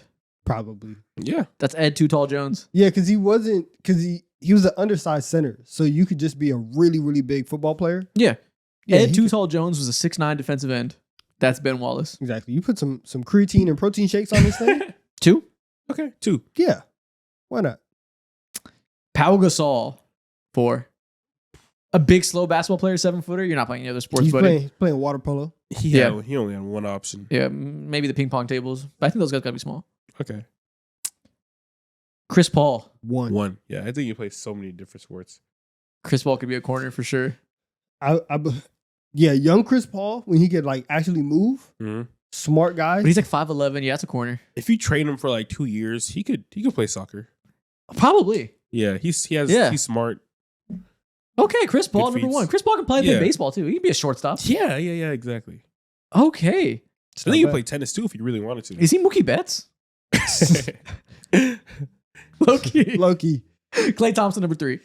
All right. That's Yeah, fair. I think and that's fair. Clay can be a possession receiver, maybe a tight end. Yeah, I was I thinking he would get tied in. I think Klay Thompson can do whatever he puts his mind to. Nice. I like Klay Thompson. I think he could do that. Okay. We'll bet on the personalities. Okay. Next up, we got how could they be as a lead in a romantic comedy movie?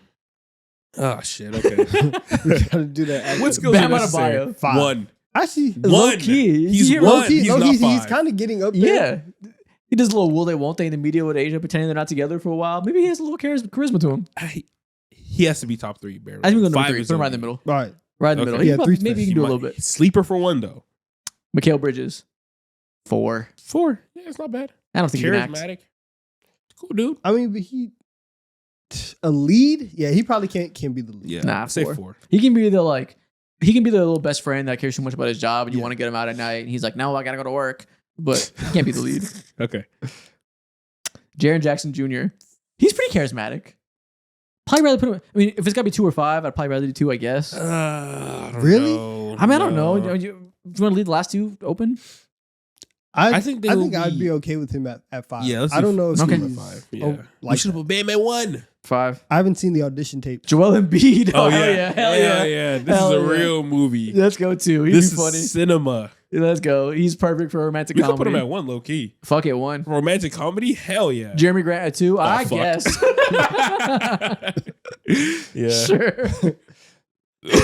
Yeah, I have no idea. I have no idea. What How Where is this charismatic movie on the- selling on on the right now? screen. Can Jeremy Grant act and sell me on the power of instant romance? Jeremy Grant is so Maybe. random. Potentially. You know what? He's such like an unknown that Yeah. he can show up and surprise you. Like he's not typecast. At all. Yeah, okay. It's a blank slate. I guess so. Man. Next up, which players rank the highest all time? Okay. Very simple. LaMarcus Aldridge. 5. You assume there's 4 other stars on here? I guess so, but I mean, this is not like a top. He never won a 100 championship. player of all time. Yeah, never Okay. won an MVP. Just Is he a top 150 player of all time? I don't Probably know. not. Fucking now. You think I ranked that far? Yeah, I don't know. Maybe. He might not be a top 200 player. No, I think he All right, we probably is gotta top relax. 200. He is. 200. Russell Westbrook. Could do 3 or 4. Could 3 do is 4 to probably be safe. Okay. 3 is a good number for an MVP. He was a NBA 75, right? No. Russ? No. I don't remember. He wasn't NBA No. 75. No. I don't remember. That's actually really interesting. I never thought about that. Because Kyrie, how could Kyrie make it and not Russ? Kyrie didn't make it.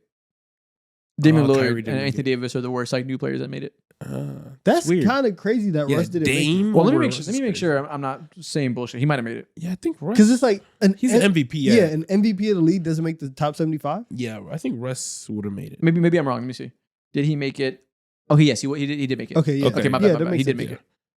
Okay, So let's yeah, say so I'll 3. say 3. Yeah, 3. Okay, top 75 player of all time, number 3. Dwight Howard. Right 4. on that line. Yeah. 4. Kind of the same as Russ. I guess we go 4. Just People to save like the top Russ 2. more. Yeah. Just keep the top 2 spots open. Next up, Chris Paul. That's right Perfect. there at 2. Do we go 2 and hope you have a legend?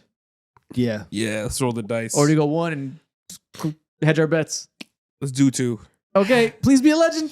Number 1, LeBron James. Look Me at that. Perfect. He Glorious. never let us down. Glorious victory. Look at your chest. Look at your arms. Look at your legs. Where else? He never lets us down. My sunshine. Head to toe. Calm down. You said what else? Next up, we're going back to current day players. Nasty. Rank these guys. Category of blind ranking, aura. Who has the Aura. most aura? First off, we got Brandon Ingram. 4. Don't sleep. Oh, don't sleep. I Don't said sleep. 4. Don't sleep. You're saying 3? It's 4-3. I would say 4. Nice Pineapple Express aura. 4 on more tame side. We could do 4. Okay. Yeah, let's just be conservative. This is to the start personality to be top 3. But, you know, he's a little nonchalant. We can go Yeah, for he got shit going on, man. it. Luka Doncic. off. 2. What type of aura does he have? Just fired up white boy. I guess. Is that aura? That resonates with a lot That of people. resonates with most of America. I'll say 2. 2. He has so much aura. He has so much fired up white boy aura that most of America thinks he's better than Shea. 2. 2.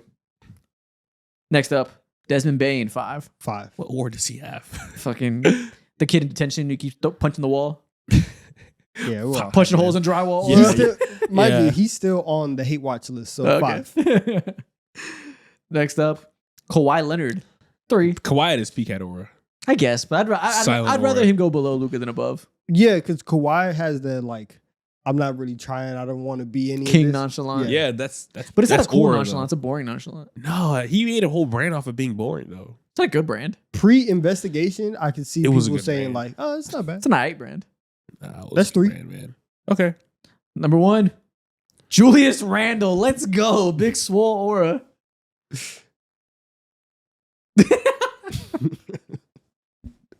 Dubious handle? Oh, this stinks. Oh, we should have put Kawhi 1. Ah, this stinks. I'll take it. What? I'll take it. What's like inspirational about Julius Randle? Like, what's like, ooh, man, he's so tough. I don't know, but I'll oh, take it. man, look how we put it on. Like, Nice family, man. Yeah, family, man. Next category. How well you think they can dance? Oh, okay, this Okay. is easy. 5. Karl-Anthony Can't move Towns. his hips. 4 or 5. 5. He can't 4 move or his hips 5. at all. No, but he is Dominican though, so you should know. Oh, shit, you're right. You 4. should know a little something. 4. It's a very like, I think he used to be 4. I'm just in place. I'm not And going that's- all around the dance floor. I'm And gonna stay sometimes- right here in my box in the pocket. That's all that matters sometimes. Okay, 4. 4. 4. We can do worse. Next up, Luka Doncic. 5. 5. 5. I can't lie. I mean, listen, what are they doing out there in Slovenia? I have no clue. Are they moving like that? I don't know. I assume Eastern Europeans don't dance. I assume they just wear coats. See, but that's what I'm saying. That's a misconception because they also party. Mm. They You're probably right. they do party out there. Yeah. I picture everybody that's like Eastern European Renaissance festival. Like I just picture them all like hold a hand doing like a line dance in a circle. 5. That's ridiculous. The imagery is crazy. That's ridiculous. I'm sorry, that's what I think. 5. That's what I think. That's my truth. And I'm sticking to it. Just eating mad mutton chops like Oh my God. Jalen Look. Brunson. I think he's probably too cool to dance. He probably thinks he's He too just be in serious. the corner just bobbing his head. Yeah, he takes stuff too seriously to dance. Yeah, I think he's 3. So 3. He should be lower. He might be the. yeah, hit you with a nice one of these. He's just not bothered. I can't even imagine that, man. No, he goes to the club, shoulders against the wall, leg kicked up, posted. Yeah, exactly. Yeah, Next- he's not oh. dancing. Yeah, 3. Brandon Ingram. I guess 2, I suppose. He is not dancing. His for real, ass is bro. not moving. And number 1, Kevin Durant. I think KD could low key pull some shit off. Oh, we've seen him dance. He's that Yeah, that one. one. He was clicking his knees together. Yep. Yeah, He is one. Yeah. This is very fitting. Okay. There we go. Okay. So honestly, it's Kevin Durant and 4 dudes who don't dance. I know for a fact don't dance. Yeah. But Brandon Ingram's kind of crazy because like if he was an all-star and they like introduced him in the warm-ups or whatever, and he just like hit a pin drop, like I feel like Brandon Ingram has like one move that's like a party trick in his bag. I doubt it. Next one. How fun they are to watch. First off, Shaq. Damn near 1. 1 or 2. If you want to save It's- one, I get it. Yeah. We never start with 1. I think we start with 1. Yeah, let's do 1. Let's just Kind fuck of it. have to set the bar. Yeah, why not? Tim Duncan. Fun 5. to watch. Fun, probably 3 or 4. 4. We're just probably more fun. He can Yeah. say 4. He can say 4. Whatever. Even peak Tim, It's hardly fun. I mean, it's fun for like nerds that like appreciate help side defense. but like even at his best, the league as a whole and the style of basketball that they were playing wasn't super like fun and open. Yeah, we Yeah. go 4. So Kevin Garnett. 3. 2 or 3. Yeah. 3. only in terms of style of play, only marginally more fun than Tim Duncan, but he's insane and will scream at people, so that's more fun. Exactly. He's talking shit. Whoa. Damian Lillard, Probably Two. two. He's two. two for Easily sure, two. easily two. Bubble Dame, that's one of the most fun experiences I've ever Yeah. had watching basketball. Easily two. And number 5, Paul Pierce. Perfect. Makes sense. I mean, maybe it's a little more fun than Tim Duncan, Yeah, but I'm Paul fine Pierce with to this. get his bag off. Kinda. It was like, yeah, I'm cool with this. Okay. It's not bad. It's Yeah, a good list. I think we nailed it. And last one, how funny they are. Going Who? back to current day players. Desmond Bain. He's hilarious in the worst way. In a way that like It's very dangerous. Like, yeah, in the way that your crazy cousin who doesn't you don't like him to come around at Christmas. Yeah. The way that he's funny. yeah. Because he again will punch the drywall. Like if you see me come up on the show and be like, "Did you see what Desmond Bain did?" and like I start chuckling, terrible. Oh news my god, happened. who did he knock out this week? Yeah, I think he's 3. We'll go 3. Okay, nice and even. Next up, Drew Holiday. Not funny. Not funny. 5. Not funny at all. Doesn't talk. Has he Funny ever told getting a locked joke? up? Yeah. Scotty Barnes 1. Oh, 1. 1. Y'all got it. 1. yes. Hell yeah. 1. Bam Adebayo 4. Yeah, he's not out there trying to make people laugh at all. Mm-hmm. Yeah, he's real calm and collected. Yeah. Number 2, Jaren Jackson Jr., I guess. You can You have guys know he had 12 rebounds the other day? Are you serious? Yeah. I swear to God, I'm not lying to you. It's a Christmas I, miracle. I swear to God, he had 12 It rebounds. is a bro. Christmas miracle. That's crazy. Yeah. I saw somebody quote tweet a tweet about like with his stats and it was like, he had how many rebounds? And I was like, this is crazy. He's 6'10". Yeah. Yeah, he got the whole world shocked. We bro. should not be patronizing. Last thing we're going to do, an extra long TikTok time for Christmas. We're going to play the forehead game. Oh, I missed. These things are not aerodynamic at all. That thing came out so flimsy. You guys know how this works? We're going to play NBA Who Am I? We'll put a player on our heads. We got to see which one of us can figure out who we have. We have a bunch of them in this thing. So we've been doing a lot of the keeper sabotage drafts. So there's a Yeah. lot of bums in here that I hope we get one of them. There's a lot of random players. Okay. Okay. So onto this camera so you guys can see more clearly. I look Yeah, like I'm I'm in coming. dodgeball with the hair coming out. So draw my player. Got it. Oh wait, we gotta make sure we don't look at the TV so you don't see your player. All right. It's the right way. No, you're holding it sideways, but it's facing the right way. Nope, now you flipped it. That was dumb. Oh, sideways. Okay, Upside gotcha.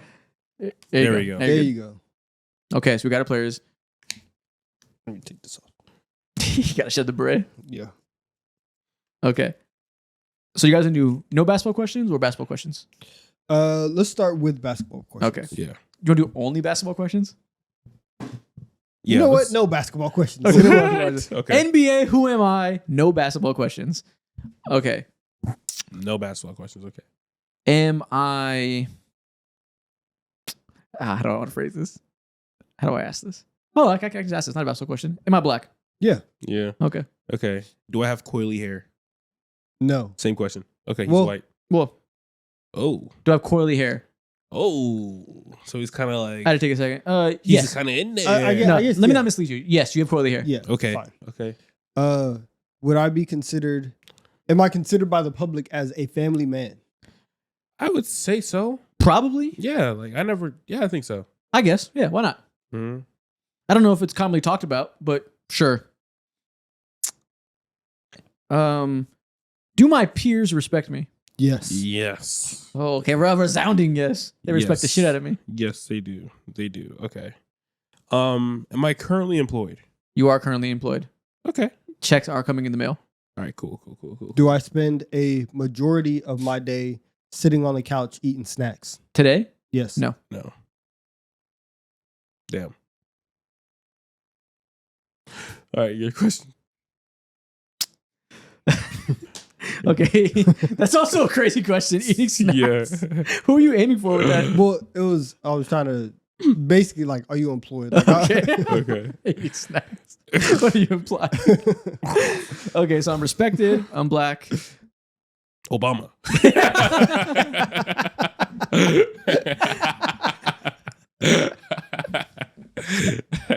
Am I Kevin Hart?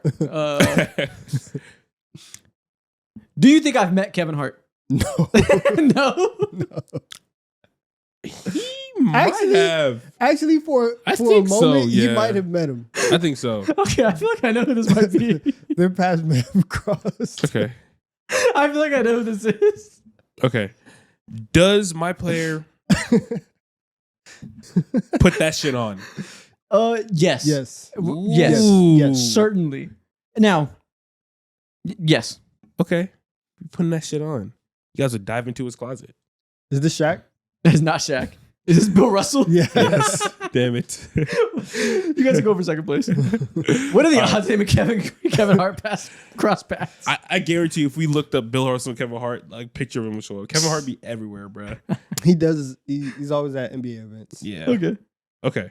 Is it my turn? All right. Actually, maybe we should do it so when one person gets it, you each get one last guess. Yeah, that's fine. Okay. You each got one last guess. See who gets second place. Okay. My last guess is someone cool here. He puts that shit on and he plays today. I don't know. Is this Shea? Nope, it is not Shea. You have Victor Wembanyama. Victor be putting that shit on? He puts on Yes. crazy costumes. He dressed up as Slenderman. Who do you think you got? He also stays. He stays in Louis. That's. Who do you think you got? You talk about like maybe not a family man. Mm-hmm. Chris Paul. Bill Walton. That's tough. That's tough. Now I see why you said. Yeah. Yeah. Awkward. Okay, next up. Give me that box. All right, let's do it. Round 2. I swear I've gotten Bill Russell like 3 times. Is this the I right know. way? Yep. Dude, I think I've won with Bill Russell like a good 3 times. Oh, but you and Bill, man. There's like 80 names in this box, and I keep pulling Bill Russell. You're good. Here we go. Yeah. Okay. Nice. I guess I'll go first. Is my player funny? Yes. Nice. Okay. Does my player look like he could spike a mean volleyball? Hell yeah. Yeah. Hell yeah. He could spike a volleyball. Ooh. He could spike a volleyball through the earth. Ooh, okay. As a secondary career, would people say that my guy can drive trucks? No. What the fuck does that mean? Fuck no. Is he capable of driving a truck? I guess. I wouldn't want him doing no CDL type work. You're right. Keep him No. away from trucks. He couldn't do that now. Yeah, I don't imagine. I think he would be a danger to society if he had like I don't think he had the patience for it. driving a big 18-wheeler. Nah. Nah, he doesn't have the patience for it. I think he has. Yeah, nah. I can't do it. Couldn't do it. My player's funny. Is my player tough? Yeah. Yeah. For NBA standards. You know, Yeah. is he a tough player? Yeah. Yes. Yes. You look Oh, unconvinced. He's like, yeah, I guess. very tough. Okay. Also, let me get a good scale. Is Mo tough? What do you know about me, man? Okay, so tougher than Mo. Gotcha. Yeah. I'm the toughest out of the 3 of us. The fuck? Okay, my turn. So we can spike a mean volleyball. Okay. Does this player look like he had a 3.5 and up GPA in high school? Probably not. What? I mean, most athletes don't, but probably not. Yeah, probably. If you tell me he does, I won't be shocked. I won't doubt him, but I'm not gonna expect Come it. on, man. He doesn't scream studious to me. Bro. His headband is not connected to the back. It's not. Every time it just like flies off. I've been on that. You just saw that? It never connects. Got that melon. I ain't gonna lie, bro. Your head is so I do have a dome on me, bro. I am a large individual. I'm not even that. Him finding it so funny is killing me because I've always known. Is my player part of Gen Z? Yes. Yeah. Okay. Is my player Gen Z? No. Oh, No. okay. No, see, you can't be Gen Z and tough, so that makes sense. Okay. Tough, funny, Like a mean old. volleyball, GPA, and then in high school. Okay. Does my player? Do you think he would have a strong 401k? Probably not compared to the rest of his peers. He'd be making bad decisions. I don't think he's the most financially secure player in the NBA. Yeah, probably not. Nah, probably not. All right, so doesn't really have the patience, Gen Z. You could spike volleyball though. I'm thinking, would they pass a paper bag test? What's pass and what's fail? I forget. Pass. If Pass- you're like white, What are you implying? What's good and what's bad? Well, considering who's administering the test, You. yeah, I'm gonna. Oh, me. Listen. All right, we'll say lighter than me is passing. It doesn't matter. He's about paper bag. He's around there. Okay. maybe he's a little darker, but around there. Gotcha. So, yeah. It's a toss up. okay. Okay, so I know he's tough. He's funny. He's not young. Mm. Okay. Is he? I say he has to be Gen Z. No. Is he millennial? No, I don't think so. So he's older. Yeah, he's not millennial. Okay. Got a little Gen Xer going on. Yeah. Yeah. Does my player could he do like stand up comedy? No. Oh.